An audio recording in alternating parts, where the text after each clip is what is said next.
Hi, welcome back guys. This is your friend, Cabbage Head Fanfics. Back with amazing fanfiction. This is the series of What If Deku Had the Transmutation Quirk? Now before starting, please give this video a like and subscribe to the channel if you want more videos like this. Now let's get into the fanfic. Slam. A boy with a mop of blonde, unruly hair found himself smacking against a hard surface, bouncing off, and skidding against the concrete. The boy barely had time to feel tears well up in his eyes before he felt calloused appendages wrapping themselves around his throat, a rough hand hoisting him up from his previous position on the sidewalk. Red eyes widened, a choking and gargling noise coming from one Katsuki Bakugo's throat as he attempted to desperately suck oxygen into his burning lungs. The impact had knocked the wind out of him, and with the hand wrapped around his throat, cutting off his air, he found his lungs to be desperately craving something he could no longer attain. The person who had picked up the child was still only a child himself, a boy around 12 with midnight raven hair, an angular face, and an averagely built body. "Where the F do you think you're going, brat?" He questioned aggressively, his hand tightening further around the young Bakugo's throat.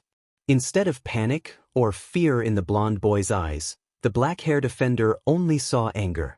Those eyes quickly narrowing, and an aggressive growl escaping the blonde's throat. Distinctly, they both heard a small, panicked scream of, "Kaken!" The older boy paid it no mind, but Bakugo quickly became angrier. He could handle this, but his timid best friend, Midoriya Izuku, couldn't. He didn't want his friend in the world of pain he was currently in. He raised both his hands up, aiming them at the offender's face. He flailed them madly in a desperate attempt to get himself free. His struggles only seemed to amuse the older boy, who laughed at his pathetic attempts. The blonde didn't know what overtook him. He raised a hand towards the black-haired boy's face, his hand deathly still as he let out a loud scream. "Die!" The sweat on his palms bubbled for a fraction of a second before violently exploding. Although the explosion didn't cause any severe damage to the older boy, the shock and the flash of light had been enough to concuss him, making him drop the blonde boy onto the floor, gripping his stinging eyes. "Kaken!" He heard that demon scream again, and the thudding of footsteps only got louder. He tilted his head back, watching his best friend sprint at his offender, his arm having changed, growing metallic, and gaining a texture that is only seen on rebar. The 4-year-old Midoriya slammed into the person who had assaulted his best friend, his hardened hand impacting painfully against the attacker's liver and making him double over in pain. "Let's go!" Izuku shouted at Bakugo, motioning for him in a panicked manner.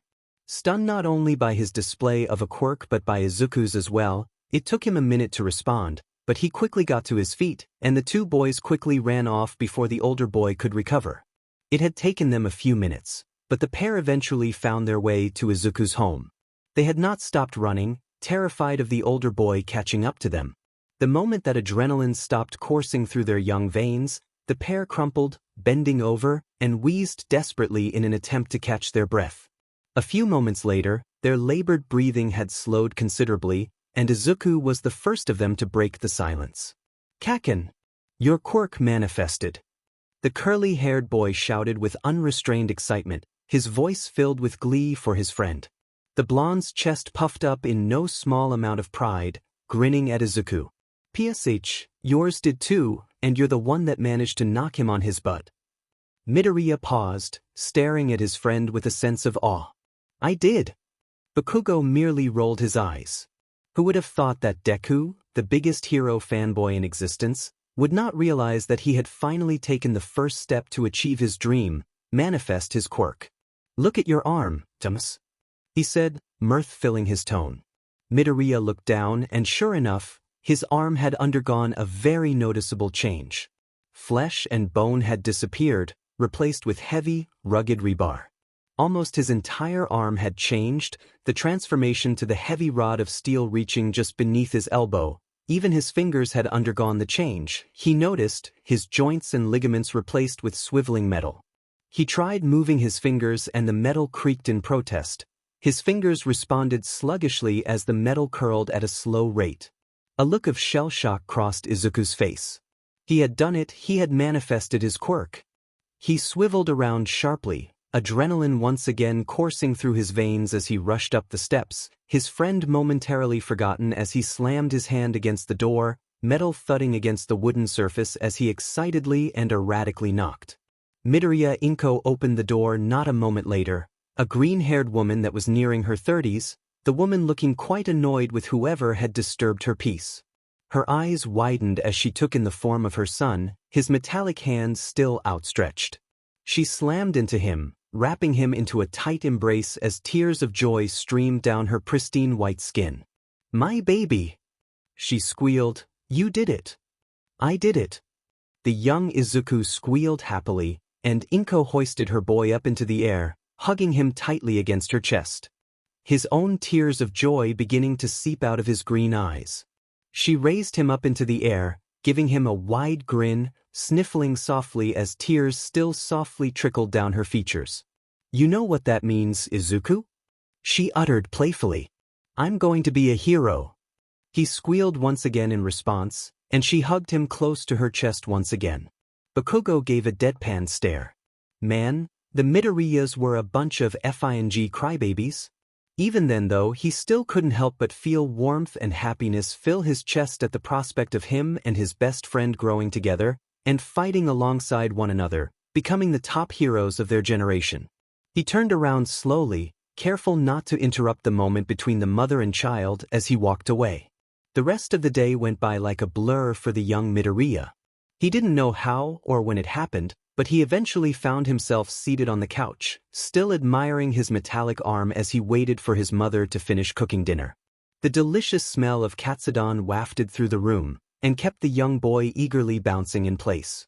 For some reason, the young boy felt that he was hungrier than usual, like he hadn't eaten in days. It only made him all the more eager to enjoy his favorite meal. He didn't know when it happened, but eventually the novelty of having his quirk had worn off. He stared at the hand, his green eyes no longer filled with awe, but with curiosity. He flexed his fingers once again, noting how they shifted uncomfortably unnaturally in their transformed state, metal grinding against metal making for a low squeaking sound as he moved his joints, if they could even be called that anymore. "Mom!" the young boy called out, uncertainty filling his voice. "Yes, honey." His mother's voice rang out, loud and as sweet as ever. How do I turn it off?" he questioned. "Oh, that's simple, honey, you just..." She paused momentarily, then cursed under her breath. How did he turn it off? Well, it looked like it was time to make a visit to the quirk doctor. Izuku had to go get his quirk registered, anyway. And so, after a filling dinner, the pair found themselves in a doctor's office. An overweight, friendly-looking man with a bushy mustache, and a shaved head staring curiously at the small boy. Izuku was sitting in an oversized swiveling chair, and his mother stood by idly for support. The quirk doctor leaned in closely to inspect the metallic arm of the young boy. "Well," the doctor started, "it's certainly a unique quirk, that's for sure," he stated. Usually, transformation, or as you probably know them, body enhancement type quirks don't usually manifest so strongly, especially not at such a young age. He uttered, rubbing his chin thoughtfully. Izuku blushed at the praise, and his mother beamed at the doctor. His hand reached for a small clipboard laying atop his desk. The doctor peered over it once more. He hummed. His quirk factor is rather high, which could explain how strongly it manifested. But from what I see, it's more than just a simple, hardening quirk. Those require constant concentration to maintain. You seem to require that only at the preliminary stages. Say, my boy, what did you feel when you activated your quirk? What exactly did you think of? Izuku fiddled nervously in his chair, idly scratching at his metallic hand. I just wanted to be tough enough to defend Kaken. He tilted an eyebrow at the name, but didn't comment on it, simply letting the boy continue. I was looking around, and I saw a piece of metal lying around. It was the toughest thing I could see, and I was wishing that I could be that tough. He quirked a brow once again. Strong emotional experiences were what it usually took to trigger a quirk, or cause it to manifest, but for the boy to manifest his quirk in a way that resembled something around him? Oh, it was much more than an ordinary hardening quirk, that was for sure. The doctor had a small hunch and he'd have to test it to be sure. He simply had to sate his curiosity. Sure, he saw quirks of all kinds on a daily basis, but such a strong quirk manifestation in a 4-year-old boy? It was simply unheard of. Unless, of course, hardening or simple body enhancement wasn't his quirk at all. Izuku, he started softly, and pointed at a nearby medical bed. More specifically, he had pointed towards the metallic railings that had made up the metallic base that supported the bed. I want you to look at that, and think of the exact thing you thought while you were saving your friend, okay? He uttered and locked his gaze onto the boy. Izuku nodded quickly, and with not a small amount of excitement. He gazed at the metallic railings carefully, taking in how they looked, how smooth the stainless steel surface was, and its rough diameter. He drew in a deep breath, and surely enough the very tips of his fingers on his untransformed hand began to glow. The doctor drew in a large breath as he saw the boy's fingertips transform right before his eyes, flesh and bone disappearing, giving way to hard metal. The boy didn't get very far with his transformation, as he had barely managed to transform his fingers to the first knuckle before the glowing stopped, and Izuku leaned forward, his breathing heavy and shallow. The older man gently grabbed hold of Izuku's hand, using his free hand to lift off his greenish goggles, so he could take a better look at the transformed digits. Amazing! He spoke out faintly, before managing to collect his composure. Young man, your quirk, it is dash. And then suddenly, Midoriya Inko, who had kept quiet for most of the appointment, made her presence known. Transmutation! She blurted out suddenly, making Izuku jump in his seat, and giving the doctor quite a startle. The man gave her an inquisitive look, his gaze simply begging for an explanation from the woman. She blushed deeply, now embarrassed by her sudden outburst. His quirk is transmutation. When his curious eyes didn't relent, she explained further. Can he change his body's composition, transforming or transmuting it into whatever he desires as long as he knows the chemical composition and the rough dimensions. The doctor gave her a blank look. And how do you know this exactly? Her cheeks reddened further, but she still spoke. Well, it was my husband's quirk. She uttered softly, as her eyes took on a nostalgic tone. Izuku looked at his mother in amazement, while the older man simply gave her a deadpan stare. And why didn't you mention any of this in the first place? He said, annoyance clear in his tone as he pinched the bridge of his nose. It didn't. She paused, trying to look for the right words to describe her point. My husband couldn't use it in the same way that Izuku had. The doctor nodded, and she continued. He had to focus if he wanted to maintain the transformation. Which is why he never got really far with it, but Izuku doesn't have to. That's why I thought a different enhancement quirk had mutated in him. He wasn't born with his arm looking like this, so it couldn't be a mutation quirk either. His eyes widened with a sense of curiosity. How do you know so much about quirks? My husband was... She bit down on her bottom lip nervously. He used to research quirks quite a bit, and when you spend so long around somebody like that, you sort of pick some things up. She said with a nervous chuckle. Why didn't you simply show the boy to your husband then? He asked, with genuine curiosity filling his tone. The doctor quickly cleared his throat when he saw the distant, hurt look in both of their eyes. Never mind dash, he said swiftly. Now, Izuku. He said, his tone filling with mirth and warmth once again. Since we now know what your quirk is and we have a name for it, I think we're done here. He said, ruffling the boy's green curly hair. But doctor, the freckled boy whined, I don't know how to turn it off. Oh, well, in most cases with enhancement-type quirks, you simply have to relax your body and stop concentrating on that one spot. But, since your case is so unique, I'm going to wager that something so simple won't work. Try the opposite of what you had to do to manifest. So think about the fact that you're safe now, or that your task had been completed. Izuku breathed in sharply and closed his eyes, following what the doctor told him. With a bright glow, the metallic appendages had swiftly transmuted back to flesh and skin, almost instantly in fact. The doctor smiled, settling the green goggles back over his eyes, staring as both Midoriyas had their chests puffed with pride as they slowly but confidently strode their way out of his office. He sighed deeply as he sat back into his chair. Amazing quirk, strange kid. I'm sure I'll see plenty of him in the future. He trailed off, before leaning a hand over his intercom, fingering hovering right over the button that would send in his next patient. He stopped just short of pressing the button, his hand instead moving to grasp the clipboard once again. He swiftly produced a pen, jotting a few small notes at the bottom of the page. He'd have to ask the receptionist to mail this to the Midoriya family. However small a role he could play, he wanted to help the child grow. The boy was brought to him from the moment he could speak, and ever since then, Izuku had wanted to be a hero. It might have been too early to tell, but the sheer determination, the sheer will in his eyes. Izuku would grow to accomplish great things, that much he was sure of. A small blonde boy found himself at the familiar front steps of his friend's home. He jumped up the steps quickly, as he did every day, and practically slammed his fist against the door, abusing the wooden barrier that had kept his friend from him. Coming! He heard a feminine voice call out, and not a few seconds later, the door opened to reveal a disheveled-looking Inko, her hair looking much more messy than usual.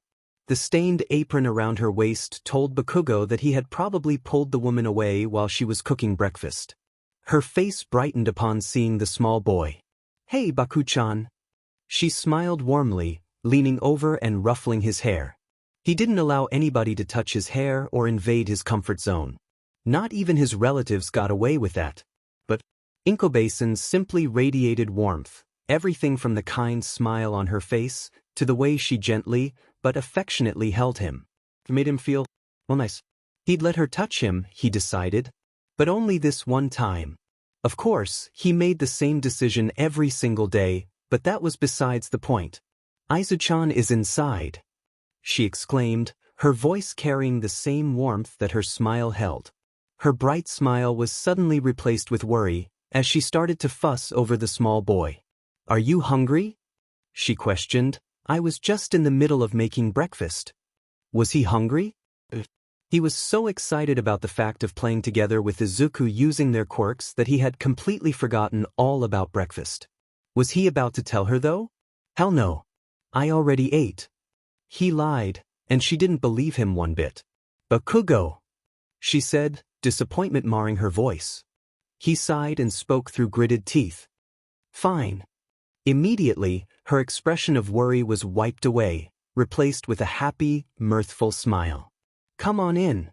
Well, Bakugo decided inwardly, Izuku looks like death.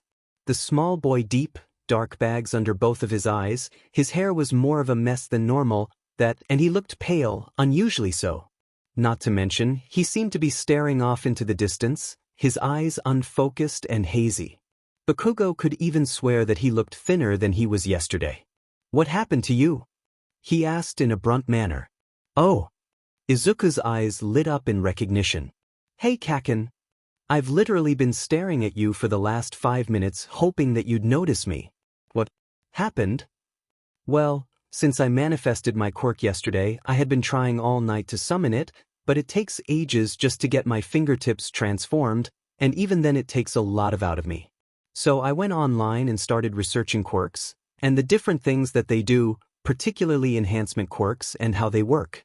It helped me a little bit, but it didn't make that much of a difference. I could only do it slightly faster, and it seemed to be faster the more I did it, but it takes a lot of energy, and I feel really hungry, and it's going to take a while before I Eve dash." "Nerd." Bakugo cut him off, anger dancing in his crimson eyes.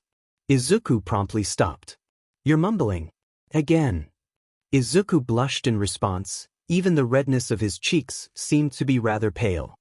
He raised a hand to his hair, scratching at it sheepishly. "Sorry, you know how I get." "Repeat." "Slower." Katsuki demanded. "I spent all night trying to practice my quirk and didn't sleep." Bakugo threw both of his hands in the air in frustration. "Why couldn't you say that in the first place?" Didn't you?" Izuku stuttered. "Didn't I what?" Bakugo snapped. "Practice your quirk." "No." "And you want to be a hero? Idiot." "What did you say, Deku?" You can't be a hero without practice, Bakuju. I'll show you. He extended his palm out, aiming it in Izuku's direction, and immediately, the sweat on his palms began to bubble.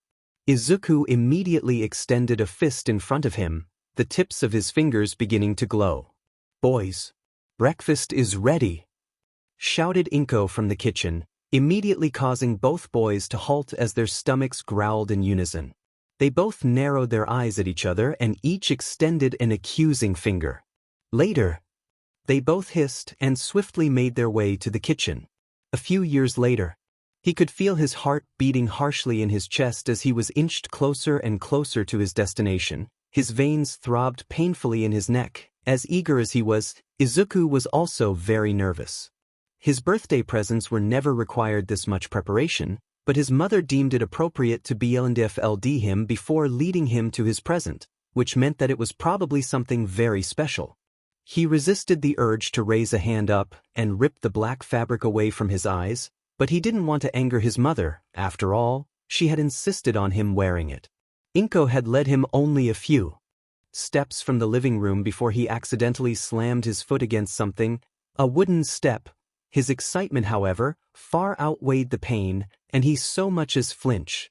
His mother let out a hurried apology, excitement still palpable in her tone even as she tried to seem as apologetic as possible. She was probably just as excited as he was. He was led up the steps with minimal incidents afterwards, and a few moments later, he felt his mother's grip tighten on his shoulder. He halted in his tracks. He heard the distinctive sound of metal clicking against metal. A sound he had grown quite accustomed to from practicing and working on his quirk so often. He heard his mother fumble with what he only assumed were keys.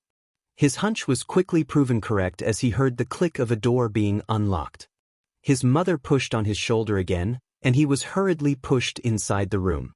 He heard his mother SCK in a deep breath, before the BLNDFLD was all but yanked from his young eyes.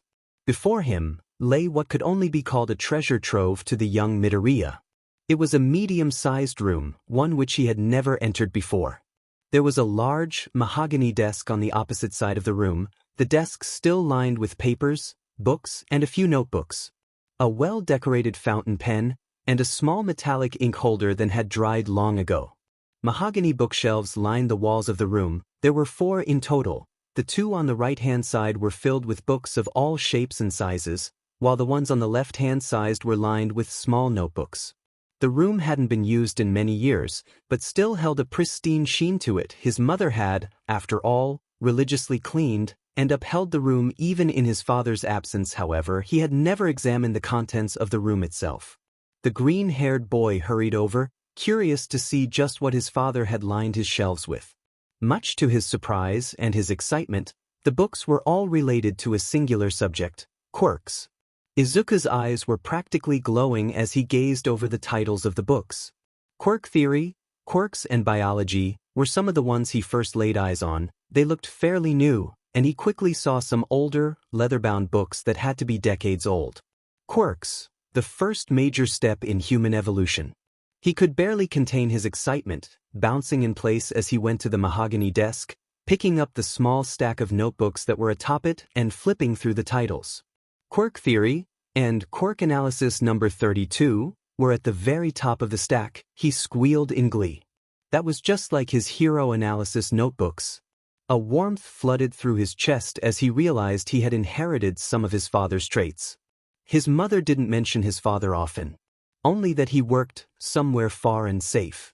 She had likened him to his father on more than one occasion, claiming that he had inherited not only his father's eyes, but his analytical skills, and his intelligence as well. He shook his head before that train of thought went on for any longer. His father was a touchy subject for him. He focused on the notebooks once more. Some of them had all-encompassing titles like Enhancement Quirks number 9, but some quirks were notable or even complex enough to get their notebook. He found only 4 such examples on the stack that had occupied his father's desk. The first notebook was titled Quirk, Void. Young green eyes widened at that, his mind drifting through all the possibilities of what a quirk like that could do. The second one was labeled Quirk, One for All. He chuckled at that. Its name was rather cheesy, but noble. almost something like his favorite hero All Might would exclaim. He would definitely have to give that one a read later, he decided. The third was simply called Quirk, Creation Izuku blanched. If that quirk did what he thought it did, then he was a little bit jealous. He was tempted to flip that one open right then and there, but the notebook right beneath it had gotten his attention. It read, Quirk, Transmutation, his quirk. He grinned in excitement, turning to his mother and giving her a bright smile. She returned his grin as she saw the title of the notebook. Happy 8th birthday, Izuku-chan, she said happily as tears began to form in her eyes. He turned to his mother, practically leaping at her and enveloping her in the tightest hug his young frame could muster. After a few minutes of hugging and crying, they were midoriyas after all. His mother had decided to leave him alone in his father's study, and the boy moved to the large, black leather chair with a bounce in his step. He slipped into it carefully, the notebook being tightly hugged to his chest as he did so. He softly laid the notebook on the surface of the mahogany desk. He handled the notebook as carefully as he could, treating it as if it would shatter if he happened to simply brush against it too harshly. With a gentle finger, he flipped the notebook open, quickly glancing over and beginning to read the first page of the book. The very center of the first line simply read, Transmutation. Izuku paused briefly, admiring just how unique his father's handwriting seemed to be. It wasn't like the flowing and smooth kanji his mother practically drew on the pages, gliding her hand along effortlessly in a rhythmic flow. Nor was it like his own hurried scribbles, any beauty being ignored in favor of fast and efficient note-taking. His father's calligraphy was simple. It was the only way to describe it, almost robotic in fact. It seemed that every kanji letter had been printed on, but it wasn't. He could see the small imperfections that dotted the notebook, a streak from the fountain pen running out of ink, a few droplets of dark liquid smearing the page after a hasty refill. Almost instinctively, he could pick up the small flaws and analyze them like no one else could. He blushed, embarrassed, even with those small faults. His father's handwriting was polished to near perfection, a far cry from his own hurried scribbles, understandable to only his own eyes. Origin, an offshoot of the quirk creation of the Yaoyorozu bloodline. Conceived when a male with the creation quirk had intermingled with a female with the quirk hue shift. Izuku's eyes gleamed. Wow! He breathed out softly. So his father was a Yaoyorozu? It was certainly an interesting revelation. But he could somewhat see it, understand it. The Yaoyorozu were as renowned for their intelligence as they were for their vast. The young boy knew about them, of course. His obsession with heroes and quirks alike had made sure of that. While certainly not a lot of the Yaoyorozu bloodline had opted to become heroes, but the ones that did stuck out as some of the very best, being indispensable in both combat and rescue situations. It filled him with a certain sense of pride, knowing that he belonged to a family of heroes. The quirk, hue shift, allowed the user to shift minor things about their appearance, mostly limited to the color of the hair, eyes, nails, and skin. The quirk also requires constant focus and metabolization to maintain. The quirks manage to mutate and merge together in the offspring, limiting the effect of creation to the user's own body, with the downside of needing constant focus being inherited. The green-haired boy's eyebrows quirked up curiously. Something didn't sound right. He didn't have to focus on maintaining his quirk. He only had to when he was transmuting a part of his body. Maybe his quirk had mutated? It was very unlikely, but it wasn't impossible. Quirks mutated and got better as they passed from generation to generation, growing more complex and more difficult to control in the process. The Yaoyorozu family and the Todoroki family were proof of that. Long ago, the famous creation quirk had been limited to creating hunks of unrefined ore from the body. The Todoroki family came from similarly humble beginnings. It was hard to imagine that Endeavor's quirk had mutated from a simple fire-breathing quirk 6 or so generations ago. But quirk evolution took time, and it wasn't like his quirk had evolved completely differently from his father's. It was more like a different version of the same power. He broke his train of thought, choosing to press on with reading. Details. Transmutation allows the user to transform their own body into anything they desire, but much like the originating quirk, creation, The transformation is limited to non-organic material. That made sense, Izuku thought. At least he wouldn't have to worry about accidentally growing a second head. The quirk, also much like creation, requires the user to know the exact chemical makeup of an object to be able to transmute it. He knew that much already. After all, he had spent countless nights reading up on the composition of different materials, mostly metals, and experimenting with his ability to transmute. This re-engineers the body's fat cells, consuming them in the process, and requires constant focus and metabolization to maintain. Izuku perked up. There were some obvious differences between his father's quirk and his own, but they were essentially the same power. It seemed that he was going to have to make a few notes of his own, but he dared not ruin his father's well-organized and neatly written notebook with his own messy and rushed kanji.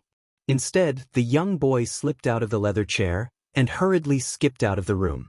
He dashed back a few moments later, a plain notebook in one hand and an all-might pencil in the other. His hand was shaking as he extended the pencil towards the cover, but for once, he wasn't shaking from fear or nervousness, he was shaking from excitement. He brought the graphite tip of the pencil against the cover paper and began to slowly and carefully write out the title of his own quirk analysis notebook. Transmutation. Version 2-inch. He decided that it would be a fitting title. It was simple, yet effective, at least to his 8-year-old mind. Before he began scribbling his notes in the fresh notebook, he picked up his father's book once more, picking up where he left off. The transmutation process consumes more time and more energy the more complex the object is, taking up to a few seconds for a complex creation. The time it takes to transmute an appendage is not too noteworthy, but could work against the user's benefit if suddenly confronted with combat. The green-haired boy frowned. That was yet another difference that he noticed almost immediately. His father took seconds to transmute something complex, while it took him minutes and most of his energy to simply transmute one of his arms into hard metal. Sure, it stayed that way when it was done, and he didn't need to dwell on it any further after that, but he was still jealous of his father's efficiency and speed. Another difference I have to write down, he mumbled to himself absent-mindedly. The transmutation quirk is quite versatile, allowing the user to mimic other quirks, copying their abilities in a more mechanized fashion. A speed-enhancing quirk could be mimicked by integrating a booster into an appendage, and likewise, a hardening quirk could be mimicked by transmuting metals subdermally, allowing the skin to be much harder than it normally is. Izuku's gaze turned curious. Hardening? Like the pro-hero Crimson Riot? He already knew how useful hardening a limb could be. It wasn't only a boost of defensive abilities, but offensive ones as well. But to limit the hardening to the skin? He wanted to smack himself for not thinking of that, and to think that he had his quirk for nearly 4 years. The green-haired boy raised his hand up to his face, and then promptly shut his eyes, focusing intensely. A few splotches of shiny, silver metal started appearing at the center of his palms. They looked like droplets of spilled ink, standing out against his tan skin. His eyes fluttered open after a few moments, a wide grin crossing his young features. He pulled his other arm upwards and started flicking the small spots he had managed to transmute. His grin only got wider as he heard the distinctive clicking of metal. It was sloppy and a bit slow, but it was a start. He was sure that once he mastered it, would be a much faster way to reinforce his arms. It wouldn't be as solid as changing the entire thing into metal, but he figured it could do in a pinch. If he could use his quirk's abilities to mimic other quirks. Did that mean he could mimic Kaken's quirk? The only thing he had to do was figure out the chemical composition of nitroglycerin, and with enough practice, he could probably turn his sweat into nitroglycerin the same way that Katsuki did. Sure, he wouldn't be able to ignite it at will, but it would be a start. And he was sure he could figure out a workaround with enough time. Izuku's eyes scanned further down the page, a bit disappointed to see that the analysis had already ended. So soon? That was what, 2 pages? If that was all there was to the quirk, then what? Possibly made his father use up an entire notebook for this? Now curious, the boy gripped the notebook in his hands and began flipping through the pages. Much to his surprise and amazement, each page he had flipped through showed a different illustration, a well-polished sketch, hand-drawn with a title above it, and a short description beneath it. The green-haired boy's eyes bulged. The notebook had, 100 pages? And practically all of them were filled with some sort of sketch. He flipped to the very center of the notebook, curious to see what exactly these sketches were. Quirk Mimic Air Cannon. The title read, and the sketch showed off the cross-section of a mechanized arm, filled with all sorts of different compartments, with a long, thick, metallic tube going through the very center of the arm and jutting out of the palm. His father had even scrawled in rough dimensions and the material for each component. He swallowed. That was a little advanced for him, he had to admit. Just transmuting his arm into solid metal took a lot out of him. And he had already been shown that he couldn't fine-tune the dimensions of his transmutation, as he had barely managed to transform a few patches of skin. Let alone an entire arm, filled with moving parts. And were those tiny gaps he saw lining the sides of the arm? But still, just the prospect of him being able to eventually achieve something like that made him bounce eagerly in his seat once again. His father had to be extremely creative and smart to be able to come up with so many ideas for such a quirk. He flipped through the notebook again, trying to find something simpler, something that would get him started in following his father's footsteps. A year later, green eyes fluttered open at the incessant ringing of an alarm. The curly-haired boy yawned, softly sliding a hand over to the button and stopping the annoying beeping that had woken him. He smiled to himself, sitting up and stretching his arms over his head with a loud but cheerful groan. He twisted his body, naked soles finding themselves impacting soundlessly against wooden flooring as the boy practically skipped out of his bed. Energy filling him from the moment he opened his eyes. Izuku followed a fairly simple morning routine. He'd wake up, take a quick shower, brush his teeth, eat a large, healthy meal that his mother prepared, and then he'd go out, find Katsuki, and the pair would go for a run together before they headed out for school. Convincing Katsuki to exercise wasn't an easy task, but somehow, the young boy had managed to convince his blonde friend about the importance of exercise when it came to developing their quirks. He had only discovered the importance of physical training about 8 or so months ago, when he read through one of his father's many notebooks about enhancing quirks. Apparently, the best way to maintain enhancement quirks was to exercise regularly and have a proper diet so that the quirk had plenty of reserves to draw upon. He woke up expecting the day to be like any other day. But instead of the smell of a delicious breakfast wafting through his room, he only heard an eerie silence. That wasn't right. His mother was up before him nearly every day, and if she wasn't cooking, then she was usually cleaning around the house or vacuuming. He tilted his head curiously, trying to listen for something, for anything that would indicate his mother's presence. Silence. Having inherited his mother's worrywart nature, he immediately expected the worst, and he dashed out of his room, his morning routine all but forgotten as he went to look for his mother. He checked the kitchen first. Nothing. Everything had remained untouched, even the dirty dishes from last night's katsudon dinner had been left unhandled. The living room? Also nothing. No, quite worried, he rushed back upstairs, bursting through the door of his mother's room. He found her. Her face was buried deep into a pillow, and her frame was shaking, her shoulders bouncing quietly. Her fingers were clutching the pillow so tightly that her knuckles had turned white, and she had yet to respond to his presence. Only when his beating heart calmed down he realized what she was doing. His mother was crying, sobbing weakly into the pillow. He asked weakly, taking a hesitant step forward towards his prone mother. She didn't answer. "Mom!" He practically shouted, his feet moving instinctually, his hand moving to grasp her frame. She jolted, quite startled. She looked up at him, her eyes puffy and red from all the crying, and her nose runny. Seeing him must have awakened something, because soon enough, tears started running down her face once again. Izuku. She choked out, spreading her arms and motioning for him to come closer. He immediately found himself in the arms of his mother, Inko hugging him as tight as she could, almost as if he would disappear any second. What happened? Her tears spilled that much faster, and she buried her face in his chest, beginning to sob loudly once again. He could barely pick up the words that she sputtered out in between the sobs that racked his mother's frame. "Yo, your father." She stuttered out and sobbed that much harder against him. The hairs on the back of his neck stood up, cold goosebumps beginning to creep all over his young frame. What? She pulled away from his chest to momentarily look up at him, her bloodshot eyes taking a moment to focus on his own green orbs. She clenched her teeth, sniffling softly before speaking. Izuku-chan. She started softly, wiping away her tears, and then gripping him by the shoulders so he would look at her. Your father. Her voice cracked momentarily. He's in a coma. She spoke softly, each syllable she forced out causing a stabbing pain in her heart. He only had vague recollections of the man that he had called his father. All that remained of him were hazy memories, broken recollections of a mysterious man that had long ago disappeared. There was one memory in particular that he had clung to.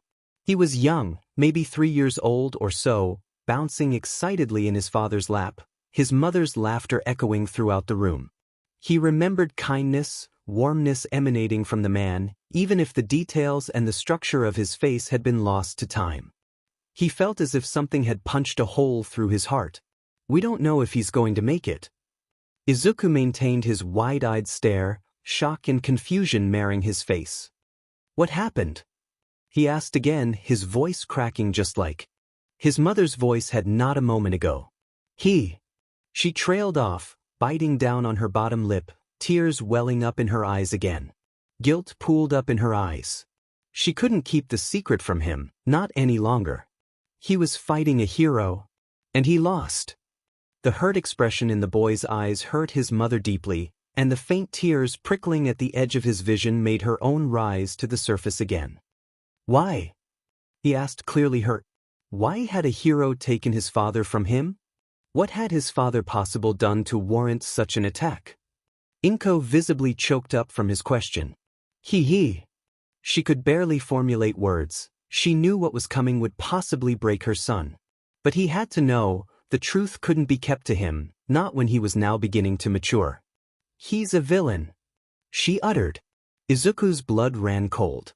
It didn't make any sense. The man his mother had spoken so fondly of? A villain. The man who had gave him life? A villain. The man who he admired and hoped to be like. A villain. The words echoed throughout his head like a mantra. Villain. He had spent countless hours obsessing over this man's research and quirk analysis. This villain's research. His quirk? The quirk of a villain. The thought made him sick. It disgusted Izuku to know that he had been born with villainous blood in his veins. His mind rushed through a plethora of different emotions, sadness, rejection, but mostly anger. He was angry at his father for so many things, but mostly he was angry at himself. To obsess and chase behind the shadow of a villain when he called All Might his idol? He shook his head bitterly. It had been a few weeks since his mother broke the news, and he hadn't stepped in his father's study since then. Of course, he had already gotten most of the use out of that room, out of his father's notebooks. He had memorized each of his father's in-depth transmutations, everything from telescoping limbs to the advanced air cannon he had stumbled upon. Of course, he didn't have the precise control that was required to transmute most of the sketches in that notebook. And now, with the latest revelation about his father, he didn't think he wanted to. He wanted to distance himself as far as possible from that man. That villain. In his efforts, he found himself standing outside a fairly sized gadget shop that catered to heroes. The sign, constructed with a bright, neon pink glow read, Hatsum's Babies. He had figured out the fact that he could, in theory, copy gadgets only a few months prior. But he had completely ignored that idea in favor of obsessively studying from his father's notebooks. Why did he need to copy gadgets when he had what was essentially a mechanical encyclopedia at home? Izuku steadied himself with a deep breath, and he pushed the door open. Immediately, he was greeted with a loud, chirpy tone. "Welcome to Hatsum's Babies," she practically sung, and Izuku's eyes immediately went to hers. She was a middle-aged woman, about his mother's age. The way she looked was interesting. She had bright pink hair, almost matching the neon sign outside in its intensity. It was in a moderate state of dishevelment, as was the rest of her outfit. A set of deep brown goggles decorated her forehead, a much too cheery smile was etched onto her face, and her yellow irises were looking at Izuku with a large amount of interest. She absent-mindedly moved a hand across her abdomen, smoothing out the heavy-looking blacksmith apron she had on. Izuku blushed nervously under her intense stare, shyly moving himself towards the counter, his trademark red sneakers shuffling together awkwardly. Hi. He stuttered out. He had mostly squashed out the habit of stuttering, but meeting new people still made the green-haired boy nervous. Welcome. The woman chirped cheerily again, motioning him to come closer. So, how can I help you? Are you, He paused, looking up at her expectantly. The owner? She practically sang, yes. And the main gadget creator here. She announced proudly, her chest puffing up in pride. He shook his head, and his head craned down to his feet, the boy brushing his red sneakers together a bit awkwardly. Are you looking for any assistance? He suddenly blurted out, the smallest bit of stutter beginning his sentence. That she didn't expect, as evidenced by the fact her eyebrows rose so high that they seemed to go past her goggles. Handsome Aiko wasn't really expecting anything like that out of the boy. Children were a rare sight in her shop, and most of the ones that came in just wanted to see the cool gadgets she made. Not that there was anything wrong with that. She happily and proudly sated their curiosity every time. But for a boy that looked younger than her daughter to ask to assist her around the shop? She wanted to say yes, but doubt quickly plagued her mind. Why did he want to help her, exactly? Children as young as him, except her own daughter of course, were rarely interested in the process of manufacturing support items, and even less aspired to create said support items. So, what had driven the child to come to her? Why? She asked simply, genuine curiosity, and a hint of shock filling her tone. Izuku, being the bright boy that he was, understood the question quickly. Why should I let you? He began, trying to formulate the proper response that would get her to agree to mentor him in creating gadgets. Seeing as he couldn't come up with one though, he let out an exasperated sigh, and simply held his arm up high, his palm clear in her view. Swiftly, the tips of his fingers began to glow, and the look of curiosity that occupied the pink-haired woman's face turned into fascination.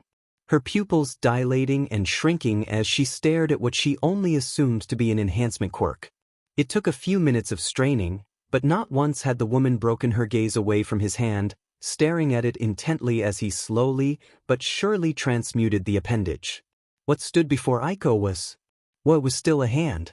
But flesh and skin had disappeared, instead being replaced with shiny, silver metal. It wasn't a simple enhancement quirk.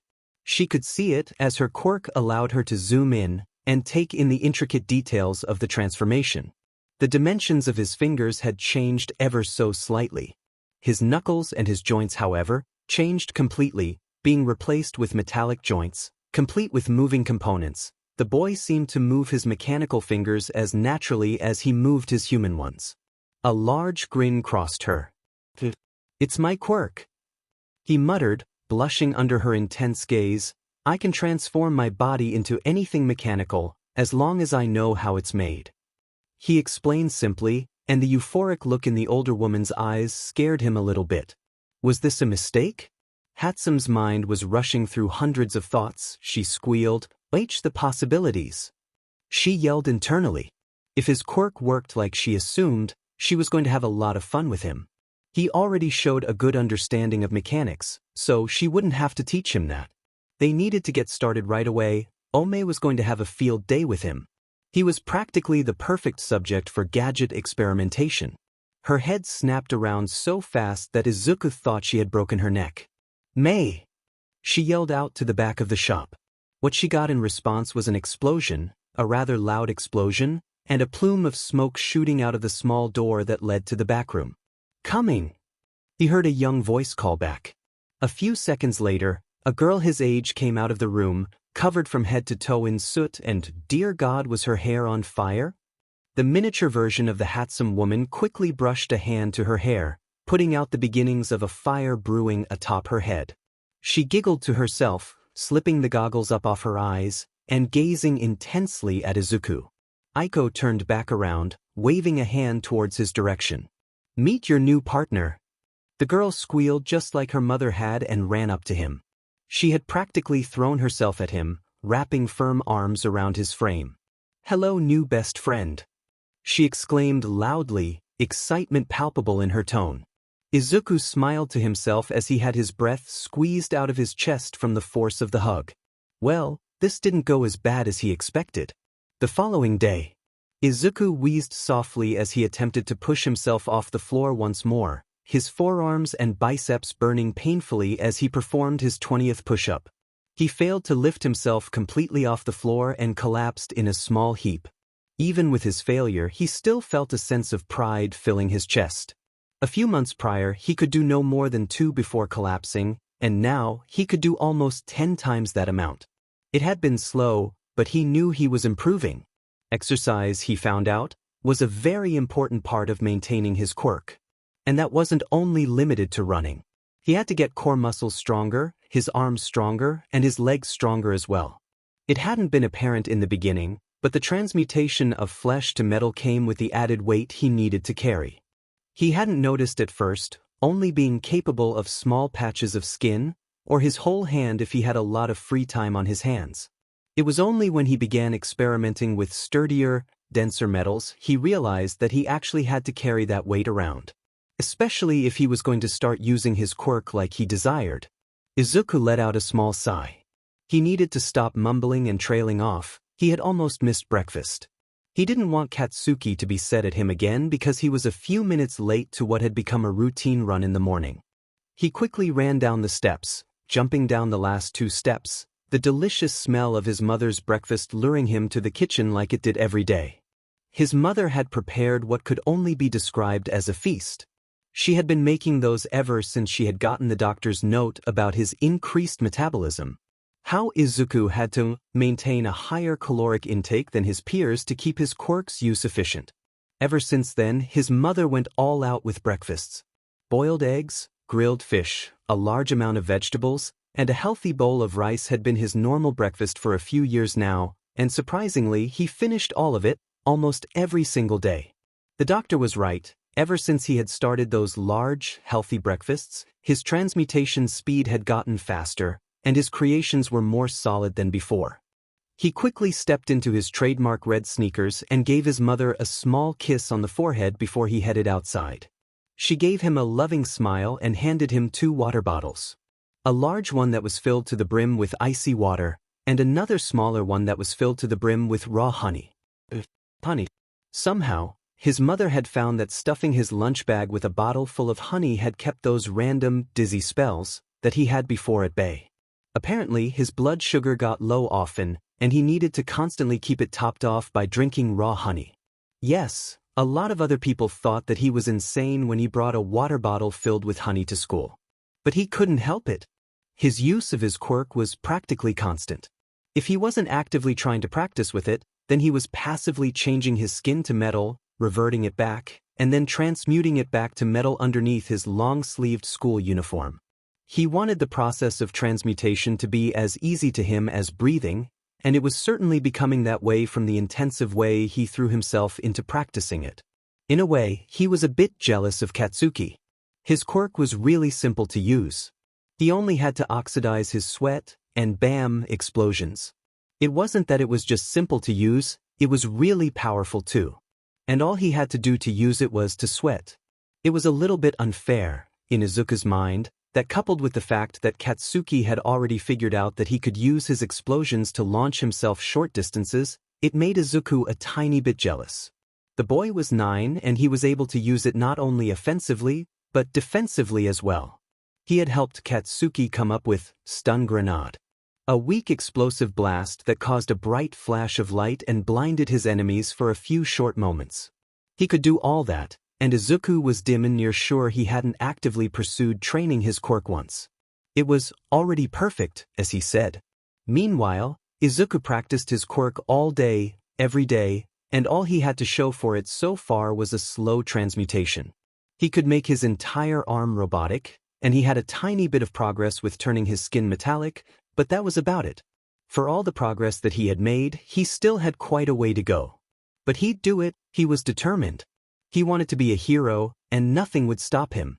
Even with the blood of a villain in his veins, he was going to show everyone that he could be. 3 years later. Handsome Aiko barely flinched as the sound of a loud explosion rang throughout her shop. Her ears began to ring, and she shook her head, an expression of faint annoyance crossing her features. "You too okay back there?" she yelled, casually flipping through a small gadget magazine that laid atop the counter. She didn't even bother to glance back to see the plume of smoke, she had gotten used to it by now. "Yeah," shouted the pair in unison, a series of muffled coughs coming from the small back area of the shop. The cause of the explosion? May had insisted on overcharging a speed enhancement gadget, a fairly sized gadget that clipped around the calves and used bursts of compressed air to give the user a small boost in speed. May had came up with the ingenious idea of using another type of compressed gas, nitrous oxide. She hadn't even given Izuku time to react before she had inserted a small, finger-sized canister into where the compressed oxygen usually went and then set it off. The gadget, only meant to release oxygen, couldn't handle the sudden heat of introducing such a flammable substance and spontaneously combusted. "You're an idiot," bristled Izuku with a small sigh, a gloved hand moving to scrape away the soot that had accumulated on the heavy red goggles he wore. The pink-haired girl answered him with her usual overexcited grin, small wipers moving frantically from side to side to wipe away at the soot that had accumulated on her own brown goggles. She let out a loud, boisterous laugh before wrapping an arm around Izuku's shoulder and pulling him close. "We would have never known if we hadn't tried." Izuku looked outraged. "Yes, we could have," he shouted back, opening his mouth once again to argue before May's finger shushed him quickly. "No arguing," she said in a sing-song tone. "We have more babies to make," she said with glee, tossing Izuku a metallic wrist strap. He caught it swiftly, his metallic hand clinging softly against the steel device. "What now? Are we going to shove a stick of dynamite in this?"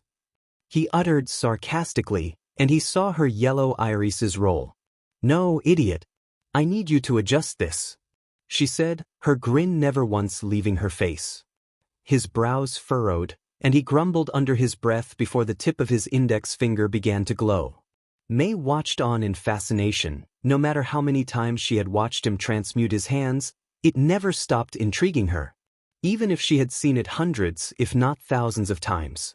The tip of his finger stopped growing, his transmutation narrowing down his finger to a fine rod, with a screwdriver at the very end. Wordlessly, he began adjusting the metal bracer, feeling the pink-haired girl's hand patting his shoulder affectionately. "Good toolbox," she sang, knowing that that particular nickname annoyed him to no end. As much as May got on his nerves, and she did it often, he could honestly say she had become one of his best friends, and an invaluable partner over the years. The pair spent a few more hours tinkering with, thankfully, no more incidents. Izuku's theoretical knowledge and constant research, coupled with May's creativity and hands-on experience, made them quite the productive pair. A few years ago, Izuku could barely hold a gadget properly. Now he had the expertise to properly deconstruct and then reconstruct any of the gadgets in Hatsume's shop in just a few short minutes. He still didn't have enough experience for Aiko to allow him to repair the broken or damaged gadgets that pro heroes brought in, but she was kind enough to give him an in-depth explanation about each and every mechanical part and how to repair it if it was damaged. Time usually passed quickly whenever him and May worked together, and today was no exception. Before either of them realized, Aiko was closing down the shop, and Izuku sadly had to bid the mother and daughter pair farewell before he left. The following day, two boys stood on opposite ends of a fairly large-sized tatami mat, an elder man standing between them, grasping a large, well-used bow staff in his hand. The man was dressed in a traditional, loose-fitting kimono, the threads as black as his piercing eyes. His head didn't hold a single lock of hair, but the man more than made up for it with the thick beard that dangled from his chin, coming to a point right past his collar. He toyed with the hairs of his beard thoughtfully, glancing between the blonde and the green-haired boy. Seeing each of them tense their body in readiness for combat, he quickly tapped the bow staff on the floor once, and then stepped back, watching the pair with an experienced, analytical eye.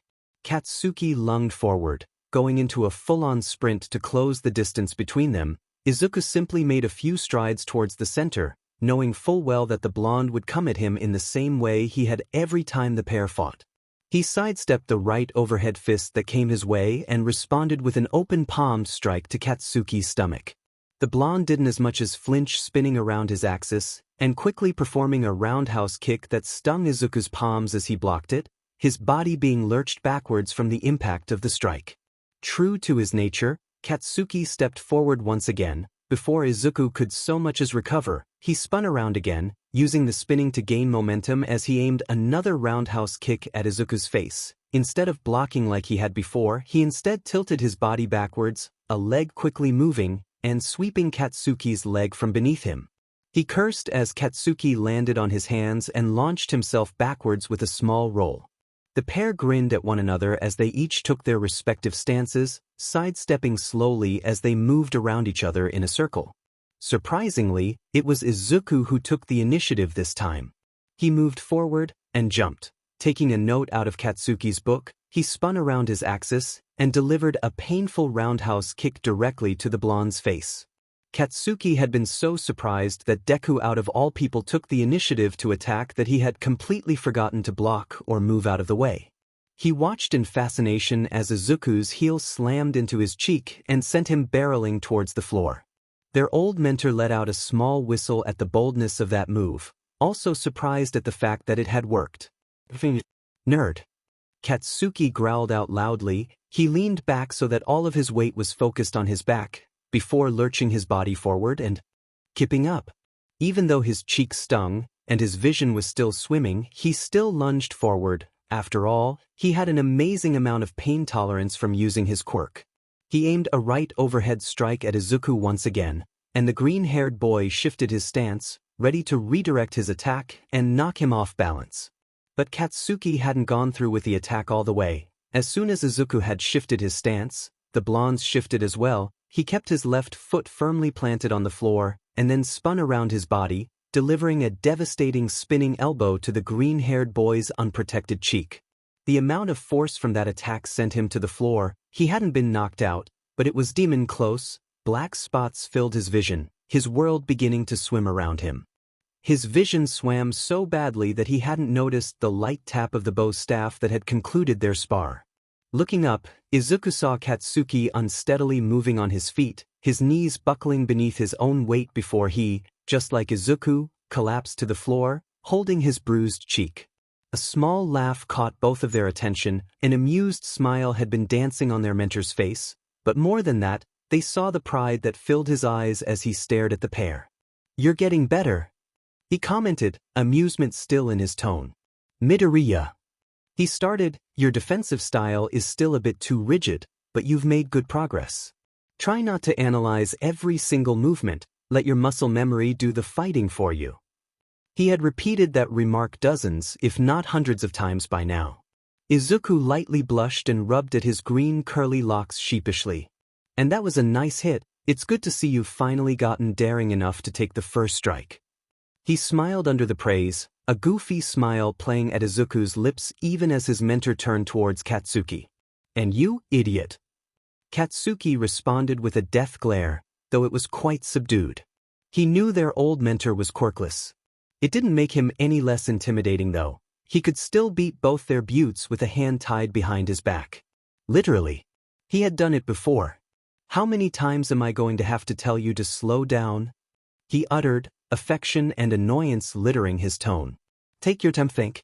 Your speed makes you unpredictable, but it also leaves you with a lot of openings."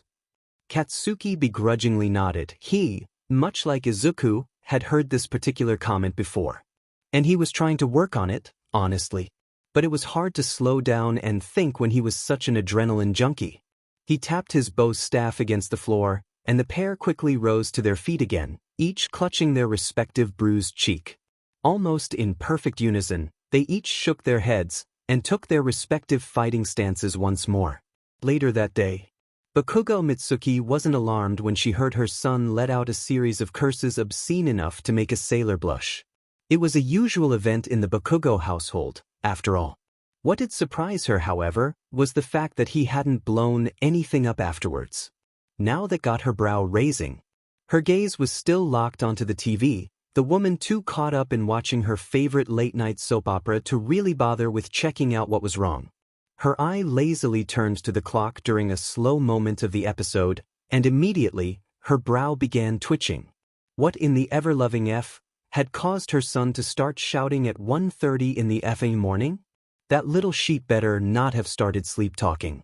The last thing she needed was to wake up at 3 in the morning to her son screaming about murdering sheep in his sleep. She fumed. Had he woken Izuku too? The boy was staying over. The vein on her forehead only bulged that much larger when she realized the boy probably woke up his father. The last thing that her husband needed was Katsuki shouting his ears off while he had a long day of work ahead.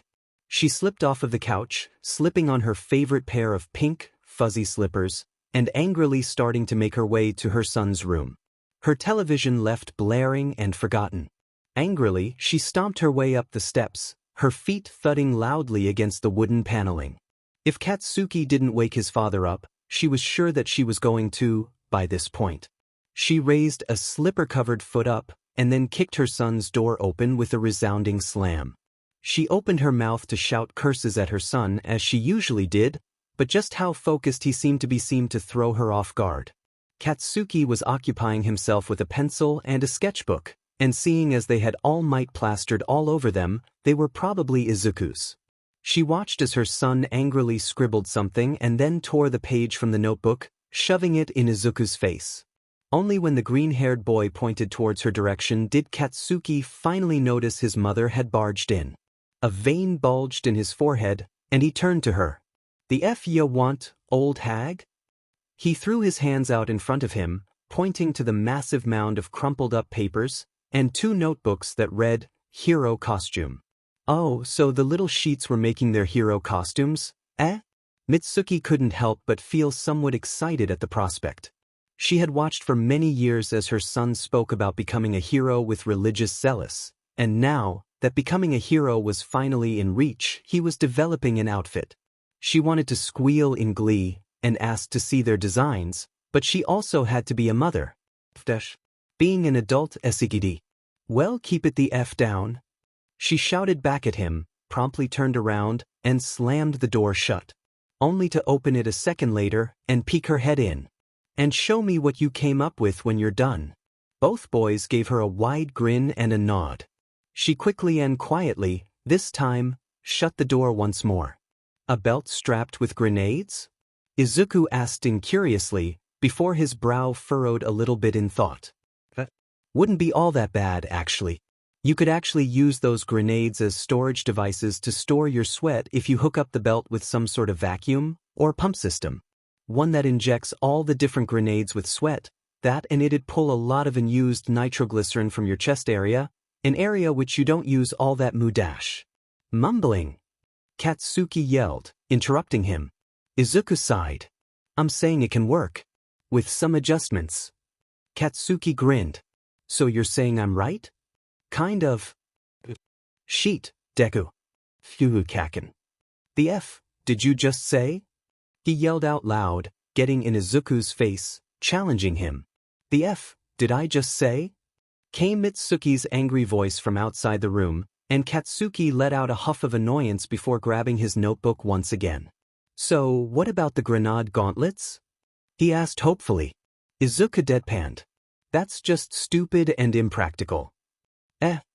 The green-haired boy shot a hand up. "It's not a bad idea." He started. "But instead of storing all your sweat in one place and blowing it in one go, why not give yourself more shots to work with?" "I'm listening." "So." He grabbed the notebook out of Katsuki's hand, drawing a thin line beneath the spot that Katsuki had scrawled out the design of a massive grenade that wrapped around his hand like a gauntlet. Beneath it, Izuku began to draw out a gauntlet that wrapped around the hand, going all the way up to the elbow. It seemed rather bare, and Katsuki was about to interject until Izuku started sketching out what looked like a miniature rocket right next to it. "This," he pointed towards the storage device, "goes onto your gauntlet." He tapped his base drawing once again. "I can probably fit up to 5 of these on your gauntlet at a time, making for 10 shots." He explained. "These will fill up with your sweat as you fight, And you can either, he pointed to the tip of the miniature rocket, uncork them and use that sweat to form a powerful close-range attack. Katsuki seemed pleased at that aspect of the design. Or, he began and pointed towards the bottom of the miniature rockets. You can launch these off your gauntlet and make for a huge long-range explosion. Katsuki choked. That sounded FNG amazing.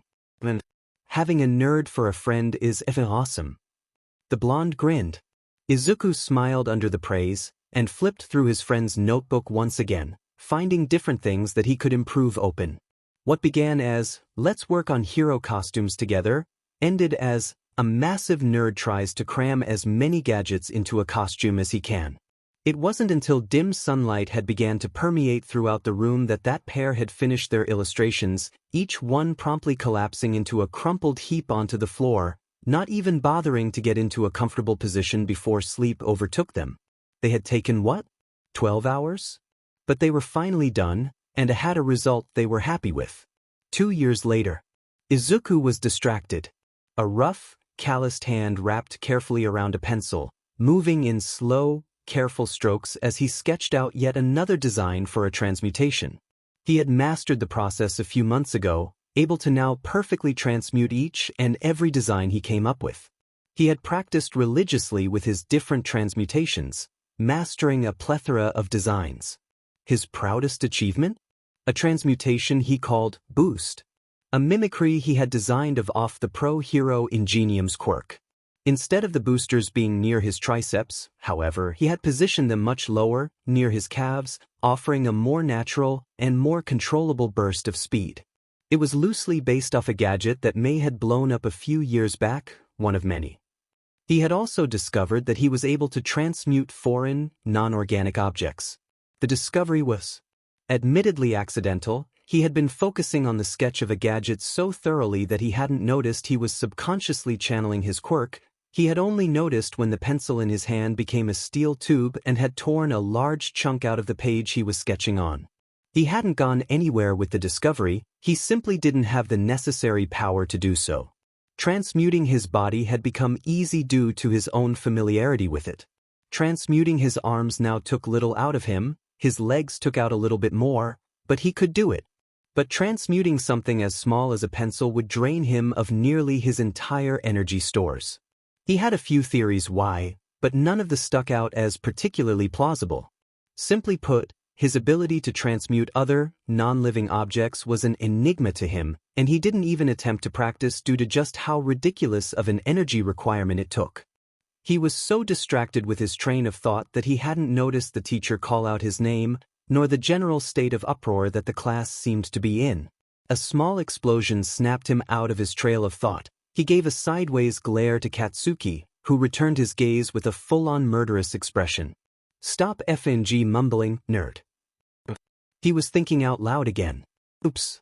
He heard small snickers and laughter echo throughout the small classroom, followed up with an even bigger explosion. Katsuki had slammed his hands down on the desk, a small explosion covering the desk in burn marks as he yelled. Shut the F up, extras. The mood sobered very quickly. Each one of their classmates looking up at Katsuki with a fearful gaze. Laugh all you want, extras. But none of you here are as strong as we are. He exclaimed, loud and proud. It was true, during their time and training together, the pair had shown considerable growth. Quite literally, Izuku was now sitting just an inch above 6 feet tall while Katsuki was merely 2 inches below that. Izuku attributed that to a lack of a healthy diet, and the blonde didn't take exercising as seriously as Izuku had. Katsuki didn't really need it much for his quirk, after all. Surprisingly, the green-haired boy spoke. We both aced UA's mock exam. He stated simply. While you fuckers did fuckity F all. That was Katsuki. Why didn't the teacher step in? Oh right, he was just as deathly afraid of Katsuki as the rest of the class was. The pair silently fist-bumped, a knowing grin crossing each other their faces. They had trained their entire lives for this point. There was nothing that was going to stop them from achieving their dreams. The green-haired boy shuffled along, his red sneakers moving noisily, thudding against the asphalt as he made his way home. Much like every single day, The boy was distracted, his young brain moving through one idea through another.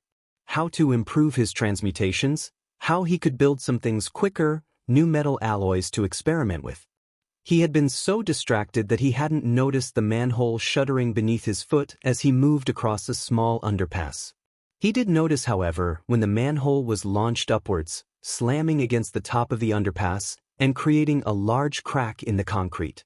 It landed not a moment later, and the deathly silence after put Izuku on edge. He immediately raised both of his hands up, taking a defensive fighting stance as he stared at the entrance to the sewer expectantly. There was no time to transmute his hands into anything complex, so he just settled with hardening his skin. A void-like black formed at the very edge of his fingertips and quickly spread down, moving through his arms like a raging fire. The black metal didn't stop. The creeping transmutation took less than a few seconds and stopped just beneath his biceps. He had been wholly unprepared for what came to him next. What he could only describe as a massive amount of faded green, rancid sludge shot out from the manhole like a geyser, and it was quickly starting to move his way. He did the only thing he could. He turned around and ran. Adrenaline filling his veins and fueling his muscles. Unfortunately for him, as much as he was overexerting himself, he wasn't fast enough. A large blob of that disgusting sludge slammed against the base of his neck and knocked him off his feet, making him roll against the asphalt painfully, small cuts and frictions burns littering his face as he attempted to get on his feet and make a run for it again. He didn't move. A heavy weight had been placed on his back, and he realized that whatever that thing was, it was atop him, holding him still. He heard a loud, booming laugh, an insane cackle coming from that mess of liquid. Finally, a fitting vessel. Don't struggle. It'll only take a minute. Before he could do as much as react, he felt a wave of liquid rush against his face, prying his lips open, and beginning to push down his mouth. He choked out loudly, gargling as he was forced to swallow down mouthful after mouthful of that rancid liquid. It invaded his nostrils. He couldn't breathe, his lungs burned. Was this the end? Was this the way he died? A budding flame extinguished before it could grow to what it was meant to be? He struggled, his hands clawing at his face before the mass of sludge had pinned his arms down too. Different emotions coursed through him, fear, anger, desperation. And finally, acceptance. Tears began to flow freely from his eyes. Everything he had done, it had all amounted to nothing. All the training, all those hard hours slaving away, strengthening his body, and his quirk, pointless. Midoriya Izuku was nothing more than useless. I'm sorry, Tom. His eyes fluttered shut as the very last of his oxygen was forced out of his lungs. This was it, this was his end. Smash!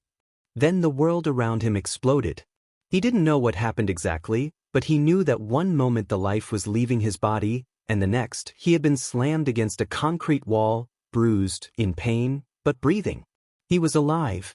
He opened his eyes, expecting to see the horrifying visage of the sludge villain charging at him yet again, only to be met with a large, confident, and reassuring grin. What stared back at him could only be described as a Herculean man, standing well over 7 feet in length, and with a body that was so muscled it looked like it had been carved out of stone. Izuku knew that trademark grin, and those spiky locks of deep yellow from anywhere. It was the hero that he had looked up to for all his life, the #1 hero, and the symbol of peace, all might. Izuku nearly had an aneurysm. Oh, he sputtered out loud, looking at the mountain of a man that stood proudly before him. The tall man responded with a confident, reassuring laugh, slipping into a pose. Might. It's all right now. Why? Because I am here. The catchphrase that he had heard 1,000 times before seemed to reverberate within the boy. All might.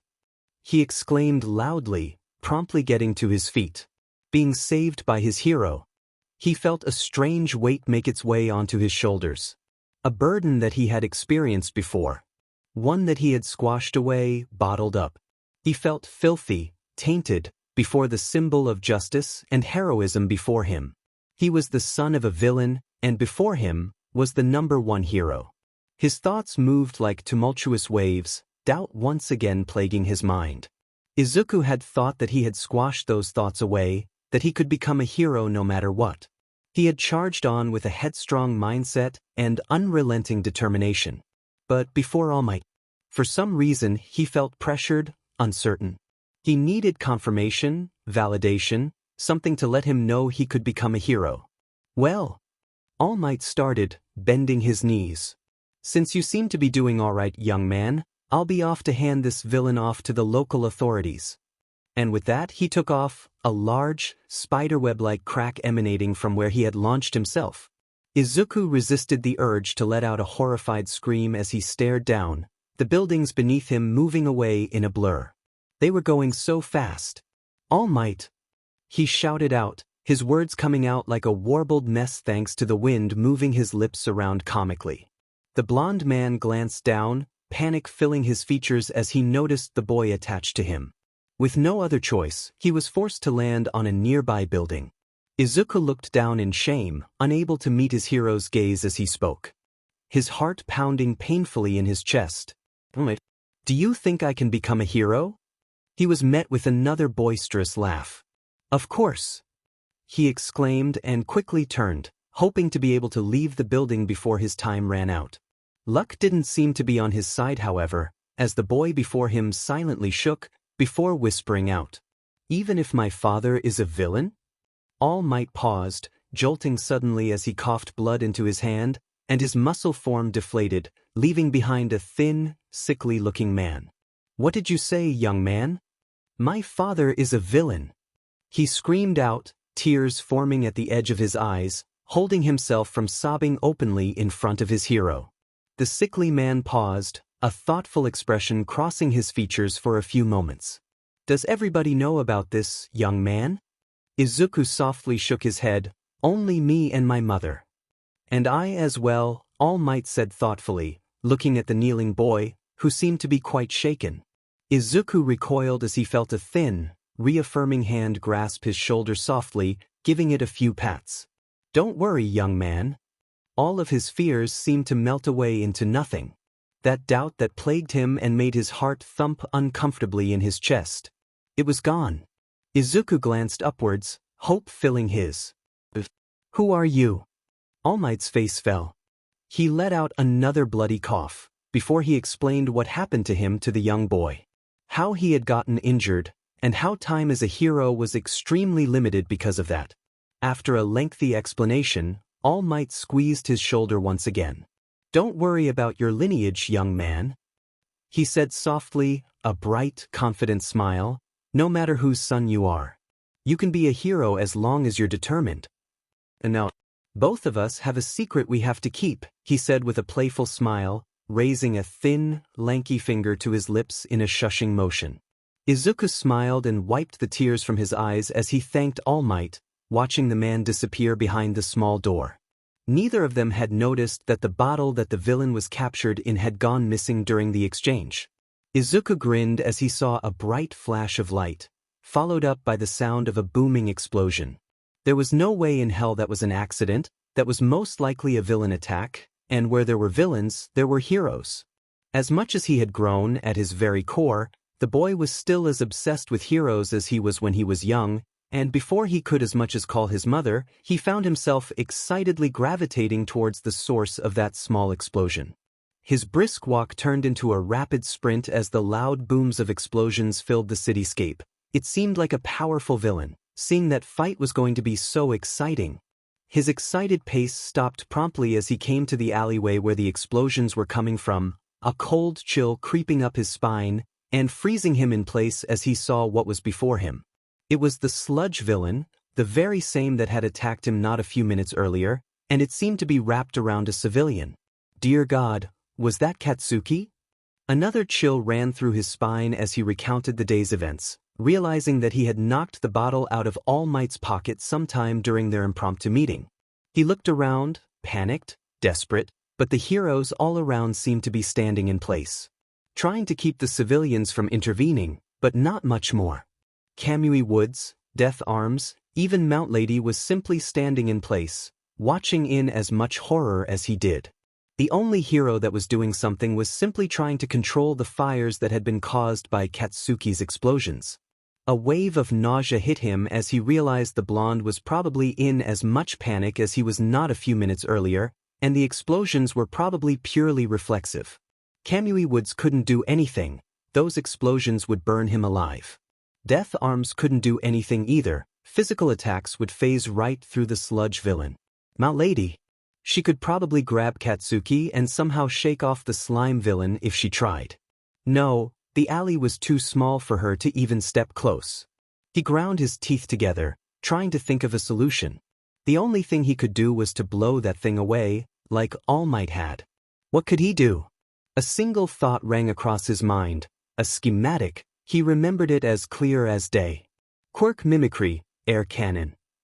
He had sworn not to use his father's transmutations, but now, there was no other way to save his friend from certain death. Before he had even formulated a plan, his body moved. Adrenaline flowing through his veins as he began to channel energy to right hand, a rough idea of a transmutation going through his mind. He was sure that he could blow away the villain with the air cannon, but transmuting that required time. He needed something to buy him time, and he couldn't simply wait. Katsuki's struggling was getting more frantic, and he was sure that he was running out of air. As he ran forward, his right arm began narrowing beneath the elbow, the skin taking on a bright metallic sheen as his hand narrowed further and further, turning into a spear point, his right arm being transmuted into what was essentially an iron spike. His sprint brought him to the creature in a few milliseconds, but he couldn't get close enough. Katsuki's flailing was still causing harsh explosions. Throwing caution to the wind, he hardened his skin and charged forward. He attacked the only weak point he could see, the eyes. He hurriedly plunged the spike that had been transmuted from his arm into the creature's left eye. He heard a horrific cry, and then a sharp inhale of air. Katsuki had been freed momentarily, allowing to only get a mouthful of oxygen before he was recaptured again. But that was enough. It would buy him enough time. The long sleeve was torn to shreds as the arm transmuted beneath it, the constant shifting of metal beneath it tearing it to shreds in a matter of moments. He stepped back, raising his left arm upwards, his appendage having become completely mechanic, a large hole now gaping in the center of Izuku's palm. The metallic parts were still clicking into place and reconfiguring as he raised his arm. Rectangular holes began to open up along the sides of his arm, a sharp whistling coming from the appendage, the air around his distorting visible as it was yin and compressed in the arm. He charged and once more he cancelled the transmutation of his right hand, hardening it, and plunging it into the sludge villain's body, grabbing hold of Katsuki's hand. Smash! It was the only word that came to mind as he slammed his hand forward and released the compressed air. The repercussive blast had been so powerful that it had launched the villain away, his body turning into a collection of splatters against the opposing wall of the alleyway. The recoil had launched the pair against a wall, bones slamming against brick painfully as Izuku impacted against the wall, the arm he had used to save his friend being bent back at an awkward angle. Katsuki landed against him, and the last thing that Izuku saw before his vision went black was the visage of All Might's muscle form stepping between them and the sludge villain that was slowly beginning to reform. Waking up was a process, a slow and very painful process. He had drifted in and out of consciousness multiple times. Sometimes he didn't even get to open his eyes before sleep overtook him again, and the realm of unconsciousness embraced him like an old friend. But finally, after what seemed like hundreds of tries, his eyes finally fluttered open, expecting to find the familiar All Might decorated surroundings of his room. But instead, what stared back at him was an overwhelming amount of pale. Everything from the bedsheets to the walls, to the ceiling, to even the cast on his hand was white. Wait, what? When had he broken his arm? He stared, glaring at the hard material that was wrapped around his appendage as he tried to recollect his admittedly extremely hazy memories. It was his mother who first noticed his awoken state, as he heard a soft yelp of Izuku. Even his mother's demure voice felt overwhelming to his ears. It was only then that he became aware of the constant whir of machines and the incessant beeping around him. He blinked, his head moving sluggishly to meet the sound of his mother's voice. He saw her hunched over the bed, blinking away tears as she leaned in and very gently hugged him. It was unlike the bone-crushing hugs he liked to receive, but even that soft contact caused his bones to creak in protest. His mother let go quickly after noticing his small whine of pain. What happened? He wheezed out, just noticing how dry his throat felt. His mother immediately gripped a cup of water that was on a small stand next to the bed and carefully positioned it against his lips. Sending her a grateful look, he opened his lips and started taking small gulps of the liquid. His stomach felt full before he even finished half of the white plastic cup, but he felt so parched he didn't really care and finished the entire thing. He softly cleared his throat, looking up at his mother once again and asking the same question. What happened? He was pleased with the fact that his voice didn't crack. She gave him a sad smile. You kind of...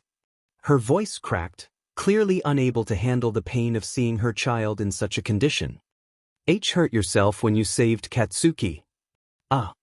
He wheezed softly, looking at his surroundings once more, his mother watching on in silence, seemingly pleased that he was finally awake.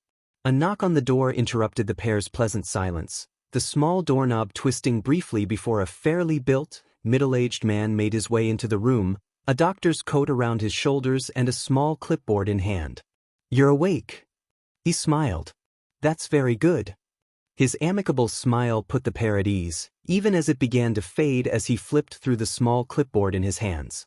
Now, as glad as I am to see you up and about, I do have to brief you on your injuries. From the way his mother's smile faded, he guessed she'd already been told. Your most extensive injury is... The doctor waved his hand, moving it towards Izuku's cast-wrapped appendage, your arm. He cleared his throat before going through the small list. We had to administer a quirk suppression serum to be able to treat it, and once that was done, we saw just how damaging using your quirk was to your body. He saw the doctor's brows raise just a bit before he began speaking once again. Your radius and ulna have been snapped in multiple spots near the center, and the recoil of using your quirk has caused microfractures over the rest of the bones. He read a bit further before continuing. Your humerus also suffered a plethora of microfractures, and your shoulder had been knocked clean out of its socket. Your skull had a few minor fractures too. He raised his gaze from the clipboard, staring over Izuku's prone form. Young man, you're very lucky that you didn't sustain any spinal injuries. The green-haired boy let out a sigh he didn't know he had been holding in. If that had happened, God, he would have probably been bound to a wheelchair for the rest of his life. With that all being said, you should be fine, but please, do not use your quirk like that ever again. Just because you got relatively lucky this time, doesn't mean you'll be quite so fortunate the next. Izuku suddenly found the blanket very interesting, as he was unable to meet the doctor's gaze. For your mother's sake, the doctor added with a soft tone, I'll notify the nurse that you're awake, you must be starving. After Izuku nodded, the doctor excused himself and quickly slipped out of the room. Silence descended on the mother and son pair once more, but Izuku was quick to break it. Is Kaken okay? Much to his delight, she gave a small nod. Even if he had gotten as busted up as he had, he was still glad that he had saved his best friend of many years. After a small moment, his mother peeked up, suddenly remembering something. Oh, she exclaimed, startling Izuku. She reached for her purse, rummaging through it for a few seconds. All Might left you this. His heart began racing at the prospect of what All Might would have left him. An autograph? A poster? An autographed poster? Wait, what was that beeping? Oh, it was the heart monitor. He was getting way too excited. Much to his surprise, though, his mother pulled out what seemed to be a small envelope containing a letter. Well, he mused inwardly, it certainly isn't a poster. She leaned over and gently placed the letter in Izuku's lap. He reached for it, his bones creaking in protest as he lightly gripped the letter. He brought it to his lips and used his teeth to tear a hole in the side of the envelope. It took him a moment to shake the letter out, and his mother watched on inquisitively as he carefully unfolded it and began to read. It was short and simple. Nonetheless, his eyes still scanned over it obsessively, taking in every detail of his hero's handwriting. The lettering was large, and the spaces between the letters were even larger. Fittingly, All Might had written out the letter in English, and amusingly enough, he wrote everything in capital letters. It was fitting, that loud, confident booming voice echoing in his head as he read the letter. Young Midoriya, I wish to talk to you in person. We have something important to discuss about both our futures. All Might. Right beneath his signature was a hastily scrawled out number. Izuku nearly had an aneurysm, again. All Might wanted to talk to him? What for? What could possibly be so important that he couldn't simply write it in the letter? Most importantly, however, he had All Might's number. Mumbling. His mother's voice halted his hushed speaking. The teen gave he an apologetic glance. She returned his gaze with the same expression. She didn't like to do it, but he had requested her to stop him whenever he started that habit of his. He sighed. He really could never get rid of that habit. With Katsuki, the blonde felt frustration shooting through his veins, his head throbbing painfully. All these years of training, all those countless hours slaving away training his quirk, were they all for nothing? He gnashed his teeth together, eyebrows knitting as he raised his hands up towards his face. He glared at his palms, his irises floating over each and every scar and burn mark that littered his heavily calloused hands. The largest one was at the very center of his right palm. It was the first one he had ever gotten, in fact, from his first use of the quirk. Over time, the large burn marks and the circular scars began to narrow, drawing to a finer point as he gained more precise control with his quirk, and his skin toughened, only scarring at the very center of where he set off his large explosions. His skin, which was once tender and soft, was now rough and calloused, having thickened considerably from the extensive training he had put his quirk through. He had told Izuku that his quirk was nearly perfect, and that was true. His quirk was near perfect. It was powerful both in an offensive sense, since it could be used for large-scale attacks, and a supplementary sense, since he could use his explosions to shoot himself over large gaps. His quirk was powerful, but he was too weak. His pride stopped him from admitting that to the green-haired boy, but it didn't mean that it wasn't a prevalent fact whenever he tried to use his quirk. For many years, setting off the smallest explosion would result in his hand getting harshly burned, getting covered in blisters. He showed up to school with bandaged hands more often than not, but he brushed off his classmates and his teachers' concerns, simply grinning through the pain. The only reason he was able to use it without the threat of a third-degree burn was because he trained his hands almost religiously. He used to dunk them in boiling water, so he could get used to the blistering temperatures. He set off explosions hot enough to make tears stream down his face, but it was all to toughen his skin. And he had succeeded in doing so. But in the wave of that success, he discovered another weakness in himself. His body couldn't handle the recoil. Small explosions would send his arms flying back, and large explosions were so powerful that they had popped his shoulders clear out of their socket on more than one occasion. Activating his quirk was easy. He could oxidize his sweat and cause explosions in the blink of an eye. Training his body wasn't so easy. It was a long and arduous task, but one that had paid off. Sure, his quirk seemed strong and simple to use to an outsider, but they didn't know how many times he had bit on the inside of his cheek to stop himself from screaming in pain from the searing heat of setting it off.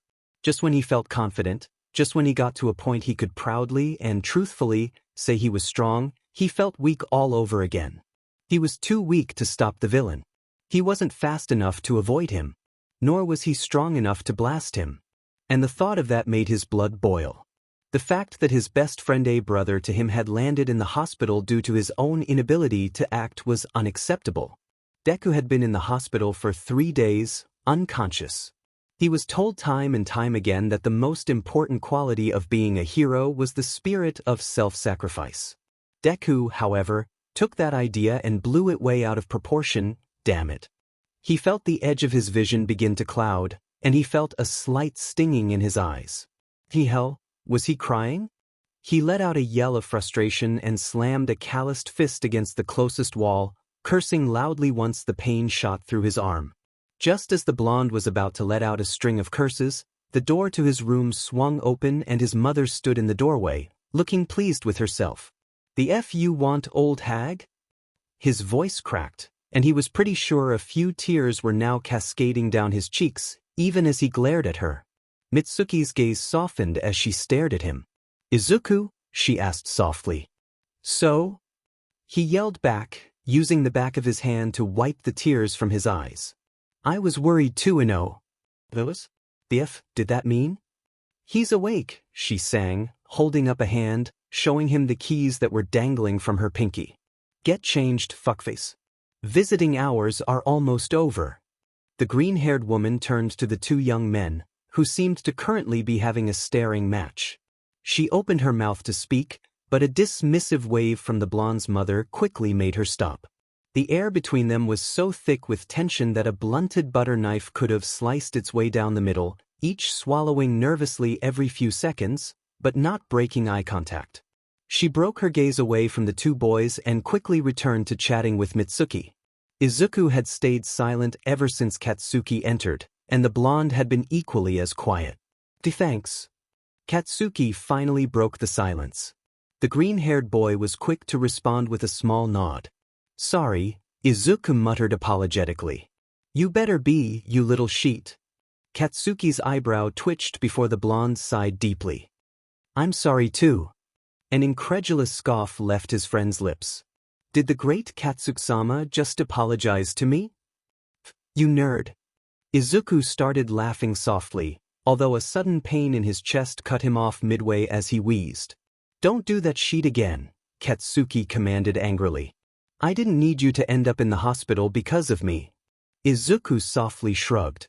"You'd have done the same had I been in that situation." The blonde huffed in anger but nodded nevertheless, and the two exchanged a slow fist bump. The 2 weeks he had spent in the hospital after that were admittedly very boring.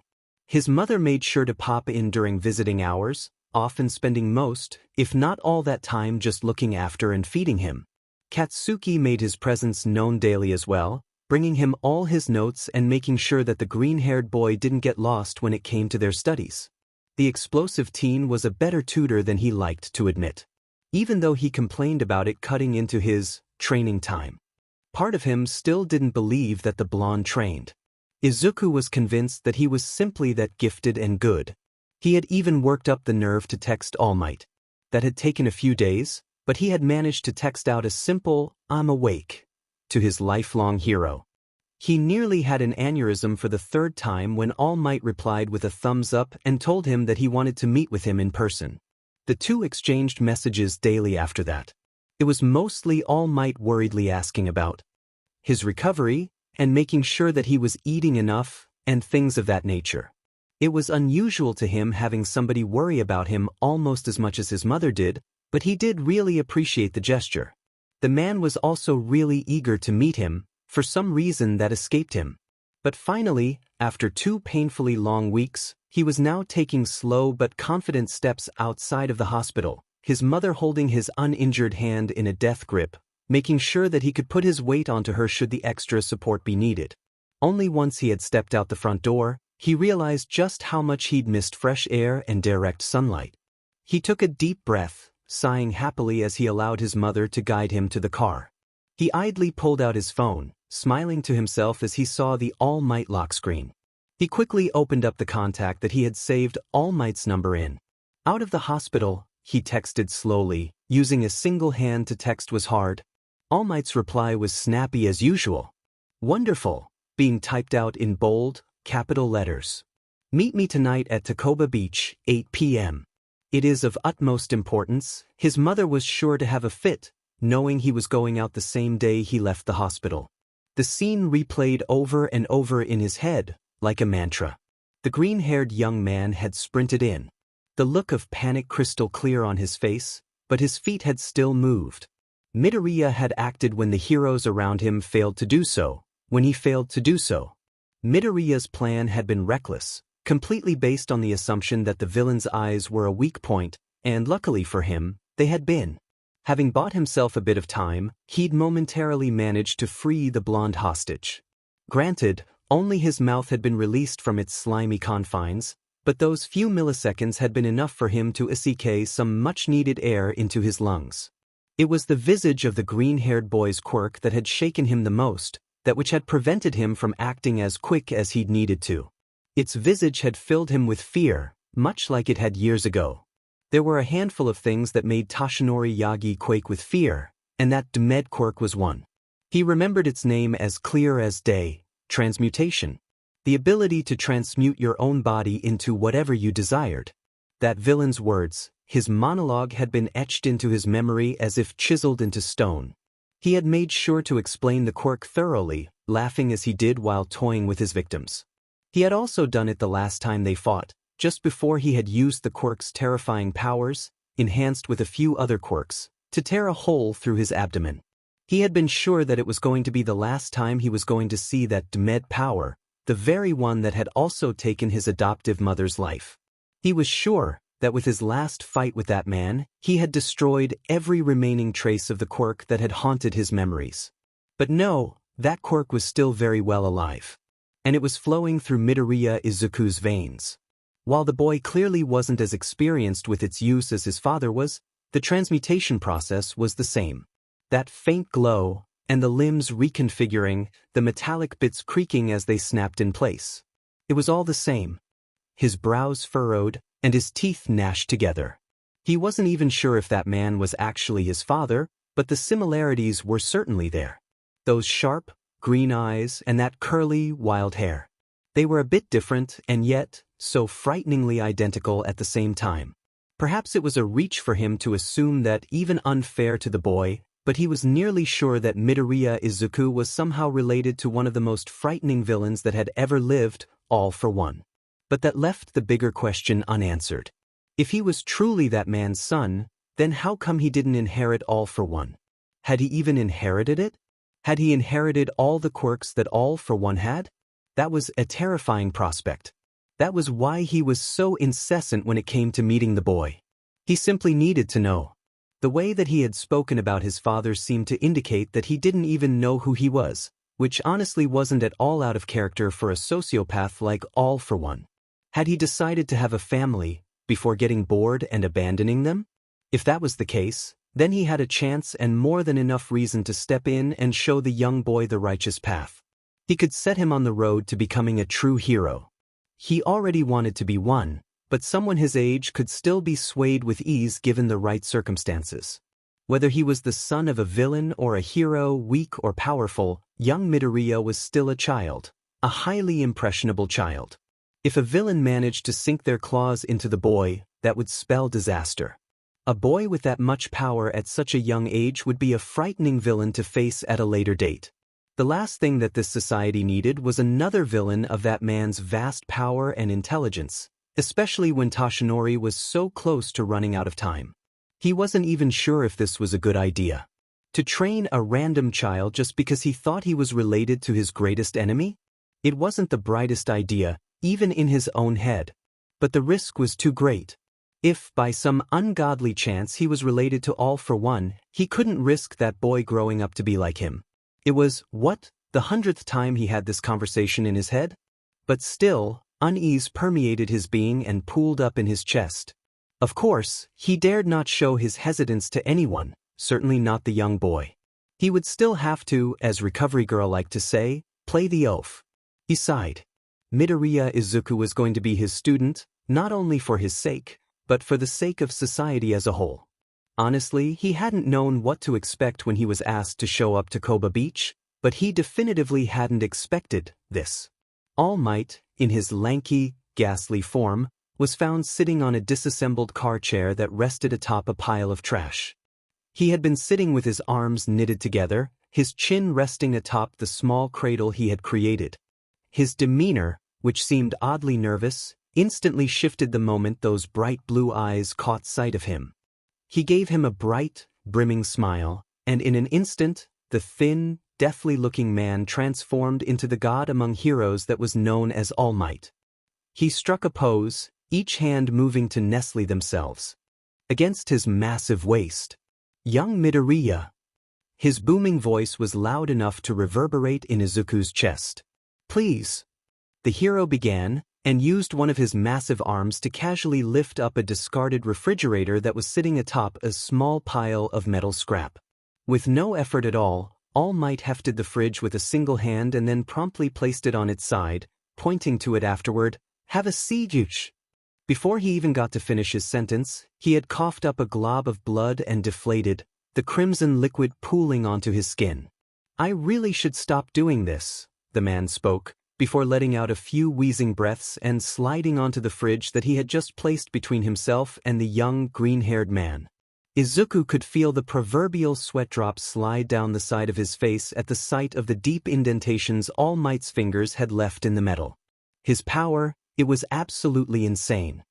He made himself comfortable on the refrigerator right beside his idol, his heart thumping nervously in his chest. The tall man turned to him, and Izuku let out a small breath to calm himself. Even in his deflated form, the man stood well over 7 feet tall. His stature was very impressive, and while Izuku was no slouch either, now standing at approximately 6 feet, the man still towered over him.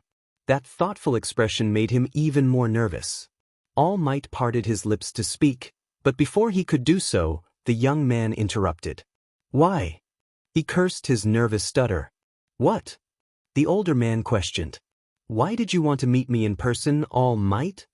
Well, as I said, young Midoriya. It's something important regarding both our futures. He suddenly waved a hand dismissively. And please, while I'm this form, I'm Toshinori Yagi. Please refer to me as such as to avoid any blunders while in public. The nature of my quirk is supposed to be a secret, after all. Izuku gave a silent nod, and Toshinori continued. I came here because I have a proposition for you, something I couldn't explicitly say in a letter. Ah, how would you like to be my student and train under me? Izuku's brain short-circuited. Why? Came his intelligent, not to mention incredulous, reply. Toshinori smiled and placed a gentle hand on Izuku's shoulder. Because I see potential in you, my boy. Most great heroes have tales of heroics from their high school days, but do you know what all those stories have in common? He paused for dramatic effect. All of them moved before they could even think. But you went a step beyond, you willingly put yourself in harm's way to rescue a civilian. And that is the most important trait of a hero. The spirit of self-sacrifice. As heroes, we put our lives at risk every single day to rescue other people, and to put a stop to villainous activity. He knew his actions had been reckless, that it would have been wiser to simply wait for a hero with a more suitable quirk to rescue his friend, but he couldn't simply have stayed still while his friend nearly died. Toshinori flexed a thin hand. You were powerful enough to blow that villain away, but from the looks of it, you weren't used to handling such raw power. He waved towards his broken arm, and Izuku let out a nervous chuckle before nodding. All Might flexed an arm, which looked a bit silly in his deflated form, and gave him a grin. My quirk is the same. It gives me unimaginable power, but my body needs to be strong enough to handle the recoil. Izuku stuttered out and All Might paused. Your quirk? He muttered under his breath. You have one for all, right? Toshinori choked once again, hacking up excessive amounts of blood as he coughed. His expression became deathly still, and he turned to Izuku, an intense look in his eyes. How do you know about that? His words had an icy tint to them, and a shiver ran up the teen's spine. My father, he burst out. He had a small library and he wrote a lot of books about quirks. That still didn't explain how his father knew about One for All. All Might ground his teeth together, having his suspicions all but confirmed about the boy being all for one's child. What do you know about One for All? Toshinori eyed him curiously. Well, I know that it's just a quirk that allows you to stockpile energy or power and then transfer it over to another user. That was the basic gist of it, from what he remembered from his father's writing. Toshinori nodded in confirmation. Is that all? Izuku shook his head and continued. It's an enhancement-type quirk that allows the user to channel that excess energy stored into different parts of their body. If it's the muscles, it makes them stronger. If it's the skin, it can harden it. And if it's channeled through something else, like a quirk, then it increases its maximum output exponentially. He was summarizing and paraphrasing the heavy details that his father had listed. He couldn't simply start listing off the different ways that it had manifested in all the different users like his father had. His father, he noticed, didn't seem very interested in the people who'd owned the quirks, which was very much unlike Izuku, who was obsessed with heroes. He was simply interested in the quirks themselves. He listed off the ways that a quirk could be used, and even went as far as to mention how other quirks could be combined with it. That was an interesting subject that he couldn't even begin to fathom, combining quirks together. Perhaps his father was a strategist of some sort? In the case of One for All, it had been a bit different. His father had devoted 8 sections to each manifestation, as he called it. He had written on it extensively, noting that the power did indeed seem to get stronger with each time it was passed on. He didn't write out any names, simply listing each user as manifestation and prefixing it with a number. The power started meager at first, a small energy boost, and a slight increase in stamina, before growing with each person that had inherited it. By the time it had gotten to its 8th manifestation, the quirk had turned from a meager boost into overwhelming brute strength, in his father's words. The way he described it being used sounded very similar to his favorite hero's quirk. The power to level buildings with a single punch, enhanced speed, and durability. It seemed to fit All Might perfectly. Said ProHero cleared his throat. Oops, was he mumbling again? That's not a bad way of putting it, my boy, but I'd appreciate if you didn't go around sharing that knowledge publicly. My quirk is a massive secret, known only to a carefully selected handful of people. Toshinori sighed. And now you as well. Izuku nodded wordlessly. Do you know who your father is? All Might questioned. Izuku shook his head. I don't really remember him, and I don't think I want to either, he added the last part bitterly. My mother said he's in a coma, having lost against a hero in some big fight. His hands tightened to a fist, and his teeth began to grind together. Izuku didn't like speaking about the man. Just the thought of him made his blood boil. When was that? All Might asked, a suspicious tone in his voice. Around. He paused briefly. 5 years ago. Toshinori ran a hand across his shirt, gripping the massive puncture scar that lay beneath. It was around the same time that he had gotten his injury. My boy, the blonde began. I think I might have an idea as to who your father is. Izuku's head snapped towards him. You do?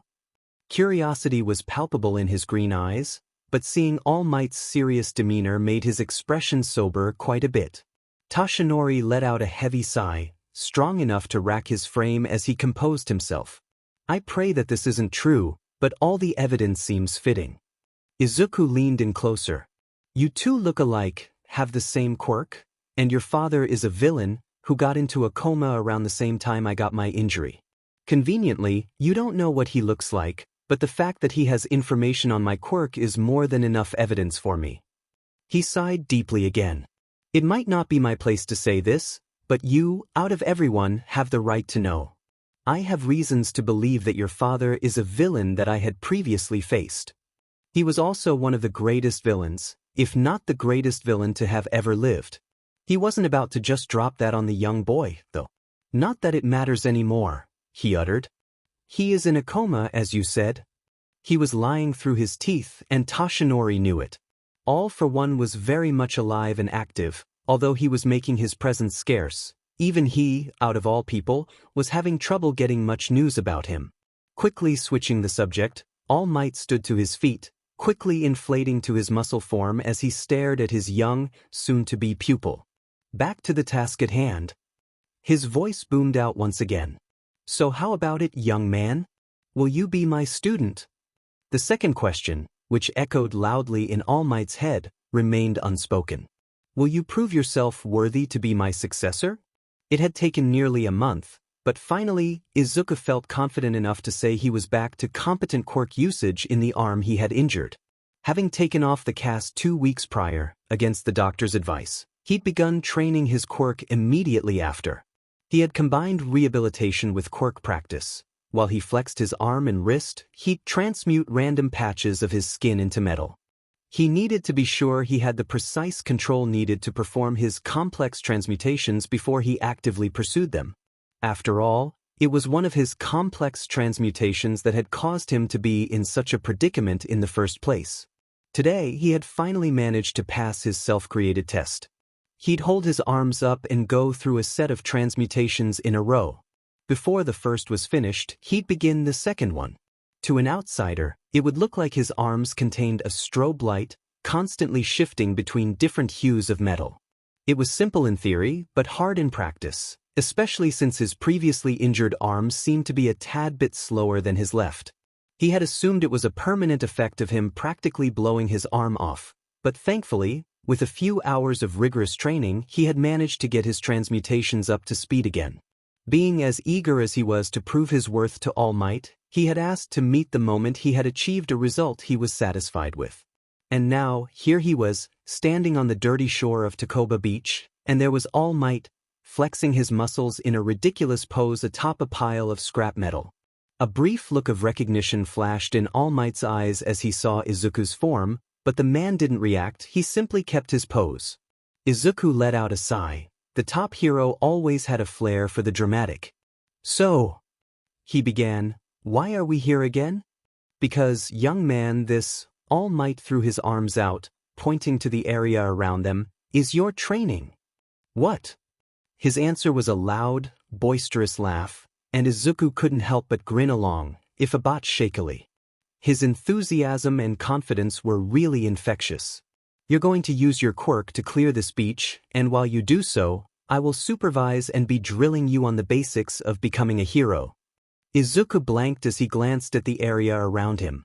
Mountains of garbage and small heaps of metal covered practically every inch of the beach.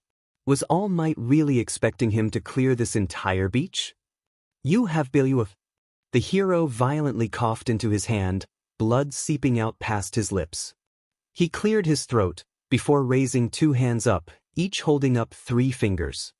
6 months, he croaked out hoarsely, his voice always strained after one of his coughing bouts. 6 months? That didn't sound bad at all. Hell, he was sure he could clear it in a half that time. Not being one to pointlessly dally, Izuku's hands began to glow, and much to All Might's fascination, Izuku's ears started to give off a dim glow too. His hands and ears began transmuting rapidly, the transmutation on his hands actually being fairly simple, but his ears were another story entirely. He remembered spending weeks disassembling speakers, microphones, and all sorts of acoustic equipment to manage to get the right balance needed to turn his ears into what was basically an ultra-sensitive sonar. It had taken a minute, but eventually his right hand had taken the shape of a black, metal rod with a thick sphere at the very end, and his other hand had taken the form of a flat board, its color an onyx black. He held out the metallic board and then slammed the rod against it, resulting in a sharp clang. He saw All Might uncomfortably shift in place as he did, the loud sound causing his ears to ring painfully. The teen closed his eyes as he proceeded to slam the hammer against the anvil. He did this about a dozen times, each strike coming harsher than the one before. He kept his eyes closed for a few moments after stopping, his hands giving a dim glow, before returning to their normal form. A moment later, his ears also shone for a few seconds as he finally opened his eyes. All Might was staring at him expectantly, a curious expression on his face. The question was unasked, but it hung clearly in the air. Izuku was quick to elaborate, a sheepish smile creeping on his lips. "Sorry." He chuckled. "I wanted to map the place out, and I thought this was the fastest way to do it." The confused expression didn't fade from the hero's face, and for good reason. To him, all what Izuku did was smack 2 strange-looking metallic pieces against one another. "You know how bats use sound waves for echolocation?" All Might gave a hesitant nod. "It was sort of like that. I transmuted my ears so they'd be able to pick up the echoes that bounced off of anything solid on the beach." All Might's brows raised, not from confusion, but rather from surprise. "You know how to do that with your quirk?" the blonde asked, awe clear in his tone. Izuku gave a brief nod, grinning in response. "And a lot more." This time, it was All Might who mirrored his grin. Training young Izuku would prove to be very interesting. Toshinori Yagi had to admit, he was impressed. Very impressed. Day by day, he watched as Izuku cleared out piles upon piles of garbage from Takoba Beach, and slowly, the once popular location was returning to its formal glory. He had a good amount of strength. While the green-haired young man certainly had the build of an athlete, All Might hadn't expected that his lean muscles could put out much lifting power. glad to have been proven wrong. He could lug around dozens of kilograms like they were nothing, and Toshinori could only assume it was training that was somehow related to his quirk. After all, a quirk like his required a certain amount of physical prowess. One couldn't simply transform his arms into dense metal without the muscle mass needed to lift and use said arms. What was more impressive, however, was how versatile his quirk seemed to be. He watched dozens of times as Izuku had used some transmutation to hoist up a stubborn piece of metal, or the time he had broken down an entire scrapped car using nothing more than a crowbar and a hammer. That had been an interesting sight to see. And on certain days when Midoriya was especially eager to please, he'd up and make small items disappear into his hands and either turn them to dust or oxygen. Apparently, he could transmute small items, but didn't do it often because it put too much of a dent in his reserves. And now, on the 85th day mark, he came to see the beach completely cleared, Izuku standing proudly atop a filled moving truck, a smug expression on his face, almost as if his face was carrying a sentiment of, "I told you I could do it." He had been so excited that he had immediately inflated into his muscle form, hands slapping against one another in an excited applause. Almost playfully, he saw Izuku bow, bending a hand beneath his abdomen as he did so. The pair shared a laugh afterwards, and the green-haired teen jumped down from his position on the small heap of scrap. The blonde saw excitement in his eyes, an eagerness to prove himself once again to his hero. Toshinori had to admit, he loved how unrelenting Izuku's enthusiasm was. In a way, it reminded the man of himself. He laid a hand on his shoulders, giving the boy a beaming smile. The pair stood, unmoving for a few moments in a comforting silence. It was eventually Izuku who broke it, however.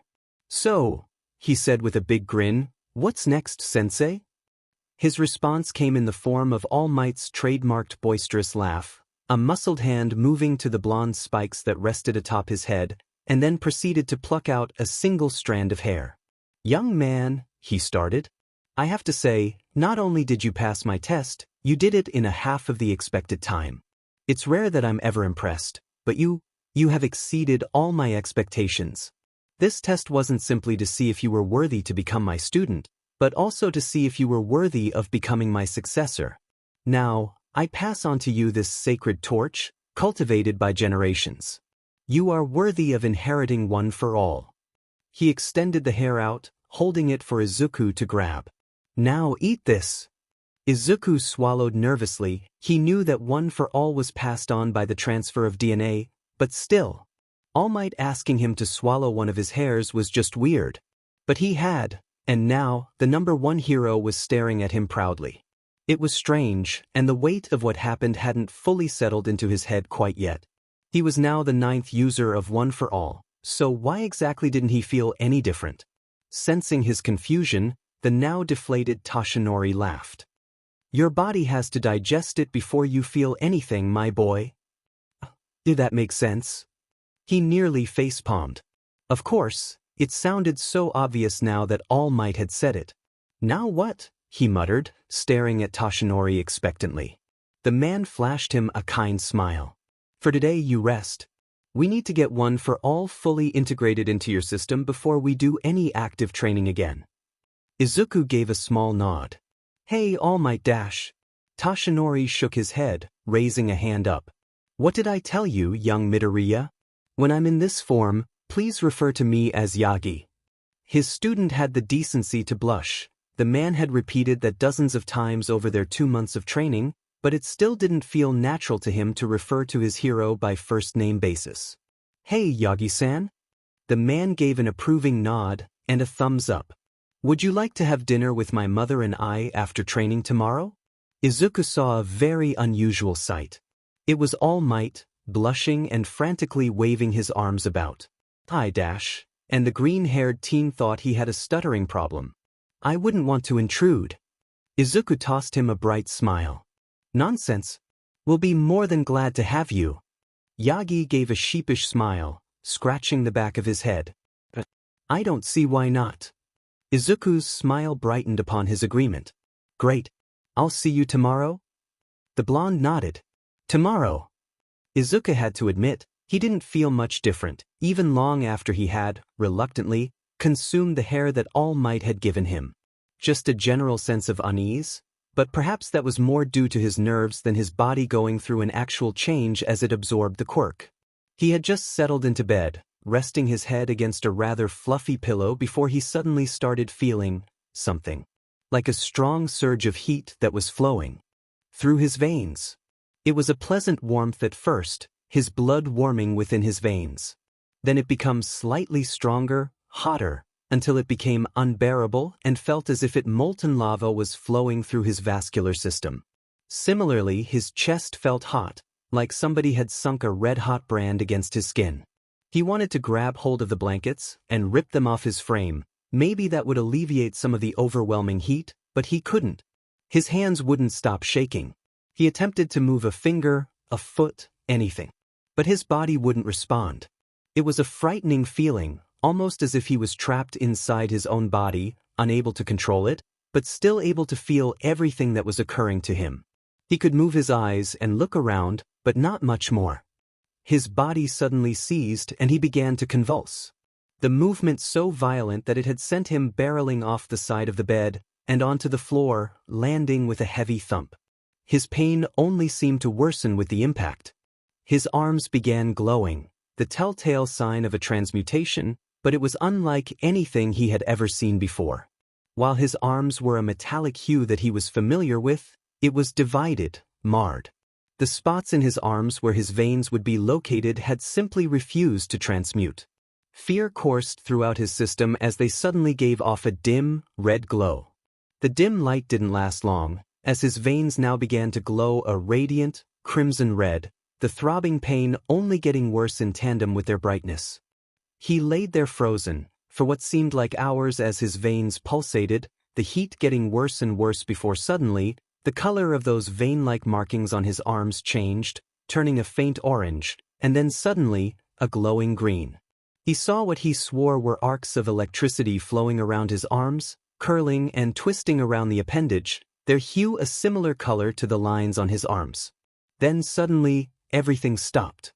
The pain, the burning, it all stopped. He watched in silence as that metallic silver that had consumed his arm began to slowly unravel, unwinding from his fingertips at first, and then slowly running up his arm. It looked like the transmutation itself was being drawn to those glowing veins. And once the metal had faded from his skin, the light show did as well.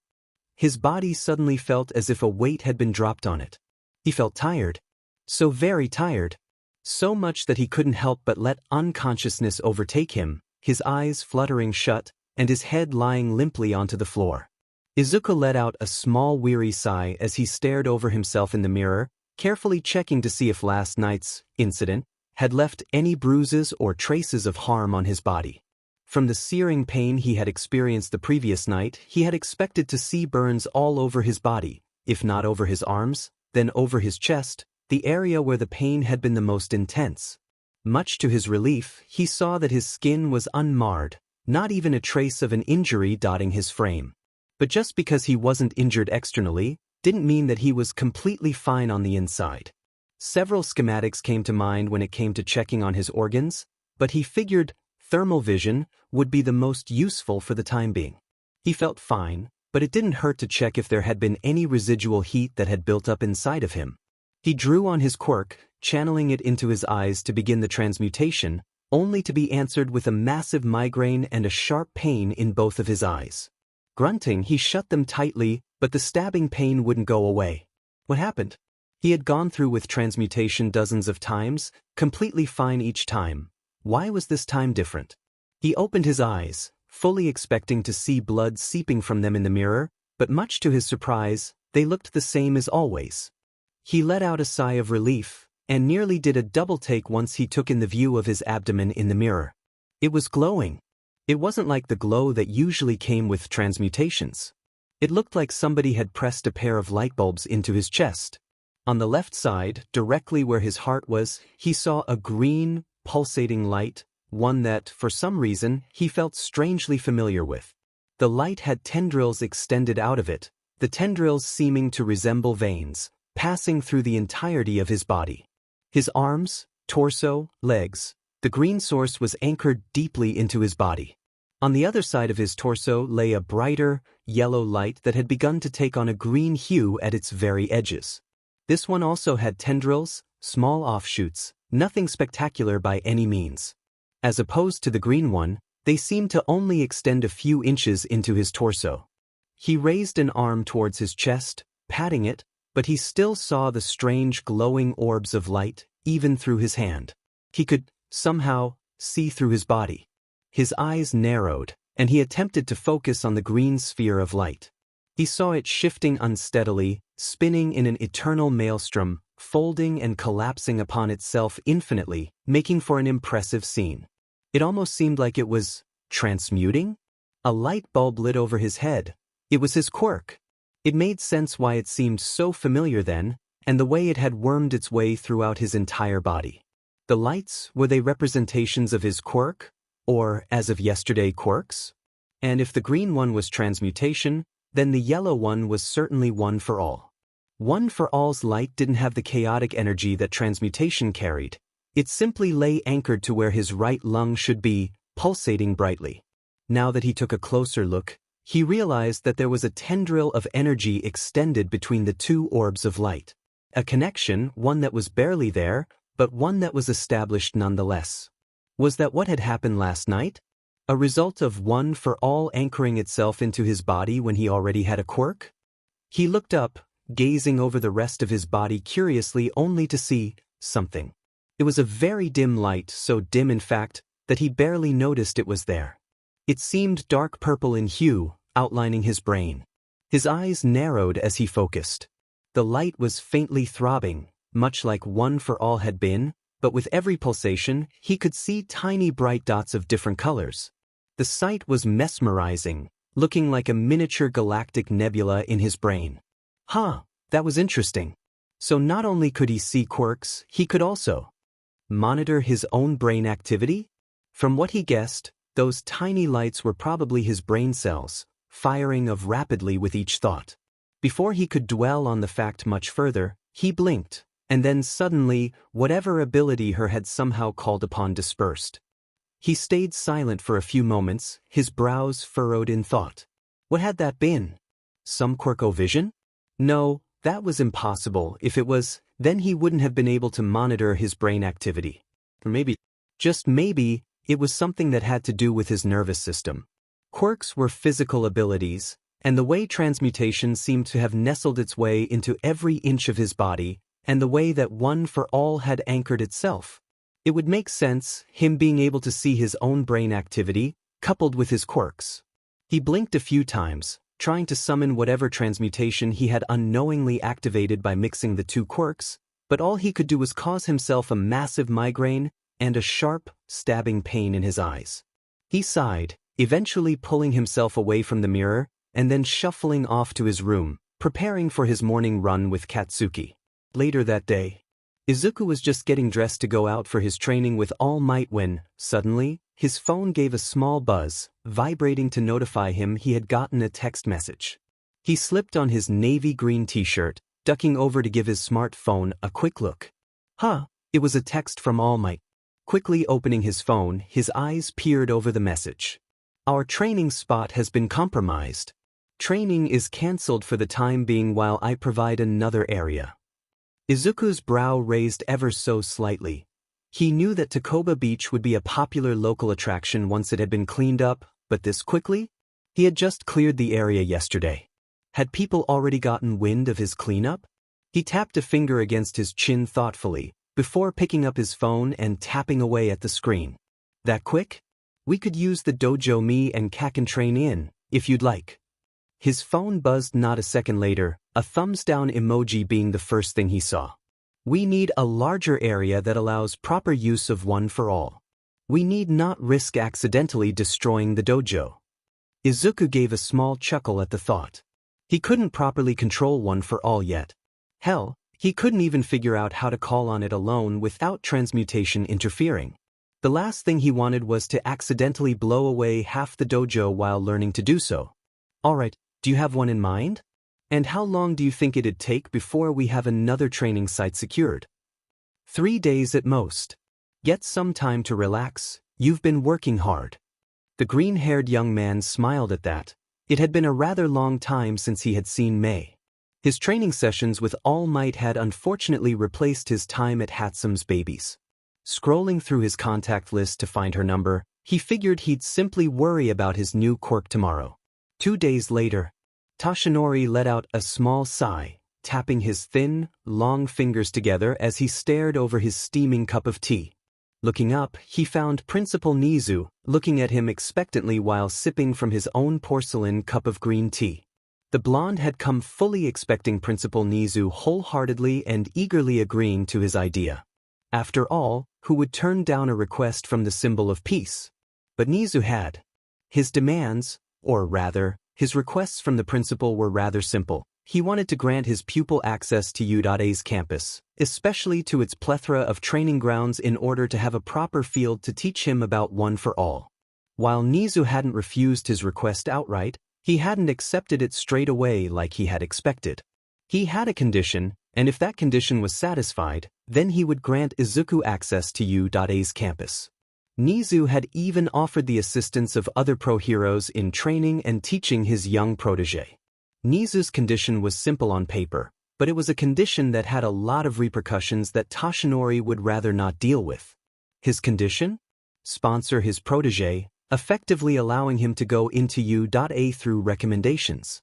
The downside of that would be that it would, to a certain extent, publicize his relationship with the young man. Even if it would only be primarily known among other recommendation students, news of a student being linked to All Might would spread like wildfire in no time. There was a reason why somebody like All Might rarely publicized his relationships with those around him. A man like him had a lot of enemies that were depraved enough to hurt his friends and loved ones if it meant getting to him. Briefly, he considered the possibility of All for One finding out about his relationship with Izuku. Would he be furious? Indifferent? Would he see the young man as another weakness a SDST like him could make use of? He quickly shook those thoughts away. He hadn't heard any news regarding the man in years, and for all he knew, as Izuku said, he could very well be in a coma to this day. He considered his options, running over the pros and the cons in his head once more. On one hand, sponsoring Izuku could come with great benefits. Access to a proper training ground would be a first, and his access to other pro-heroes when it came to training would be paramount to his growth. All Might was many things: a hero, a symbol of peace, and a man whose power seemed very well unstoppable. But what he was not was a proper teacher. Truth be told, he had no idea what the proper methods of teaching were. The few months that he had been training Izuku was no more than him being a glorified supervisor while Izuku did the lion's share of the work.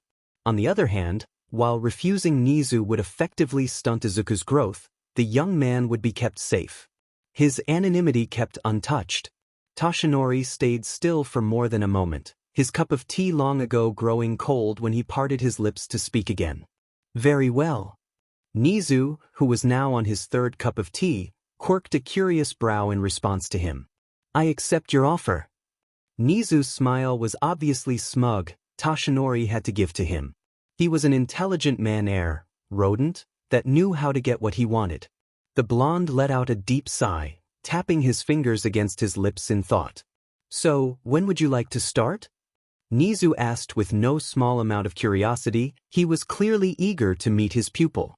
Tomorrow, All Might uttered. Does 5 p.m. sound good? Nizu nodded. I shall have the training area arranged, and a few members of staff gathered to watch over the first training session. The following day, Izuku felt nervous, like his stomach was in knots. Still, there was no lack of eagerness and excitement either. Not only had All Might found a training field, he had found it in U.A out of all places, and not only that, apparently, the principal and a few members of staff were there to watch his first training session. He stepped into the large building labeled TDL in big, bold, yellow letters. Immediately, he was met with the sight of All Might in his muscle form, standing proud with his hands on his hips. Next to him was a small white mouse. It had taken a moment to process, but he came to recognize the small creature as the principal of U, an animal that had been gifted with a quirk that multiplied his IQ by 10 folds. He was so taken back by the sight of Principal Nizu that he had barely noticed that All Might was standing right next to another famous pro hero. A man whose skin was a dark gray and had a large, chiseled head. The pro hero Cementos. He took a quivering breath, his inner hero fanboy screaming at him to go and get an autograph, but he pushed the desire down. Looking around, he realized that there were other pro heroes gathered. Midnight, Vlad King, and an orange caterpillar? One with dark, shaggy hair and eyes that were closed shut. Was the caterpillar snoring? Realizing where Izuku was looking, Midnight promptly turned around and kicked the caterpillar right in its midsection. Ouch! Izuku grimaced internally. Getting kicked by that sharp heel must have hurt. The creature took a moment, but eventually tiredly opened its bloodshot eyes. Oh! His voice was faint, but he had managed to hear him. We've started already? The orange creature promptly stood up, and only then did Izuku realize that there was a zipper running straight down the center. That was a sleeping bag, not a caterpillar as he had foolishly assumed. A thin, scruffy-looking man wearing a black jumpsuit with a scarf around his neck stood up lazily, still rubbing the sleep out of his eyes. He almost didn't recognize him. If it wasn't for the slitted goggles around his neck, he would have never known that he was face to face with the Erasure hero, Eraserhead. All Might cleared his throat to catch his attention, and his gaze swiftly snapped back to the blue-clad hero. The small suit-wearing rodent was looking at him expectantly, and only then did Izuku realize that instead of introducing himself like All Might had asked of him previously, he had spent the past few minutes basically gawking at all of the pro heroes.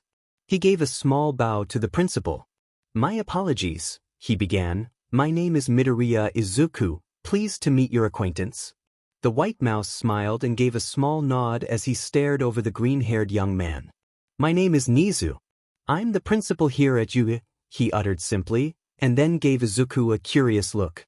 "And before we officially begin your training, I'd like to conduct a little test."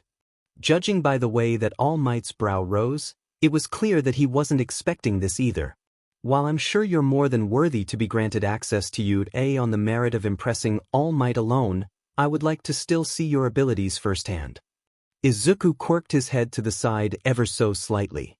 "What, like a quirk demonstration?" Nizu let out a small laugh and nodded. "Something like that." It was only then that he realized Eraserhead was slowly but steadily moving closer towards him, taking his time as he clasped some sort of guard to his wrist, and judging by how bulky the thing seemed to be, he was willing to bet they were some sort of training weights. "This," Nizu began, extending an arm towards Aizawa, who was settling into a fighting stance, "is your first test. Quirkless hand-to-hand combat." Izuku grinned at that, feeling excitement rush through him. So, a sparring session, just like the ones he had with Katsuki on a near-daily basis. Fighting a new opponent was bound to be not only interesting but refreshing as well. And having that opponent be a pro hero who specialized in hand-to-hand combat? He was willing to bet this was going to be challenging, even with those training weights clasped onto each of Eraserhead's limbs. "Now," Nizu promptly spoke, startling the blonde man, "All Might, would you mind giving the two some space?" Letting out a deep, defeated sigh, he gave a nod, and then slowly began to step away, staring nervously at his pupil. While he had trust in Izuku's abilities, he hadn't expected for this to happen. Nizu was full of surprises. Idly, Izuku saw Cementos lower his arms to the floor, pressing his palms against the concrete ground. The ground beneath him and Aizawa shifted. A circle about 30 feet in diameter rose up to make a small ring for the pair to fight in. Eraserhead looked as unimpressed as ever as he spoke to Izuku. "I'll give you 3 minutes. If you're immobilized or knocked out of the fighting arena, that will count as a loss. Ready?" A distinctly feminine voice called out from outside the arena, and Izuku turned to see Midnight with a flog in her hands raised high into the air. His opponent remained stoic and unmoving, but Izuku gave a small nod, and that was apparently all the woman needed, as she whipped her hand down, the flog making a distinct crack as it whipped through the air. "Hajime!" Izuku heavily enjoyed sparring to the point that, besides practice, it was the main reason he had sparred so often with Katsuki. It gave him an outlet, a reason to turn off his brain and simply let his body and his muscle memory do the work. He barely had time to blink before he saw Aizawa charging forwards, those yellow goggles covering his eyes, and his hair floating high above his head. He was fast, faster than Katsuki, even with those training weights weighing him down. He crossed both of his arms in front of his abdomen, forming a small cross to block the open palm strike that was aimed for his midsection. Even with his guard up, the power behind that strike sent him stumbling back, and Eraserhead didn't even give him a moment to regain his footing before he continued his assault. His body twisted upon its axis, his movements a blur as he attempted a roundhouse kick that was aimed at the green-haired boy's head. Izuku reacted in the only way he could, dropping to his knees with a painful thud against the concrete floor. Letting out a breath he didn't know he was holding in as the kick passed a mere 2 inches above his head. Aizawa was too fast for him to find any flaws or openings in his form. So he did what he could do at that moment. Springing up from his crouch, he charged into Aizawa's abdomen, slamming his shoulder against the slender man's stomach. The man let out a small grunt, skidding back a few feet before he grabbed hold of the sides of Izuku's waist, and promptly threw him to the side before the boy could knock him over. Izuku managed to roll onto his feet, a few feet away from the outer perimeter of the circle. Aizawa, seeing a chance to end the fight quickly, charged towards the teenager's form once again. He attempted another roundhouse kick, but Izuku reacted to it quickly, dropping to his feet and attempting to sweep his legs from beneath him. Aizawa let out a small scoff. The kid wasn't bad, but it was going to be a cold day in hell before he could stumble him with a move like that. He jumped upwards, his body bending back as he backflipped, slamming his heel into Izuku's chin as he did so. The teenager let out a yelp of surprise, falling backwards, mere inches from the edge of the circle, his back to the pro hero. Eraserhead skidded to a halt, watching curiously as the brat simply laid still. Had he overdone it? Or was the boy simply that weak? He saw his chest rise and fall, and Midnight still hadn't called the match, so he was bound to be awake. Dazed was he? Too bad, Aizawa didn't give his students any breathers. He rushed in once again, ping a leg back to kick the teenager out of the circle. But, much to his surprise, before he could slam his leg down, the teenager jumped into action, literally. He sprang up onto his hands and tossed his body backwards, slamming his foot against Aizawa's face much like he had done not a minute prior. The raven-haired hero couldn't help the manic grin that crept up onto his features. That cheeky little brat. Izuku mirrored his expression, a grin creeping up on his face as he wiped the blood that seeped past his lips. Eraserhead saw the teenager rise to his feet, eager to clash once again, but Aizawa simply shook his head, gesturing towards Midnight. Not bad, brat. Not bad at all, he said as he slipped the goggles down to their resting position around his neck. Don't get the wrong idea, though. I'm not impressed, Aizawa commented offhandedly as he undid the weights that were strapped to his body. I'm just not outright disappointed either, even if I was holding back. Izuku let out a small sigh of relief. He truly didn't know if he could keep up with the man if that fight had gone on for much longer. Aizawa wasted no time in turning his back to the boy and jumping off the small platform, the red-clad man known as Vlad King being quick to jump onto the ring and take his position. Why? All Might exclaimed, looking at the small rodent as he watched the fight between Aizawa and young Midoriya. The principal let out a small laugh, before giving All Might a mischievous look. I needed to see if he had your spirit, he exclaimed simply, but the answer left All Might dissatisfied, a narrow line forming onto his lips. Nizu turned his head back towards the ring, watching carefully. I'm no fool, Toshi. You've been looking for a successor for years, somebody that could stand the burden of your quirk, somebody that was truly worthy of becoming a hero. The blonde didn't respond verbally, merely giving the principal a nod, wanting to see where he was getting. But the burden that boy will shoulder isn't of your quirk alone. He will have to become the next symbol of peace. And judging from how your time in your hero form is steadily decreasing, that time will be very soon. Toshinori knew this. Of course he knew this. He knew that his reign as the symbol of peace wouldn't last for very long. He had a few years at the very most, and during that time he needed to raise a hero capable of shouldering the weight that such a position inflicted upon him. A hero that could smile in the face of danger and calm the general public with his presence alone. Once he learns how to control your quirk, Toshi, the boy will be unstoppable. But as it stands, Midoriya is vulnerable. All Might grit his teeth.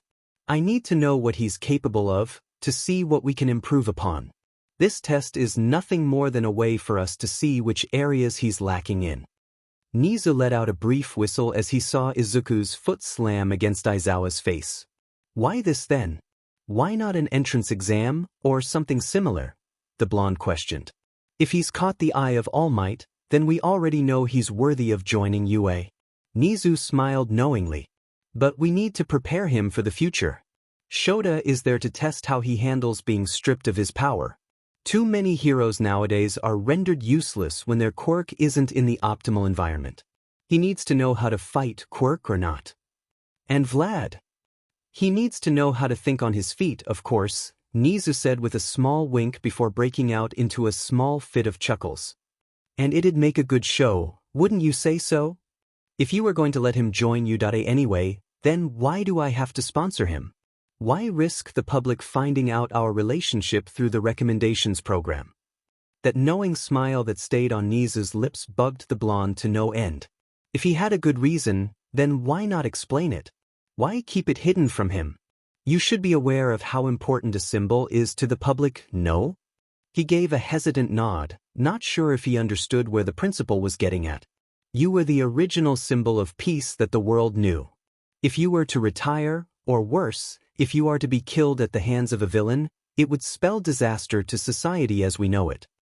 The existence of All Might, of a symbol, is enough to uphold a status quo. Organized crime is at an all-time low. People feel safer than ever because of you. I fail to see how the boy is involved in that? Toshinori exclaimed, his curious tone practically begging for Nizu to keep explaining his point. When you retire which was probably going to be very soon, All Might reminded himself. Society will need a new symbol, a new hero that they can place their trust in. And who would be better than the boy you trained yourself? The legacy you left behind. And what of the villains? Doing that will place the boy in massive amounts of danger. He grit his teeth. He didn't want to see another one of his loved ones be taken from him. Especially not the boy that he had taken somewhat of a parental figure to. We need to rip off the band-aid, Toshinori, Nizu uttered, turning once again to watch the fight as Vlad King took his spot in the small outcropping of concrete. The man was chuckling even as he took his fighting stance, looking back at Aizawa. That's the idiot's way of saying he likes you, Gaki. Vlad smiled wildly, but Aizawa's expression was stoic as ever, betrayed only by the way his eyes shone with curiosity and interest as he appeared genuinely interested in watching the fight that was about to unfold. Vlad didn't seem to waste any time in getting prepared for the fight, a few droplets of crimson liquid seeping past his gauntlets and pooling at the very edges of his fingertips. Izuku's mind was in a flurry of thoughts. He already knew about his opponent's quirk, blood control.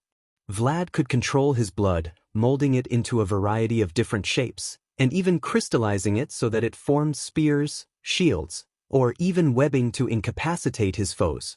It was a very versatile and very dangerous quirk, but one that couldn't be used for too long for the fatigue that came with the blood loss. What could work against a quirk like that?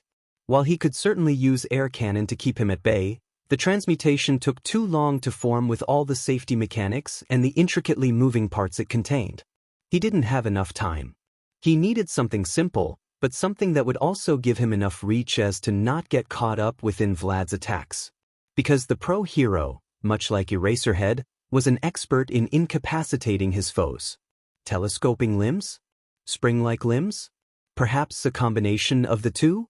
That didn't sound too bad actually. Telescoping limbs would give him the extended reach he desperately needed, while spring-like limbs would add a little more oomph to his punches. His arms began giving their usual iridescent glow, but before he could finish the schematic, he heard the distinct crack of a whip and Hajimen being called out again. He had just barely transmuted the outer inch of his skin into metal when Midnight had called the fight. With the inner mechanics of his transmutation still unfinished, he doubted he could win. He just needed to buy himself enough time to complete his transmutation. He snorted inwardly. This was starting to feel a whole lot like the sludge villain incident. But instead of having to save Katsuki, he was saving his own skin. The small trickles of blood quickly magnified, a tidal wave of crimson leaking past Vlad's gauntlet, and crystallizing around his arm to form a large, pointed spear of hardened blood. The blood hero charged in, not giving his form much thought. A straightforward, clearly telegraphed attack. Vlad didn't need to do much, only to check if the boy would freeze up when confronted with a deadly quirk. Much to his surprise, Izuku hadn't dodged, nor had he sidestepped his charge. Instead, he had balled up that metallic hand into a fist and slammed it right against the tip of his crystallized spear. The tip shattered like glass, sending fragments of blood clattering all along the floor. Well, the brat really wasn't all that bad after all. He could tell, of course, from his height, and the way the boy was built that he could carry power behind his punches. He just didn't know the boy could hit that hard. Vlad carried a grin as he ped that very same arm back, the crystalline fragments of blood rushing up to meet his shattered spear and reforming it. This time, Vlad made sure that the atomic structure of his crystals was more organized, making them stable and that much harder. Metal slammed against blood, and this time, the spear's form held solid, grating against Izuku's hardened skin. Those green eyes widened, and the blood hero's grin widened in tandem. "What? You didn't think I was just going to let you off easy, did you?" "No." Immediately, he scrapped the idea of transmuting the two combined schematics. If this wasn't strong enough to even put a crack in the blood spear, then what could? Vlad saw a chance, and he took it. That brief moment of surprise that had caught Izuku off guard was all he needed to secure his victory. More blood shot out of his gauntlet, moving forwards and wrapping around Izuku's arm. Vlad's pupils momentarily narrowed as he willed the blood to crystallize, trapping his opponent in his grasp. Izuku was getting pushed back. Even with those weights on him, Vlad King still had the superior upper body strength, and now his feet were scrapping against the floor helplessly as Vlad inched him closer and closer to the outer edges. "No!" He tried coursing transmutation to his legs, but with his shoes on, he wouldn't be able to transmute something effective in time. Vlad's toothy grin widened as he saw panic begin to settle onto the green-haired teenager's features. He pushed harder, moving him faster towards the outer edges. Only a few more feet. No! He needed more power. Something. Anything.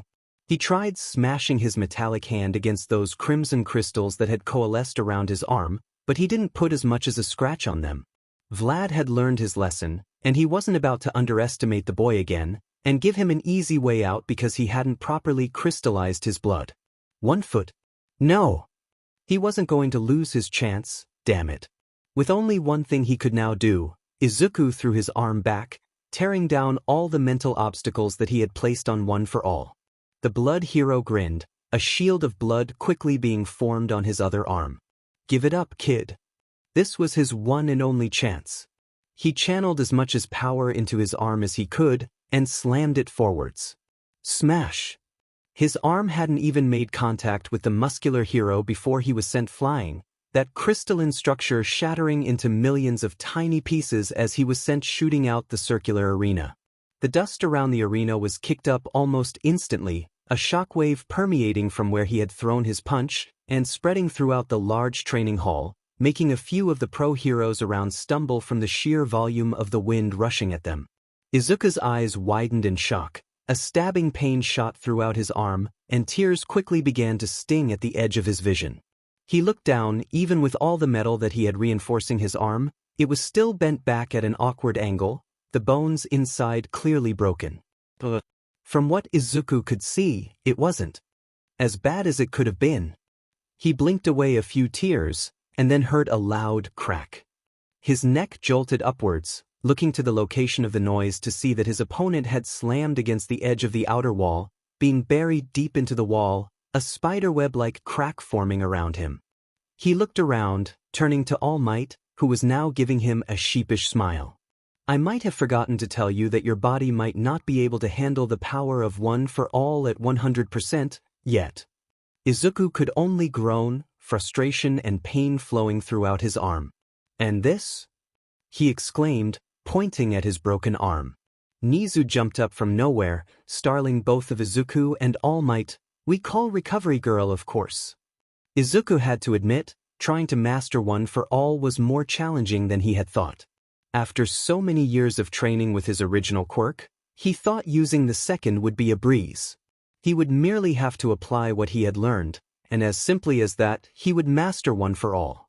But doing that hadn't been as easy as he had expected. He didn't need to hold back when it came to using transmutation, he merely had to restrict his quirk to the area that he needed to transmute. While he could apply that to one for all, the problem was, if he channeled the entirety of his quirk into a specific limb, he'd end up breaking it, much like he had done during his first use of the power. So the first 2 weeks of training with All Might had been spent meditating, trying to find the right amount of power that his body could handle without being damaged in the process. 8%. That was all his limbs could handle before his bones began to creak in protest, and his skin began to get singed by the arcs of lightning that surrounded his body whenever he summoned the power of one for all. Today, though, they were trying something different. He had suggested that he used transmutation first, to reinforce his limbs with metal before he channeled one for all through them. In theory, doing so would not only allow him to eliminate the recoil of his attacks, but would also allow him to handle higher percentages of one for all. Toshinori was staring at him expectantly, a grin creeping onto his lips as he saw both of his pupils' arms begin glowing. Not a minute later, both of Izuku's arms were now mechanical, made entirely out of steel. The blonde gave an approving nod. Now my boy, try using one for all. Izuku obeyed, his eyebrows scrunching in concentration as one for all flowed throughout him, but stopped right at his shoulder blades, right where flesh had been transmuted into metal. The green-haired boy raised a brow, trying once again. Nothing. Try as hard as he could, his power felt restricted, like the flow of energy had been met with some sort of dam. Could it be because of his transmutation? Would the two quirks simply not work together? His brows furrowed in thought. From what he knew about One for All, it was an enhancement-type quirk, one that could multiply the power of the user and their quirk respectively by tenfolds. So, why were the quirks refusing to mesh together? He cancelled his transmutation, starting over from the beginning. This time, instead of transmuting his entire arm, he kept the transformation exclusive to his skin, a metallic coat forming on the entirety of both his arms. Channeling One for All once again, he quickly began to realize what his problem was. One for All was, at its most basic, energy. Energy needed a path so that it could flow.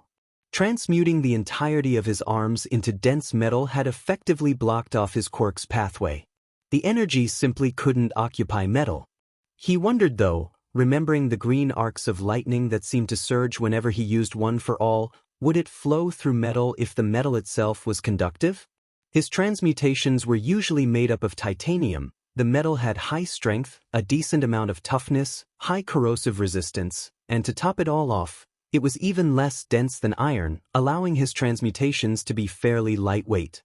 But titanium was also a terrible conductor, something that he had actually considered while picking that certain metal. He didn't want to turn into a lightning rod if he somehow came across somebody with an electricity quirk, after all. He shook his thoughts away. Today was to test to see if he could reinforce his limbs, and how much of One for All he could handle while his arms were reinforced. He would have to worry about changing his metallic composition in the upcoming days. He could feel One for All flowing under his metallic skin. He slowly dialed up the percentage, feeling his bones creak in protest, but it was unaccompanied by the usual ache that came from his skin. The titanium coating on his arm had effectively insulated his skin from the electric burns that usually came with using higher percentages of One for All. His arms began to tremble at the 13% mark, jittering unsteadily. He attempted to correct that by transmuting his bones into titanium as well, grinning in satisfaction as he saw the shakiness in his arms stop. He slowly dialed up the percentages on One for All once again. His arms remained steady until 16%. Feeling a light ache in his muscles once he raised the percentage even more, he decided that 16% was a good stopping point. By using the power of transmutation, he had effectively doubled his limit. Izuku looked up, grinning at his mentor. A small smile tugged at Toshinori's lips. "How much?" he said, with no small amount of eagerness in his voice. 16. The green-haired teen replied, and he saw Toshinori's brows briefly raise in surprise before a wide, proud grin crept onto his lips. Impressive! The man was so excited that he had unintentionally went into his muscle form, his beige cargo shorts, and his white shirt bulging out, threatening to tear against his muscular form. That is a very big milestone to cross, because once you go past 15, he chuckled. He flexed his right arm and pet it back, readying for a punch. Cementas. He tilted his head in the pro hero's direction. The cement hero, who usually accompanied them in their training sessions, tilted his head in All Might's direction, looking to where his eyes were pointed before nodding and extending his hands to the floor. Cement rushed in a wave about 20 feet away from All Might, forming a perfectly rectangular slab of concrete, 10 feet high, and about 5 feet wide. It was the usual target that All Might used in training sessions. However, instead of the man rushing towards that wall of concrete, All Might remained still, his feet planted firmly against the floor. The blonde slammed his arm forward in a punch, and Izuku's throat suddenly went dry as he saw the wall that Cementas had constructed explode, chunks of concrete flying everywhere. "You can do this." All Might grinned, turning towards his pupil. Deku blanched as he realized that his mentor had destroyed the wall with wind pressure generated from his punch. The blonde stepped closer, patting an affirming hand onto Izuku's shoulder. "Your turn." He saw Cementas grin from the sidelines as he once again slipped his hands to the floor, the chunks of concrete that All Might had sent flying liquidizing and then converging once again, reforming the wall. He pet his fist back, planting his feet firmly to the floor. He breathed in, concentrating to channel his quirk through his arm, and then slammed his arm forwards, jolting in surprise as he saw a spiderweb-like crack form in the very center of the concrete slab. Midoriya turned his gaze to his arm in surprise, and All Might let out a boisterous laugh at the teen's surprise. "I used about 30% to demonstrate," the man exclaimed, "something that you'll be able to do eventually." He saw the man gesture to the cement hero once again. This time, a plethora of different-sized concrete slabs began to form around the arena. Target dummies to practice his newfound abilities on. Now that your new limits have been discovered, it's time for more training. Aizawa had agreed to spar with him. Something that had initially excited him, being able to use his quirk against a hero, to see how he could match up against a pro. Quirked sparring with Aizawa wasn't as fun as it initially seemed to be. He thought the difference between their physical prowess wasn't too major. After all, during the initial sparring session, Izuku had managed to get a few solid hits of the pro hero. But what he had forgotten to account for was the fact that Aizawa had been using training weights. The moment that the battle would begin, Aizawa's quirk would activate, giving him no time to channel his transmutations. He realized there were brief openings, times that the pro hero's hair would fall momentarily before rising once again, but those were few and far in between, and even then, Izuku couldn't exactly capitalize on them when they were literally a split second, quite literally, blinks of an eye. He didn't expect training his new quirk to be so frustrating. On paper, there was absolutely nothing wrong with that way that he used both of his quirks. He'd channel transmutation first, hardening his skin and his bones, and then afterwards, he'd channel one for all just briefly enough to get an attack in, and then cut off the flow of power. The problem was that transmuting his body and the channeling process took time. Time that as Eraserhead had painfully drilled into his head, he couldn't afford. It was a weakness, an opening. While his full power was nothing to scoff at, if a foe caught him off guard, he wouldn't have the proper time to react. He was still vulnerable. While training with All Might had given him confidence in his abilities, his twice-a-week sparring sessions with Aizawa made sure that he stayed grounded. After all, nothing was more humbling than getting absolutely destroyed in hand-to-hand combat while your opponent was barely even trying. He only had, 6 weeks? To brush up enough on his new power to properly display how far he had gotten. From what he had been told, while the recommendation students wouldn't have to go through with an entrance exam, they would still be tested, a display of power to show why they had earned the admiration of a pro hero. And seeing how it was All Might that recommended him. Well, Izuku was nervous. He didn't want to disappoint the man that had seen so much potential in him. his thoughts, and his nerves had gotten the best of him. They always did when he found himself walking to TDL. But training was a good way to clear his mind. He could simply focus on his quirk and let his usually busy mind get some rest. But he hadn't expected the first thing he saw when he stepped foot into the training building to see the space divided in half, the further section of TDL being occupied. Outside of Aizawa, who only apparently had so much free time because he had decided to expel his entire class, and All Might, Izuku rarely got to interact with other people from UA. Students would show themselves occasionally in the training area, but none would go out of their way to speak to him, especially when they saw how concentrated he was when it came to using his admittedly destructive powers. He was curious though, what quirk could possibly require half of the massive training ground that was known as TDL? And why did it require it to be so strange? The arena could only be described as a mess. Random geometric shapes constructed out of cement stuck out of random points in the arena. There were also pillars sticking out from every direction, tilted in odd angles. There were even some jutting out from the walls. At first, he assumed it was some sort of speed training, somebody training their quirk and body to adapt to different types of terrains. But from the way the objects were so closely knit together, it didn't seem possible. Maybe it was some sort of size-manipulating quirk? Somebody with the ability to shrink their body could very well slip past those tight spaces. But there was some areas that would be hard to climb over.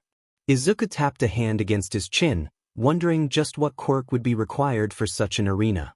He didn't have to wonder for too long, however, as something, or rather, someone, quickly came to answer his unasked question.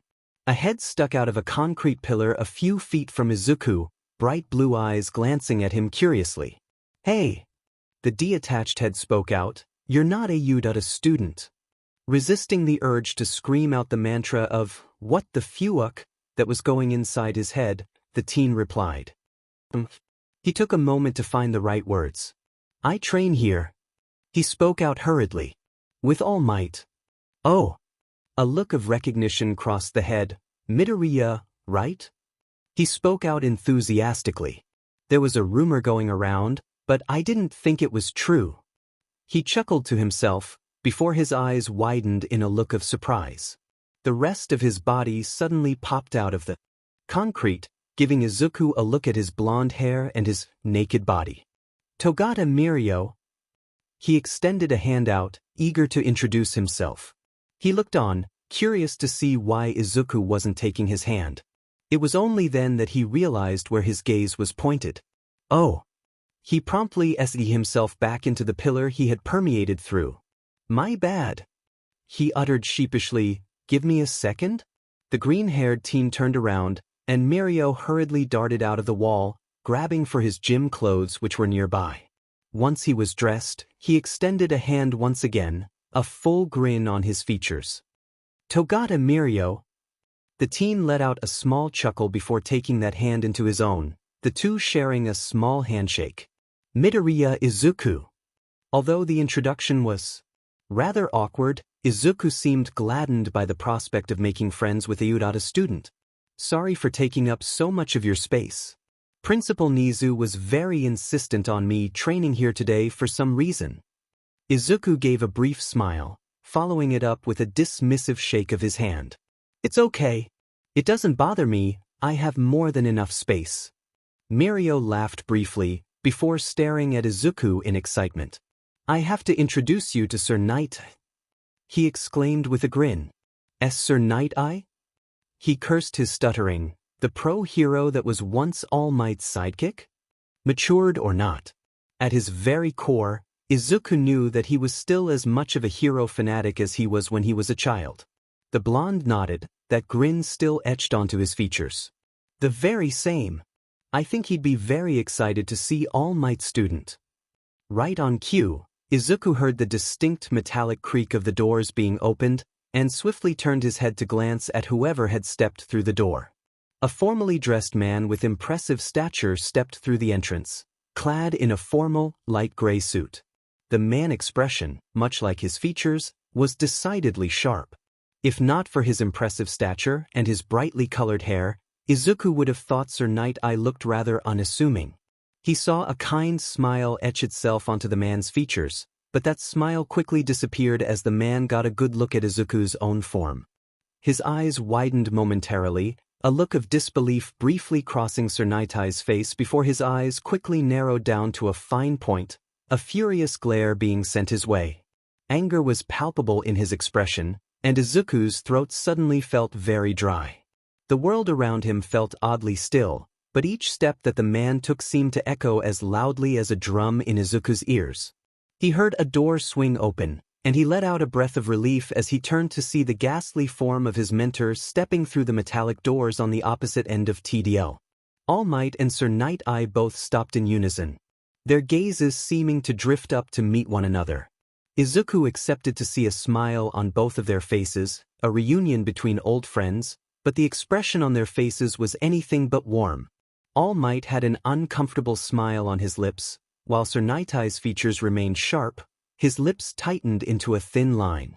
A word. The green-haired man broke the silence, and Toshinori nodded, the pair awkwardly moving to the side to have a proper conversation. So, Sir Night-Eye began, pointing a hand back to their two pupils, who had both shrugged off the awkward encounter between their mentors, and were now chattering excitedly. Mirio had spoken to me about rumors going around the school. How a middle schooler was given special permission from the principal to train in Yude under the number 1 hero. Toshinori merely offered a smile, unsure where his previous sidekick was going with this. And he's? The question remained unspoken, but All Might answered nonetheless, my successor, yes. The green-haired man let out a mirthless chuckle. Fate is ironic, isn't it? Who knew the boy you would choose to succeed you would look so much like the man that made you need a successor in the first place? His tone was filled with venom, bitterness seeping through after years of no contact between the previously inseparable pair. An equally mirthless chuckle escaped past Toshinori's lips. If you had told me back then that I would be training his son, I wouldn't have believed it either. Sir Night-Eye burst into a bout of laughter at that. I'm glad to see you haven't lost your sense of humor. He commented, but his smile quickly disappeared as he saw the serious expression that was firmly planted on Toshinori's lips. He gasped out. You're serious? A nod was all he got. Sir Night-Eye's body convulsed in shock. That was impossible. There was no in hell that All Might would be training the son of his greatest enemy to be a hero. Did All Might even know what he was doing? How could he be sure that this wasn't just some elaborate ploy from All for One? He wouldn't put it past the man. He had manipulated and brainwashed his way to the top of a criminal empire once upon a time. It was All Might and him that had dismantled that empire. Working together, they had put dozens, if not hundreds of his associates behind bars. Even in their final battle, All for One had claimed that merely killing All Might wouldn't satisfy his thirst for revenge. He intended to break his spirit long before his body broke. And with All for One being nearly 2 centuries old, if there was one thing he had in abundance, it was experience. He had worked his way up to the top of the ladder with ruthless proficiency. He knew how to break his opponents, both physically and mentally. Sir Night-Eye had thought All Might was safe when he landed the final blow. But to know that the man had sired progeny? And All Might had so foolishly given away one for all to them? Urgency flooded through his system, and his nerves seized up as he realized the danger that All Might had put them in. With his father's quirk, and All Might's, the boy would be unstoppable. If he truly was a villain, he needed to be stopped now, while they still had the chance. He knew he was jumping to conclusions, that all of his thoughts could be some paranoid fantasy, but when it came to a matter such as All for One, he took no chances. His legs blurred into movement, surprising All Might as he charged towards his student. Izuku had seen him coming, but Sir Night-Eye was fast, too fast for his body to properly react. Mirio jumped away in shock as his mentor wrapped his fingers around Izuku's throat, hoisting him up into the air and bringing him face to face. Initiating eye contact and activating his quirk. He needed to know what would become of the boy's future. Mirio saw anger and confusion overtake Midoriya's face, and he had similar feelings flowing throughout him as well. Sir Night-Eye couldn't even see Izuku as he channeled one for all throughout his body, ready to use his magnified strength to pry off his fingers. His eyes were glazed over. But before Izuku's hands could fully extend to grip his arm, Sir Night-Eye had dropped him, a faraway look in his eyes.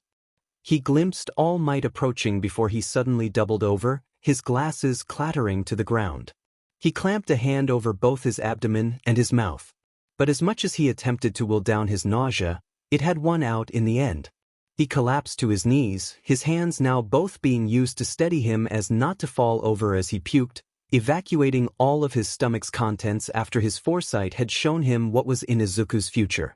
Long after his stomach had been emptied, he kept on dry heaving, nausea and chills shooting through his spine like electric shocks. "Sensei! Night-Eye!" He heard Mirio and All Might call out to him at the same time. He was still gagging when he felt Mirio's hands slip beneath his shoulders and steadily pull him to his feet. "What did you see?" The skeletal blonde uttered, worry clouding his features. He cleared his throat. His legs were still shaking. He needed to get himself together. "A hero!" His voice was hoarse. What he had seen. The future would not be kind to one Midoriya Izuku. Sir Night-Eye's expression had calmed, his eyes narrowing as he looked towards the green-haired teen that he was gripping not a few minutes ago.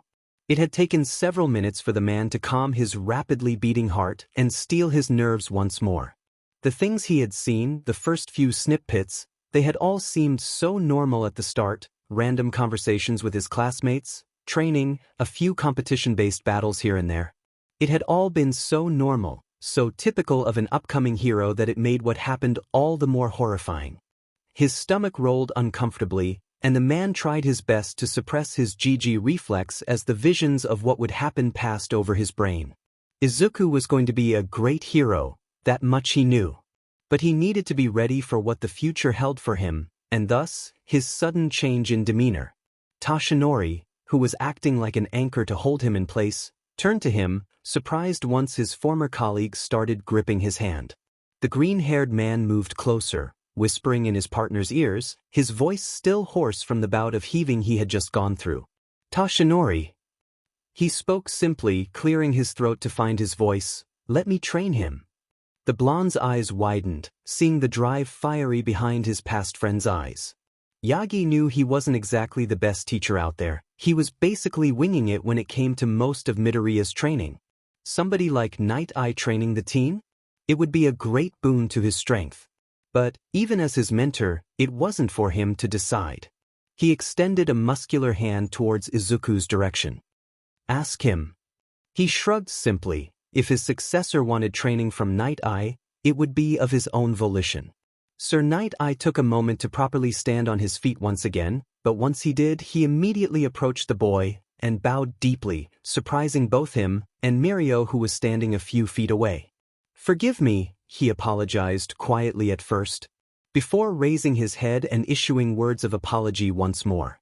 "I apologize for my actions. I was not." He paused briefly, trying to find the right words. "I was not acting as rationally as I should have been." Mirio was still looking at him like he had grown a second head. Even after his apology, he clearly owed both the young men and All Might an explanation of his actions. "You know of my quirk, yes?" He questioned the green-haired teen, who gave a brief nod. "I was disgruntled, knowing that All Might had given his tutelage to a seemingly random young man." He waved an arm out, pointing towards Izuku. "I merely wanted to see what his protege would grow to achieve." Night-Eye forced on a shaky smile, "And I would like to offer you assistance in training, help the future generation grow, if you will." He saw Izuku grow silent, clearly mulling over the words in his mind. Mirio, on the other hand, had his usual cheery grin, stretching widely over his face. Mirio was also currently bouncing on the ball of his feet, encouraging his newly met friend. "Do it, do it, do it, do it, do it," he exclaimed with each excited bounce, and before long, a similar grin crept on Midoriya's blank features. "Why not?" His grin calmed to a smile, and Sir Night-Eye's lips curled to match that smile with one his own. Mirio jumped, giving his new friend an excited high five. "Perfect!" Sir waved a hand towards Mirio. "We're done for today, but I'll be sure to drop by for your training session tomorrow." He raised a hand in Tashinori's direction. "I'll be in touch." He uttered simply and walked out TDL with the second year in tow. Today was supposed to be yet another training session with All Might, but instead, as he came into TDL, he found a sleepier than usual Aizawa waiting for him in the raised platform that they usually performed their sparring matches in. "Aizawa-sensei?" The scruffy-looking man turned to him, raising a brow. "Isn't sparring reserved for tomorrow?" Eraserhead gave a brief nod, before gesturing at the team to jump onto the arena. "It was supposed to be," he answered, rubbing the sleep out of his eyes. "But All Might wanted me to keep you busy while he and Sir Night-Eye discussed the details of your training." The green-haired teen looked around, and sure enough, his blonde mentor and the green-haired man were sitting opposite one another, a few stacks of paper spread haphazardly on the surface of the table. It looked more like an interrogation rather than a discussion. Sir Night-Eye would ask a handful of questions, and then write the details down as Toshinori spoke.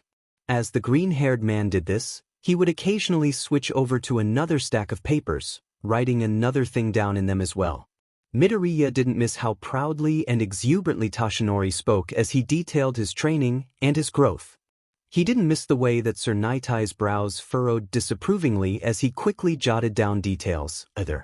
Izuku would have kept observing the pair if it wasn't for Aizawa suddenly rushing him and aiming a kick at his solar plexus, a manic smile on the scruffy-looking man's face. Izuku only had time to cross his arms over his chest before the kick impacted, sending him skidding back a few feet. "Villains won't give you any breaks during combat. Focus." He spoke simply, his eyes glowing a dim red underneath those goggles. Izuku's lips curled into a similar grin, and then two quickly rushed at one another. "Yagi!" The greenette started, massaging his aching temples as his sharp eyes scanned over the papers in front of him once more. "I'll put this as kindly as I possibly can." He sighed and adjusted his glasses. "You're a moron." Toshinori, who was smiling widely up until that point, grimaced. "You went about training him the wrong way. Instead of using one for all as it should have been used, as an enhancement quirk to his natural abilities, and his primary quirk, you instead somehow managed to convince the boy that transmutation is an accessory to one for all, when it should be the other way around. His quirk's potential is downright limitless. It can quite literally be everything, but instead, you reduce it to nothing more than a hardening quirk to take the burden of one for all. While this is working for the boy now, steel can only handle so much before it begins to buckle as well. You should know this better than anyone, seeing as how you can punch through buildings," he said with a little smile, but quickly continued once he saw no reaction from the blonde. "There will be a point where Izuku is going to surpass that limit. It might not be today, tomorrow, or even a year from now. But when it does, he's going to be left with two completely different combat styles. The boy is sharp, I can see that much from how intricate some of these schematics are, and I'm sure he'll figure it out in due time, but in the position that Izuku is right now, we can't afford that time dash." "Why?" All Might cut in sharply. "You're in such a rush to train him, to make him stronger, but you haven't even given me a single word of explanation. What is going to happen, Knight?"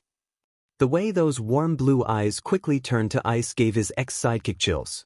The man before him was a cripple, a mere shadow of the hero he was before his fight many years ago, but even then he was the most powerful hero alive, both in strength and unmatched ferocity. His glare alone was enough to put Sir Night-Eye in a sense of unease.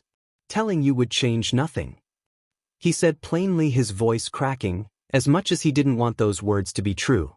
"We can't change what's going to happen, Toshinori.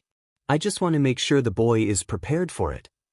Once All Might's glare softened into a calmer expression, he continued, "I have been rather critical of your training methods, yes. But you training the boy has given him something invaluable. The drive and ambition of a hero." The greenette's lips quirked into a smile. "You've also imprinted onto him, in a way. I can already your stubborn enthusiasm and hard-headedness in him. I can already tell you that he will become a great hero, perhaps even greater than you one day." Toshinori's lips immediately curled into a smile, his chest welling up with pride. "You gave him spirit and I will give him technique. And I think you remember how formidable of a team we make, no?" All Might extended a skeletal hand out towards his ex-sidekick, offering it to him. Like old times, partner? Sir Night-Eye couldn't stifle his laughter. Yagi's smile was truly infectious. He quickly extended his own hand towards the symbol of peace. Like old times. It's good working with you again. After Midoriya's match, TDL was filled with silence, the only sound echoing throughout the massive building being his own ragged breathing after a few long sparring sessions with Aizawa-sensei. He still couldn't hope to match the man in combat, but he was getting better. The bruises that Aizawa left him with were becoming less and less frequent, a fact that he was rather proud of. He spent a few minutes in silence, his breathing calming after only a few moments. He was just about to take a sip out of his water bottle before the green-haired man's voice cut through the silence. Izuku, he spoke simply, and the teen immediately stood up, following him to the center of one of the rectangular outlines in the concrete. Sir Night-Eye suddenly stopped and turned to him, causing Izuku to stand firmly in place. Show me your hardening. He spoke simply, and Izuku complied, the teen's fingertips turning a metallic silver, the transformation consuming his arm within a handful of seconds. His newest member nodded approvingly. Again with one for all.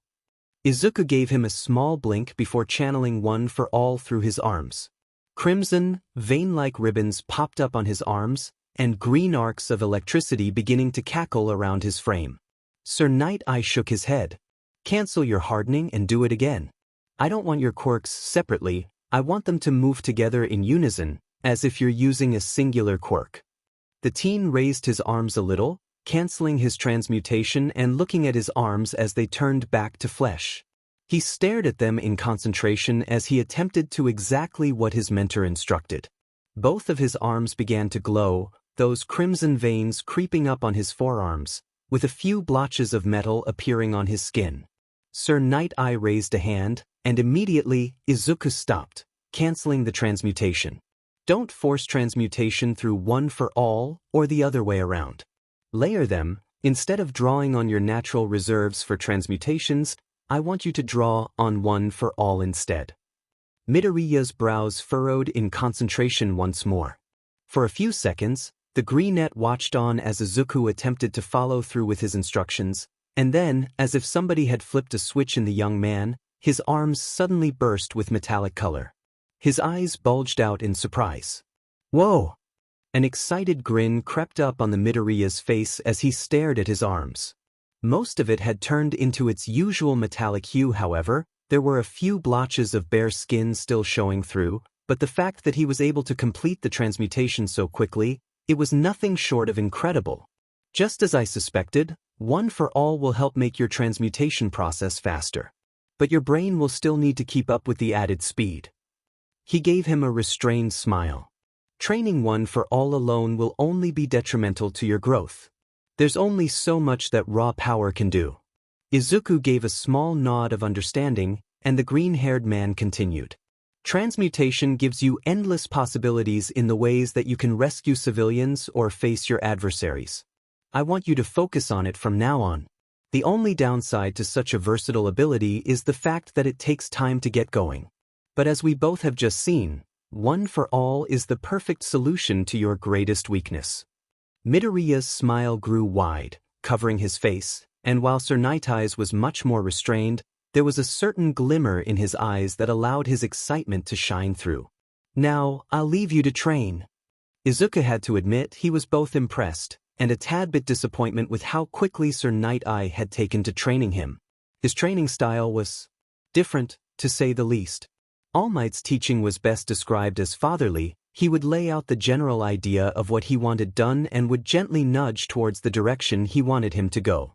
It was a bit of a slow process, but it was one that felt gratifying, knowing that all his spurts of growth were of his own accorded, only aided and channeled by his father figure. Aizawa was interesting. He didn't really train him in much outside of hand-to-hand combat, if you could even consider the constant sparring sessions that more often than not ended up with Izuku sprawled on the floor nursing an aching jaw or a bruised solar plexus. The best way he could describe Aizawa was like a negative feedback loop.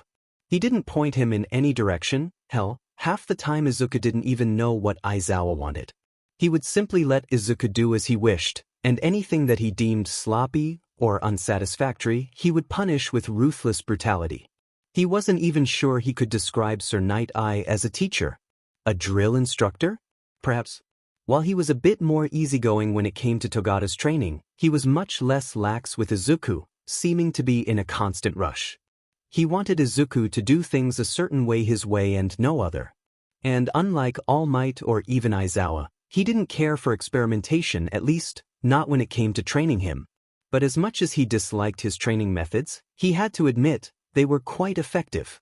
His growth under the green-haired man was astounding, even if he didn't exactly agree with his methods. Over the course of the last few weeks, his control with balancing his two quirks had gotten better and better, to the point that he could do simple transmutations, like hardening his arms, almost instantly. More complex transmutations took up much more time, due to the fact that he needed to not only be quick, but immaculate when it came to transmuting his various limbs. The fact that he for some reason simply couldn't perfect his schematics no matter how hard he concentrated. He found himself at an impasse, a wall of sorts. He had two options: either he could call his progress good enough, and hope that he'd one day be able to fine-tune the percentages with one for all to a point that he could quickly, yet immaculately pull of his transmutations. Or he could do something that he had been putting off for quite a long time. Revisit his father's study. The thought alone left a bad taste in his mouth, ever since his mother had told him about his father's true villainous nature. At one point, he had outright refused to use any of his father's schematics for transmutation, the thought of being anything like the man bringing him palpable disgust. But then Katsuki was attacked by the sludge villain, and he had used one. And he had saved Katsuki's life. But before he could dwell on the matter for too long, he had begun training under All Might, and even he could notice the smallest glimmer of both fear and anger in his eyes whenever he had used transmutation. He figured, in a way, it was one of the many reasons he was so eager to stop using it. Why he had practically abandoned developing it in favor of using one for all. When he did use it, it was only to strengthen his body to be able to handle one for all, to shoulder the burden that All Might had placed upon him. But Sir Night-Eye had begun drilling using his transmutation back into his head. He had told him something that he already knew, but it didn't make him feel any less foolish when he heard it. One for all was an enhancement quirk, an accessory to transmutation. Not the other way around. Being inspired by All Might was good, copying him was not. Being what was essentially a weaker version of All Might would not only make him a target, it would also make him predictable, and a lot of villains would have no qualms snipping his career as a hero in the bud before he got too powerful once the relationship between him and All Might was made public. And so, even if begrudgingly, he found himself unlocking the door to his father's office. A wave of nostalgia flooded his system as his eyes scanned over the mahogany-furnished office once again. Everything had been exactly the same as he had left it, one of his father's notebooks haphazardly spread open in the middle of his desk while a stack of a few others lay waiting to be opened and explored. His mother occasionally cleaned and dusted the room, yes. But she hadn't even moved anything around. It was exactly as Izuku remembered leaving it. The room felt oddly welcoming. When he entered, he wasn't reminded about his father, but rather about the time he had spent in the room. A twinge of excitement and fascination flooded his chest again, much like it had whenever he stepped in the room before.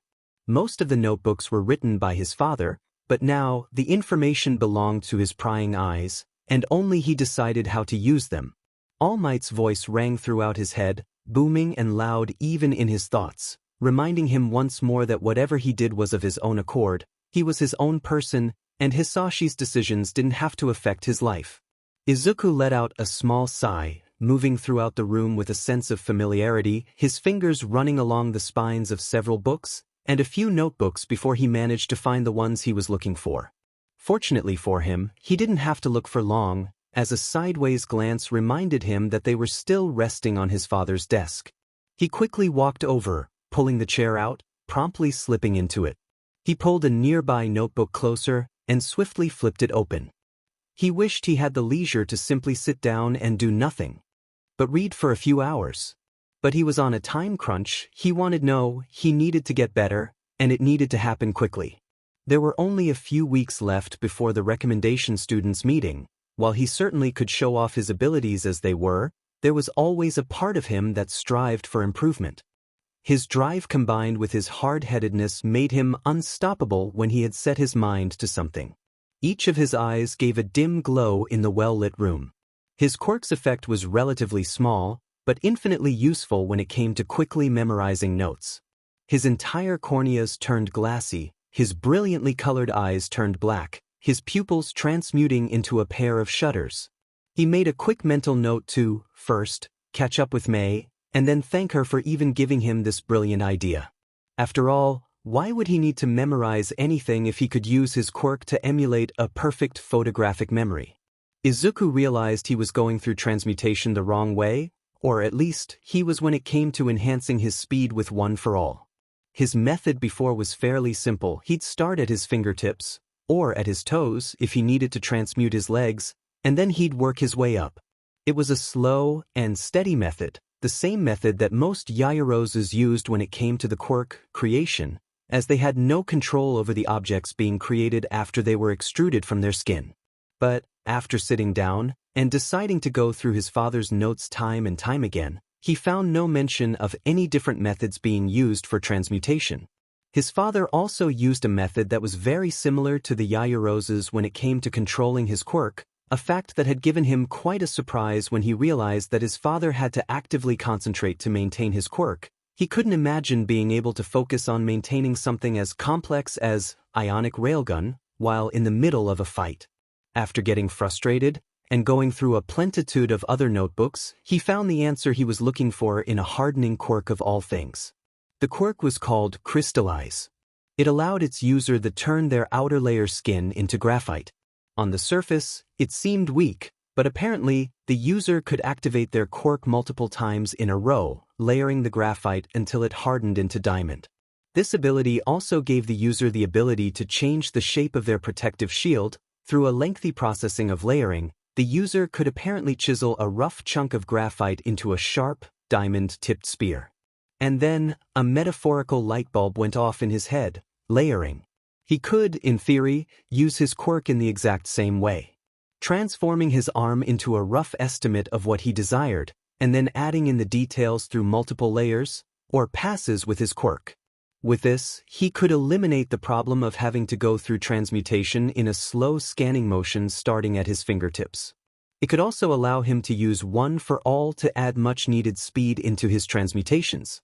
He couldn't help the grin that crept up onto his face as he finally closed the multitude of notebooks scattered on his desk. He'd have to show Sir Night-Eye his findings tomorrow. Sir Night-Eye quirked a brow. Midoriya often showed up to training with a sense of enthusiasm, but he didn't remember ever seeing his this excited.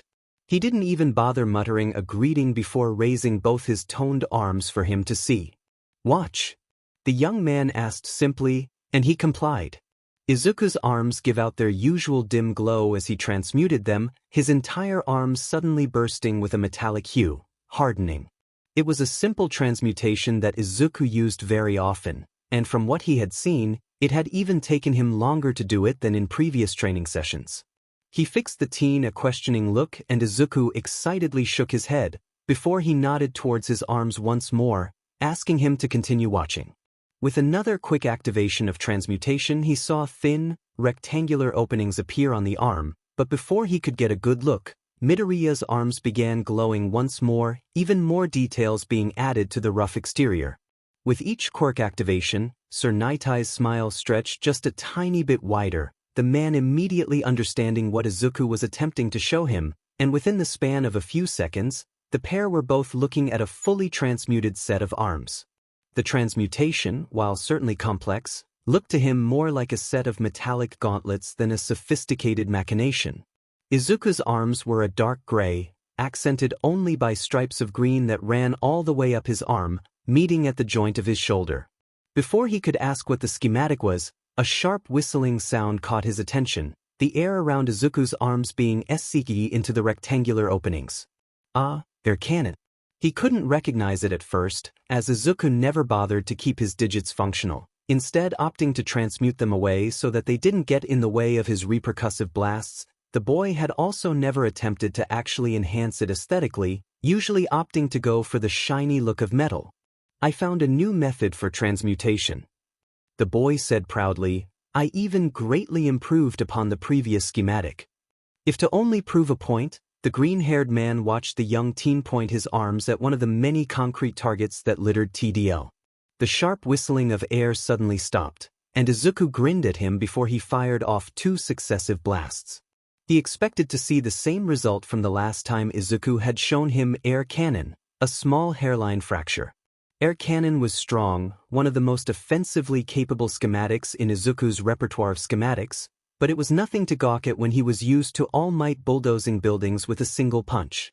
He had spent the past few weeks training nothing but the speed at which Izuku used his quirk, while he could still and in fact planned to keep training Izuku once he started high school at UA. He wanted him to be as battle-ready as possible before he did, as there was a very high chance that Midoriya wouldn't be able to spend enough time training given how extensive and intense UA's schedule was. Now, seeing as Izuku had masked his train of thought cut off as he heard a loud crack echo throughout the training field, his eyes immediately snapping to the target that aimed at, his eyes managing to glimpse the concrete pillar just before Midoriya's second blast had impacted against it. There was already a large, spiderweb-like fracture in the middle of the concrete, and his eyes couldn't help but widen as he saw Izuku's second shot blast right through the target, making it explode in a shower of rubble. He heard another hiss, and his eyes once again snapped to Midoriya as his mechanical arms moved, hearing a few distinct clicking sounds as a round plate near his biceps slowly eased back into place. Not bad, huh? The teen said, a wide toothy grin on his features. I worked in some recoil reduction into the schematic, allowing me to fire off stronger blasts without damaging my arms.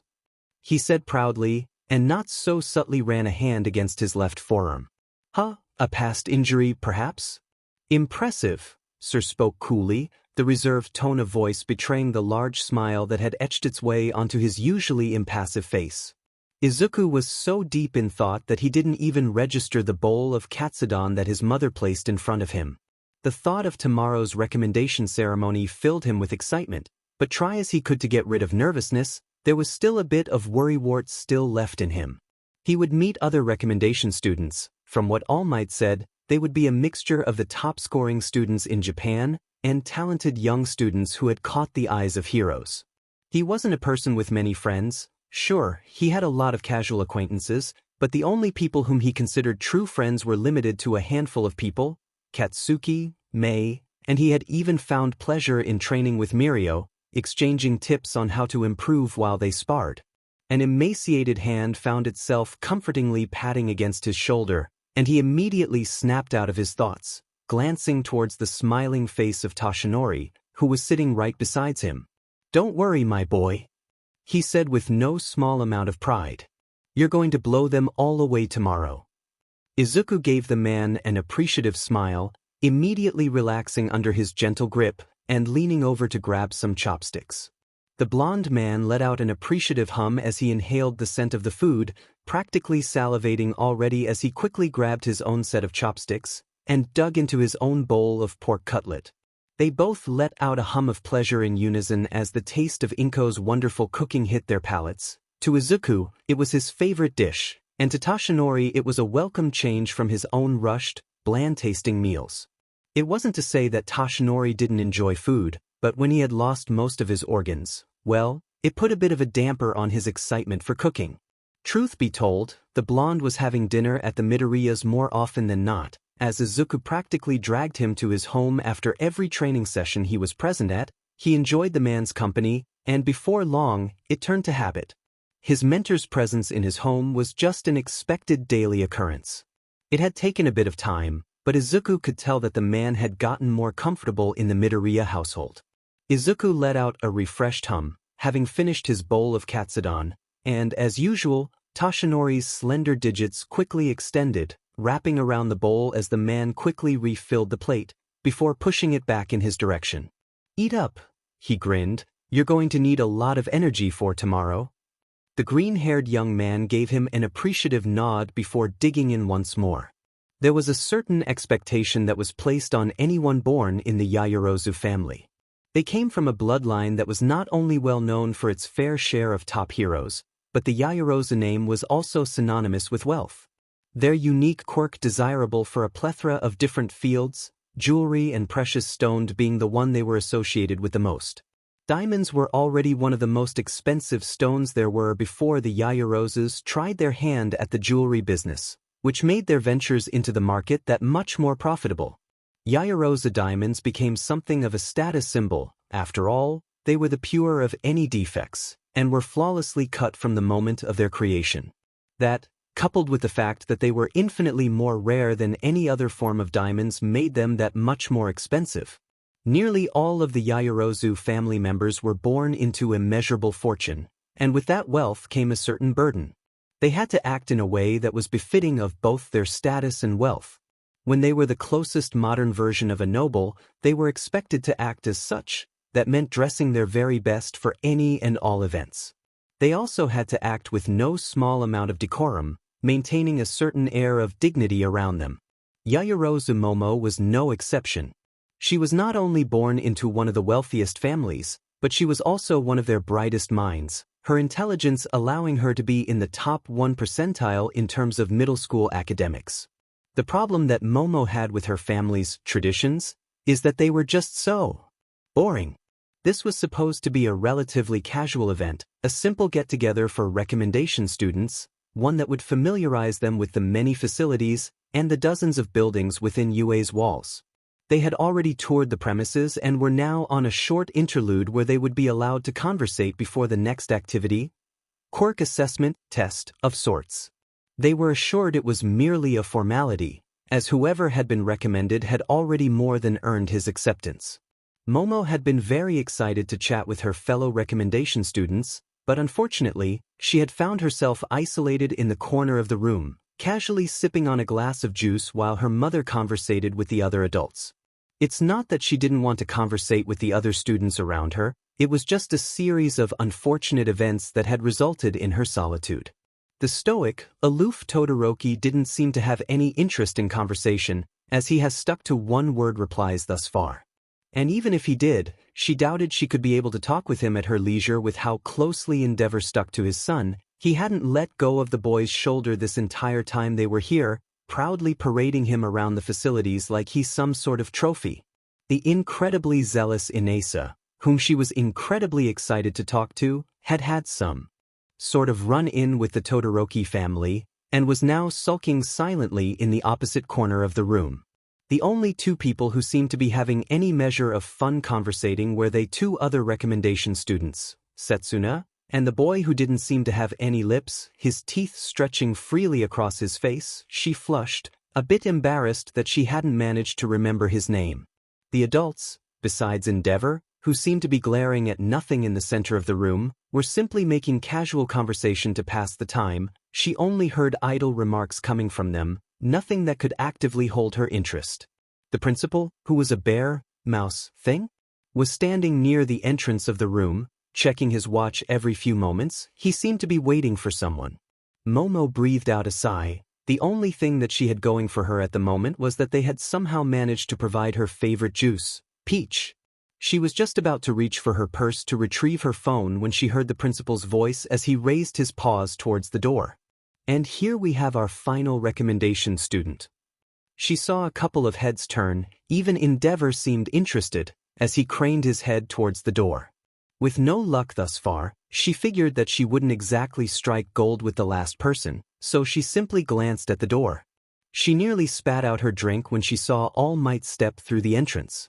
Her expression morphed, her mouth gaping in shock as she saw the Herculean symbol of peace casually walk through the doors, his presence only amplified by the fact that he, much like Endeavor, had chosen to come to the event with his hero outfit on. Before she could get excited at the prospect of talking to All Might, her thoughts immediately rushed to his pupil. Just how strong was this middle schooler if he had caught the attention of All Might, of all people? She didn't have to wonder for long, as Nizu quickly announced his arrival, entering behind All Might. Recommended by none other than the symbol of peace himself, Midoriya Izuku. He chirped happily.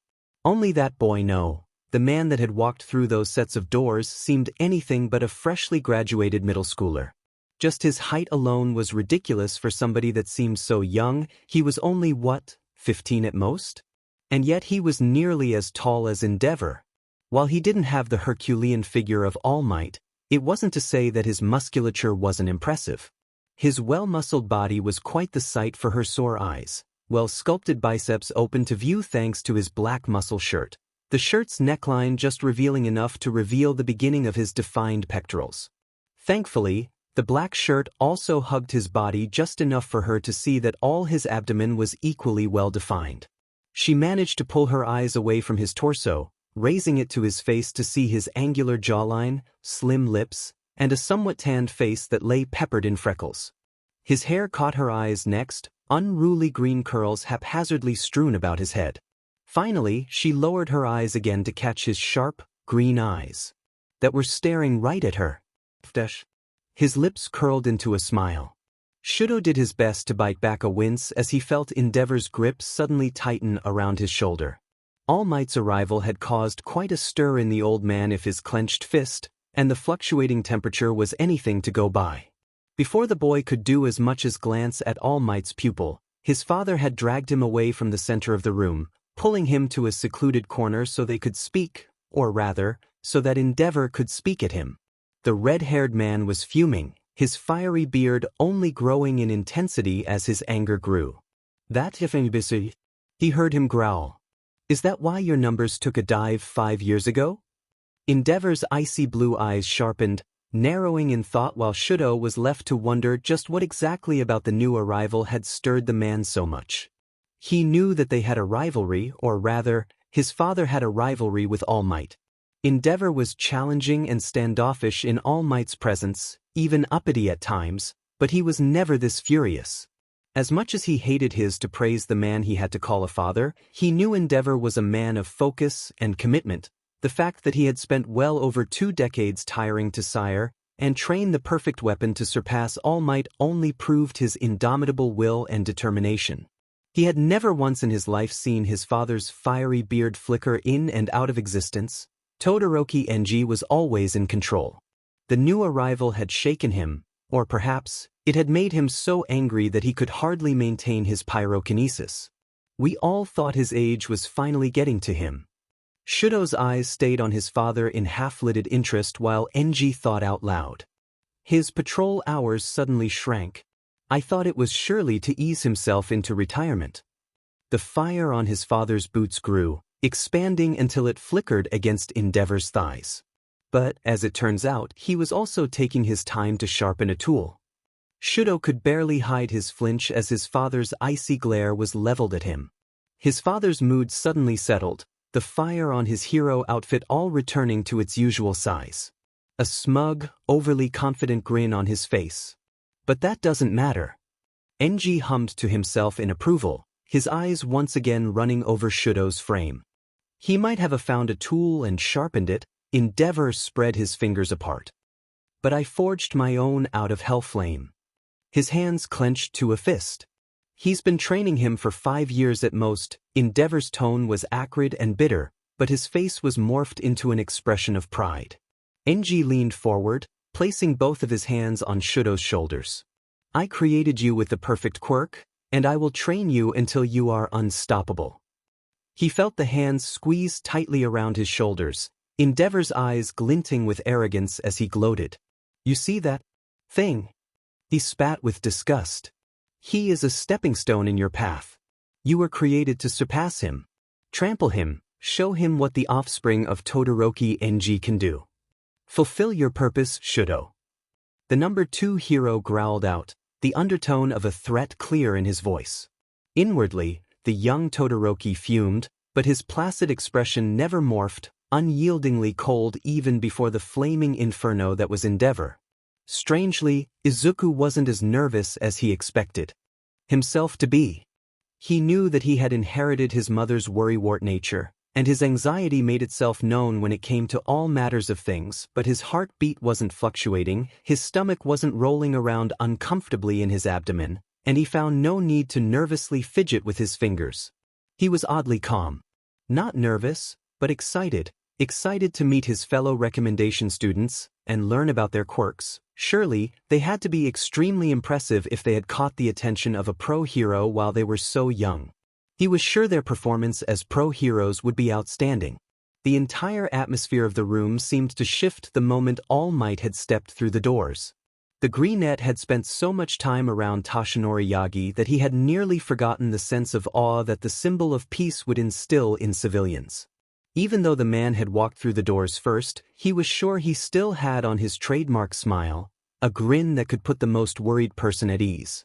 The pro heroes seemed to casually acknowledge the presence of All Might. Some gave him a pleasant nod, some raised their drinks in a welcoming gesture, and some even moved to shake his hand like they were welcoming a casual acquaintance. The students around his age, however, well, they weren't nearly as subtle as the pro heroes. Most students had merely spared him a sideward glance before exuberantly marching towards the number one hero, and he couldn't exactly blame them either. He would have climbed over his own mother if it meant he got the chance he got to speak with his idol. The adults seemed to be the exact opposite. Minus Endeavor, the man had quietly pulled himself to a secluded corner of the room, and currently seemed to speaking with a young man with multicolored hair, while they had quickly greeted All Might. Their attention, and their eyes, quickly settled on the one for all user. He was sure the same question that ran through Sir Nitai's mind upon their first meeting was also running through theirs. Who was Midoriya Izuku, and what had he done to attract the attention of the symbol of peace? Even if their probing eyes could never hope to match Sir Nitai's piercing gaze, it still felt a bit odd to be the center of attention in the room. It was only then that he felt a slight flutter of nervousness. He needed something, or someone to distract himself with, somebody to speak to. It was at the exact moment that his eyes connected with the eyes of a spiky-haired young woman. Or rather, he noticed that her eyes were currently trained on him, wandering up and down his frame. Izuku took a moment of his own to admire her admittedly beautiful figure. The stunning, jade-colored dress that she happened to be wearing almost exactly matching the hue of his light green eyes. Her cheeks tinted with a light dusting of pink, but that color soon grew to be a deep maroon once her eyes snapped up to meet his. Midoriya Izuku, he said with a smile, one that was quickly matched with a curling of her pink lips. I heard, she uttered playful, her blush reducing, but a light tint still clear on her cheeks. He grinned at her as he gave a casual bow, and while she reciprocated the greeting, his eyes could clearly see that she was more tactful about it than he was. His analytical eyes managing to catch the perfect 45-degree angle that she had bent her waist at, her head inclining as she gave her own name. Yaoyorozu Momo. Izuku's eyes seemed to comically widen at the mention of her name, the young man practically bouncing in place as his inner hero and quirk fanboy surfaced. Wait, really? He continued before she did as much as nod. I've always wanted to meet a Yaoyorozu. My father no, my grandfather was a Yaoyorozu, or could it be his father? It wouldn't make sense. My father's last name is Midoriya, and so is my mother's maiden name. Did my father Midoriya? The spiky-haired girl blinked at him, and he threw up a hand in apology. Sorry, bad habit. I usually mutter when I'm nervous or excited. She gave a brief laugh at his idiosyncrasy, causing him to smile. My quirk is actually an offshoot of the Yaoyorozu's creation. Momo's eyebrows raised, and her head titled ever so slightly, clearly curious. It's called transmutation. It allows me to change my body's composition. I can't really create anything new, I can just alter what's already there. His smile widened into a grin. He raised his hand, holding it up for the both of them to see.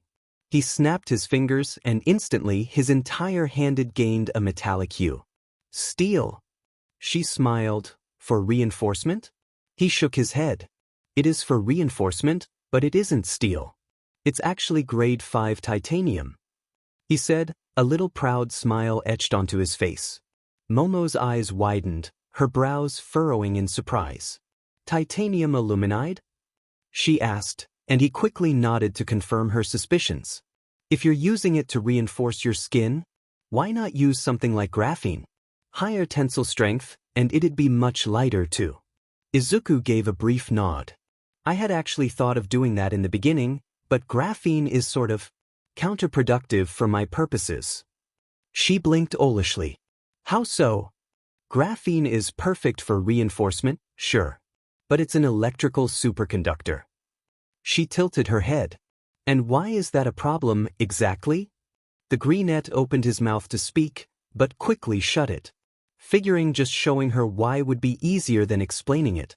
He raised his arm back up between them, activating his quirk so that the metallic hue crept all the way to his shoulders before a crackle of green electricity sounded out, red veins of power materializing amidst metallic skin as he activated One for All. The electricity sparked all around his arm as he held it there. My quirk also allows me to convert the fat in my body into energy. But I produce so much that my body can't actively contain it. That's what the green sparks are. That was admittedly a lie, but he couldn't exactly tell a woman he had just met that he had All Might's quirk, now could he? I also need my reinforcement material to be thermally non-conductive. Izuku said with a small smile. Let me guess, she thought out loud, so that you won't have trouble if you're against somebody with a heat or fire-related quirk? He burst into a fit of chuckles, letting both quirks disperse from his arm. That's part of it. But it's also in case I want to use a flamethrower. Momo's eyes went as wide as saucers. What? Izuku blinked. A flamethrower? You're just going to turn one of your arms into a flamethrower? He gave her an amused stare. Yes. Do you have any idea how dangerous that is? She threw up both her arms in exasperation. Yeah. What if your body catches on fire? Stop, drop and roll? Why you? Her brow was visibly twitching in annoyance by this point. Are insane. Izuku gave a small smile, his right hand coming up to sheepishly scratch the back of his head. His fingers immediately lost amongst a sea of green curls. Izuku opened his mouth to speak, but was quickly interrupted by a tall, black-haired young man. The sharp-featured teen was even slightly taller than him. He was clad in a matching, grayish-blue tracksuit, his running shoes a faded red, a color that wasn't wholly unfamiliar to the greenette considering his own choice of bright red sneakers. The pair's eyes met, and the teen had an overly enthusiastic smile on his features. Before Izuku could do as much as mutter out a greeting, the other teen lurched forward, bowing so deeply that his head nearly impacted against the floor, the action so sudden that it gave Momo a bit of a startle. Just as suddenly as he bowed, he lurched his body upwards so quickly that Izuku was surprised he didn't get whiplash. Hello. I am Yurashi Inasa. Please allow me to participate in your passionate conversation. Izuku, used to idiosyncrasies, his best friend was Bakugo Katsuki. For God's sake, simply bowed his head in a greeting. Midoriya Izuku. He smiled. Yaoyorozu, after taking a moment to process Inasa's exuberance, bowed with the same grace that she had previously displayed. Yaoyorozu Momo. Feeling a set of eyes on the back of his head, Izuku gave a side-eyed glance, only to find Endeavor and his son actively glaring at him. Endeavor seemed to be doing most of the glaring, an insane look of fury in his eyes. His son, which had both heterochromatic hair and eyes, what were the odds? Seemed to be simply staring at them, his eyes devoid of any emotion. Inasa also turned to see where the One for All user was looking, only for his smile to suddenly be stifled, a frown marring his sharp features. So that was the competitiveness that All Might had warned him off? The Greent casually tilted his head back to his two conversation partners. How about that? He said with a small shrug. Momo tilted her head. What? Never knew having a stick-up your butt was hereditary. Oh God, where had that even come from? Maybe hanging around Kaken had finally started to affect him. Momo gasped, and covered her mouth with a dainty hand, her shoulders shaking as she attempted to suppress a laugh. Inasa was having no such luck, audibly snorting before hiding his upturned lips behind a closed fist, coughing a few times in an attempt to hide his laughter. Momo seemed to recover first, and quickly smacked his shoulder. Midoriya. What? That was rude. And glaring at me isn't? Oh well, it doesn't make what you said any less rude. Come on. It was funny. No, it wasn't. It kind of was. Inasa finally quipped in, having sufficiently composed himself, the same exuberant smile now firmly placed on his features. Momo groaned. Don't agree with him. See? It was funny. She gave them both a half-hearted glare, before finally giving up with a sigh. Maybe it was a little funny. She leaned closer, pointing an accusatory finger at Izuku, but that was still rude. The greenette snorted, chuckling a little bit to himself. I can't wait till you meet Kaken then. He's like a brother to me, but he's a certified a-hole. Kaken? The pair said in unison. Oh, he's my best friend. We've been friends since we were like 3. That's my nickname for him. Yaoyorozu blinked. Isn't that a bit too cutesy for an a-hole? Oh, he's all bark and no bite, trust me. It's like having a shark you can pet. Seeing the confusion still on her face, Izuku continued. He's getting into you, You'll get it when you see him. He said with a shrug. And how can you be so sure he's getting in, Midoriya? Inasa spoke. Izuku chuckled. He might be an a-hole, but he's really smart, and his quirk is amazingly strong. The exuberant teen let out a whistle. For somebody training under All Might to say that? His enthusiastic smile returned tenfold, the man raising a fist in excitement. I can't wait to meet him. Inasa's enthusiastic smile suddenly sobered. If I still decide to get into you, that is. Izuku titled his head. Why wouldn't you? I'm not sure it would be the most passionate environment. His head gave a subtle nod in Endeavor's direction, who was still glaring at Izuku, by the way. The greenette snorted. Oh, that dickbag? It's not like Endeavor's going to be roaming the U-Data facilities. I know he's not, but his son, he makes me uncomfortable. So, Momo suddenly exclaimed. Who cares? Izuku quipped. Even if his personality is just as endearing as the space heater over there, you'll still have to count as friends. Yeah. The girl blinked. Wait, space heater? Izuku shrugged. Space heater, fireplace, same difference. She groaned as Inasa snorted in amusement once more. You're such an butt. The greenette gave a small laugh. But yeah. Besides, who knows, he might not even be in our class. Yaoyorozu swiftly nodded in agreement, and Inasa gave a slow, hesitant nod. I'll think about it. So, anyway, Izuku spoke, but a taps interrupted. He turned to the noise, finding the small principal idly tapping a small spoon against his small cup of tea. Current and future heroes. He squeaked out, and Midoriya's eyes narrowed. How in the holy hell was he gripping that teaspoon with his paws?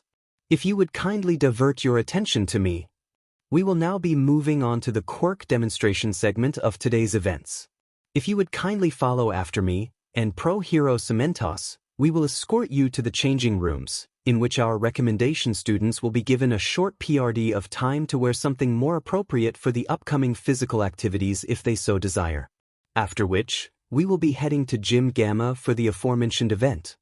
Izuku was practically vibrating with excitement as they wandered through the familiar large doors of the gym he frequently used to train his quirk. His eyes immediately glossing over the 6 different arenas that had been set up, 5 large circular platforms that surrounded a platform of a similar size in the middle. A few of the platforms were rather bare, a simple, elevated platform to properly show off their quirks, while others had a multitude of different options. His had the usual concrete pillars that he used for strength training. But the one that caught his interest the most was the one that had a number of odd geometric objects strewn about it. Differently sized spheres, cubes and pyramids were randomly placed around the arena, and from the gray concrete it was formed out of, he could hazard a guess and say it was Cementos handiwork. Who would be the one to use these extremely heavy cement creations? He had no idea, but he was very excited to find out. Izuku heard the distinct clicking of metal against ceramic once more and turned towards the small principal, finding him clicking his spoon against his, somehow, still steaming teacup. Before we begin, please allow me to explain why we decided to forego the usual procedure that a recommendation program would follow. For those that don't know, Irei takes its responsibility as the top hero school in Japan very seriously. Our testing and teaching methods are both infamous for their rigorous and strenuous nature. It is precisely those difficult tests that assure that the heroes who graduate from Udata High School are nothing short of excellent.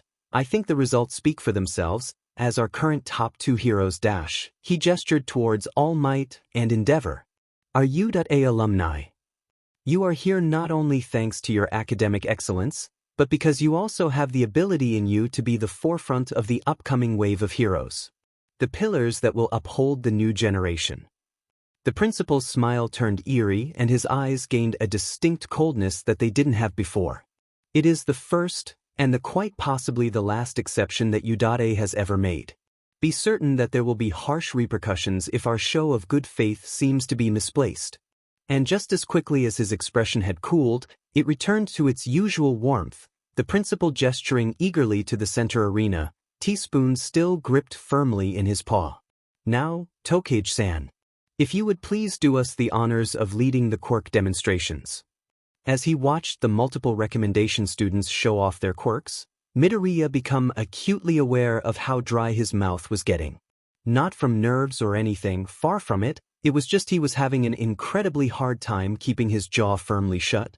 Everybody's quirks seemed so amazing, the various displays of versatility and strength of each quirk making his entire system flood with excitement and adrenaline. He was still very much a quirk and hero fanboy at heart. Seeing Cementos sink each platform into the floor after it had been used, and then moving another one in its place in the center was also immensely satisfying. He had watched in fascination as the first recommendation student used her quirk to split her body into many different segments, showing off the speed and the fine telekinetic control over the 24 segments she had broken her body into. Immediately, different uses of the quirk began to run through his mind. Such a versatile quirk could certainly grant her a meteoric rise throughout the hero popularity billboards. She was extremely fast, had fine control, and she could theoretically avoid any and all attacks aimed at her if her reflexes were sharp enough. Even if they weren't, she could apparently regenerate lost body limbs at the cost of physical exhaustion. That, combined with her quirk's potential in being used for spying, information gathering, and tracking, he could certainly see her becoming a top-performing underground hero as well. He was filled with regret for not bringing one of his many quirk analysis notebooks, but he figured he could simply document the things he had witnessed later. Hananuki Jozu, the beige-skinned teen who was wholly missing his lips, had a rather quick and simplistic quirk demonstration, simply showing of his ability to soften any object he touched. Nevertheless, his quirk was just as fascinating for Izuku to analyze. While his quirk wasn't nearly as versatile as Tokage's, he could definitely see the strength that such a seemingly simplistic quirk could hold over an enemy. Hananuki had the ability to turn anything and everything he touched into a trap, allowing him to have a rather powerful form of crowd control, and if Izuku's analysis was correct, he could also use his ability to negate any sort of emitter quirk that used physical objects. An ability like Cementos, for example, could be easily cancelled out with a simple touch from the skull-faced teen. Yairozu was, for lack of a better term, incredible. She had spent the first few minutes of the allotted time they were given creating different objects, both defensive and offensive. She had created a stun gun, a few pieces of protective gear, a bulletproof vest that was a combination of both Kevlar and Twarin, and a gun. So that was what the printed shooting target was for. Momo showed a surprising amount of grace while holding a gun, emptying an entire 10-round magazine with a good amount of accuracy even if her precision left a little bit to be desired. And apparently, while she was emptying her first magazine, she was creating the second, showing off how quick she could be when it came to creating small objects. After her display of firepower, she conjured up a metallic bow staff, and quickly went through a basic kata that Izuku recognized from his and Katsuki's time spent at the dojo. And while her form was passable, her movements were still a bit stiff. Her instructors were no doubt the best money could buy, and Midoriya assumed her stiff movements could only be attributed to lack of practice. But even then, with enough technical knowledge and field experience, she could be an incredibly adaptable and practically unstoppable hero. All the participants before Yairashi had shown an impressive amount of skill in regards to using their quirk. But Inasa seemed to be on a completely different level, not only in control, but in strength as well. He had taken the platform which had had all of Cementos' creations strewn about it. It was only then that Izuku had realized that he had never asked the enthusiastic teen about his quirk. Oh well. Hindsight was always 20/20, but from the heavy objects around the arena. Maybe some sort of strength augmentation quirk? His non-verbalized question was quickly answered when he saw the wind in Tidil begin to gather, spinning into a roaring cyclone in the arena, and in the eye of the storm stood Inasa himself. Soon after, the objects around the arena began to tremble, before they were hurriedly swept away by the hurricane. That was impressive enough, but Inasa took it a step further. He began moving all those differently shaped objects in perfect synchronicity. A task of immense difficulty given how each object weight and aerodynamic profile, but Inasa was juggling them in the air like it was nothing. Izuku was smiling so broadly it was honestly starting to hurt. But he couldn't stop the wide grin that was firmly imprinted on his features. Even when his analytical eyes picked apart Inasa's form ravenously for weaknesses that he could exploit in a battle or remove whenever they'd undoubtedly team up together. And then finally, the son of Endeavor took to the bare platform, the teen leveling him a cold glare the entire time. His quirk display was nothing more than a demonstration of power, and Izuku had to give it to him. His quirk was strong. The teen could create ice formations the mere instant his foot tapped against the ground. They were large enough to fill the platform. But Todoroki's final display showed him how truly powerful the teen's quirk truly was. He had turned his attention away from the viewing platform, angling one final ice attack at the most open section of TDL.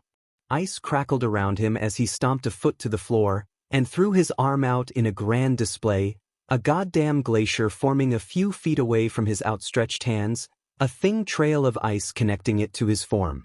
His outer extremities began trembling after that display, his body so affected by the cold that his breath was visible to all the spectators, the early onset signs of hypothermia. So the more he used his quirk, the more his core body heat dropped? Fascinating. What was even more fascinating was when Todoroki's other side erupted in flame, red-hot blistering fire filling the arena as the teen used his quirk's heat to regulate his own internal body temperature. After warming himself, the bichromatic teen pressed his left hand against the trail of ice that led to the glacier, the ice beginning to melt into water, before being evaporated completely. It was only that he turned back to meet Izuku's eyes. The one-for-all user was expecting another deadpan, icy expression, but while what Todoroki aimed at him seemed similar, there was also a shift in his dichromatic eyes, a challenge. Izuku grinned and gave Endeavor's son a brief tilt of his head, emerald eyes alight with competitive fire. He turned to All Might, who only gave him a thumbs up, his chest puffing up in an obvious gesture of pride. Izuku exhaled briefly before jumping on the only platform that remained. His arms and legs already shining with the iridescent glow that came whenever he activated his quirk. He walked slowly to the center of arena, taking a bit longer than he should have to finish his transmuting all his limbs before turning to the face audience of pro heroes and recommendation students alike. While he had had plenty of practice, transmuting 4 limbs at once was still an immensely difficult task to concentrate on. Izuku smiled confidently as he curled both of his hands into fists. He took a steadying breath before pressing his knuckles together, presenting his now completely mechanical arms to the crowd. The machinery whirred and a faint whistling echoed out, the sounds rumbling pleasantly in Izuku's chest. A handful of clicks later, and his modified air boosters were ready to go. Ionic railguns still took a really long time to prepare, but that was fine, he didn't exactly need it for this part of the demonstration. Sending the familiar energy of one-for-all shooting throughout his system, the green-haired teen shot off. The blast of compressed air shooting out from the back of his calves only helping amplify that ridiculous speed that one-for-all gifted him. A trail of green lightning left in his wake.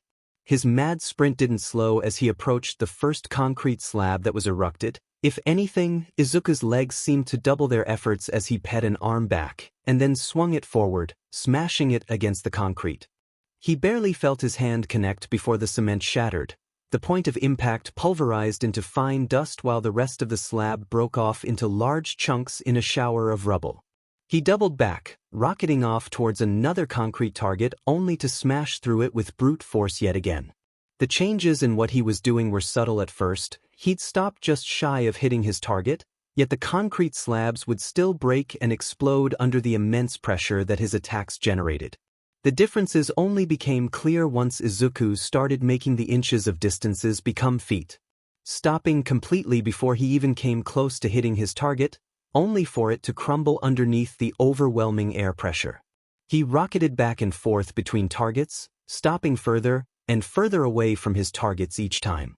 His distance didn't seem to matter, as each time he stopped, the slab he aimed at would still erupt in a shower of rubble. It wasn't long before all the targets had been cleared from the arena, Izuku leaving the once pristine area looking like the aftermath of a rather messy demolition.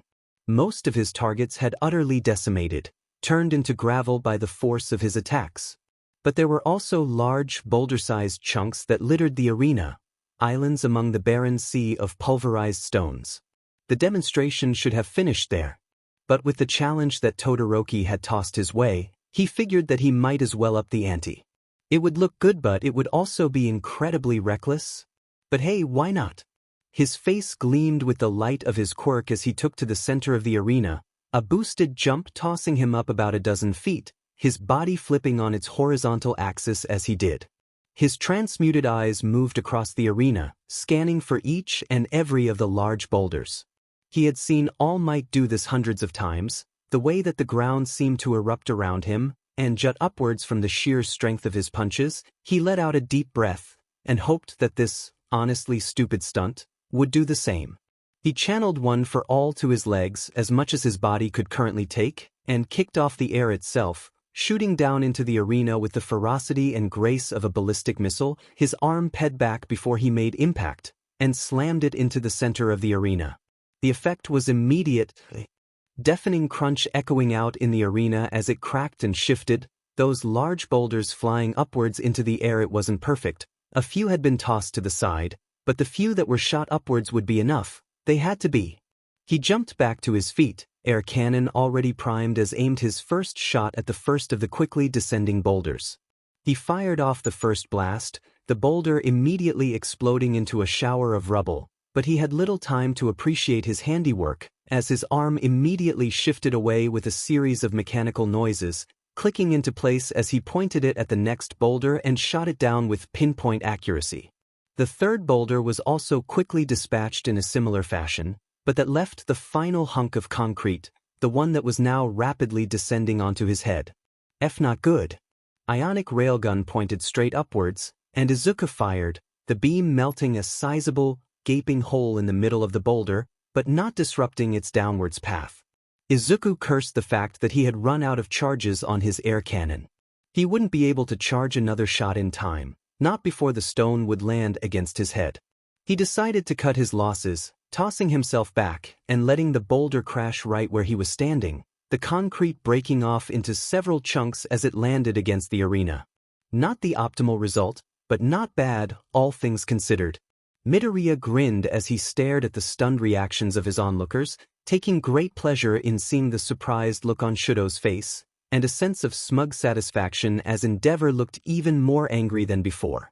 He jumped of the now thoroughly destroyed arena, immediately getting a thumbs up from a proud All Might and a heated glare from the number 2 hero. Midoriya turned, immediately bumping into a widely grinning Inasa and an equally impressed and exasperated Momo. That was so amazing. The teen's voice boomed. And dangerous.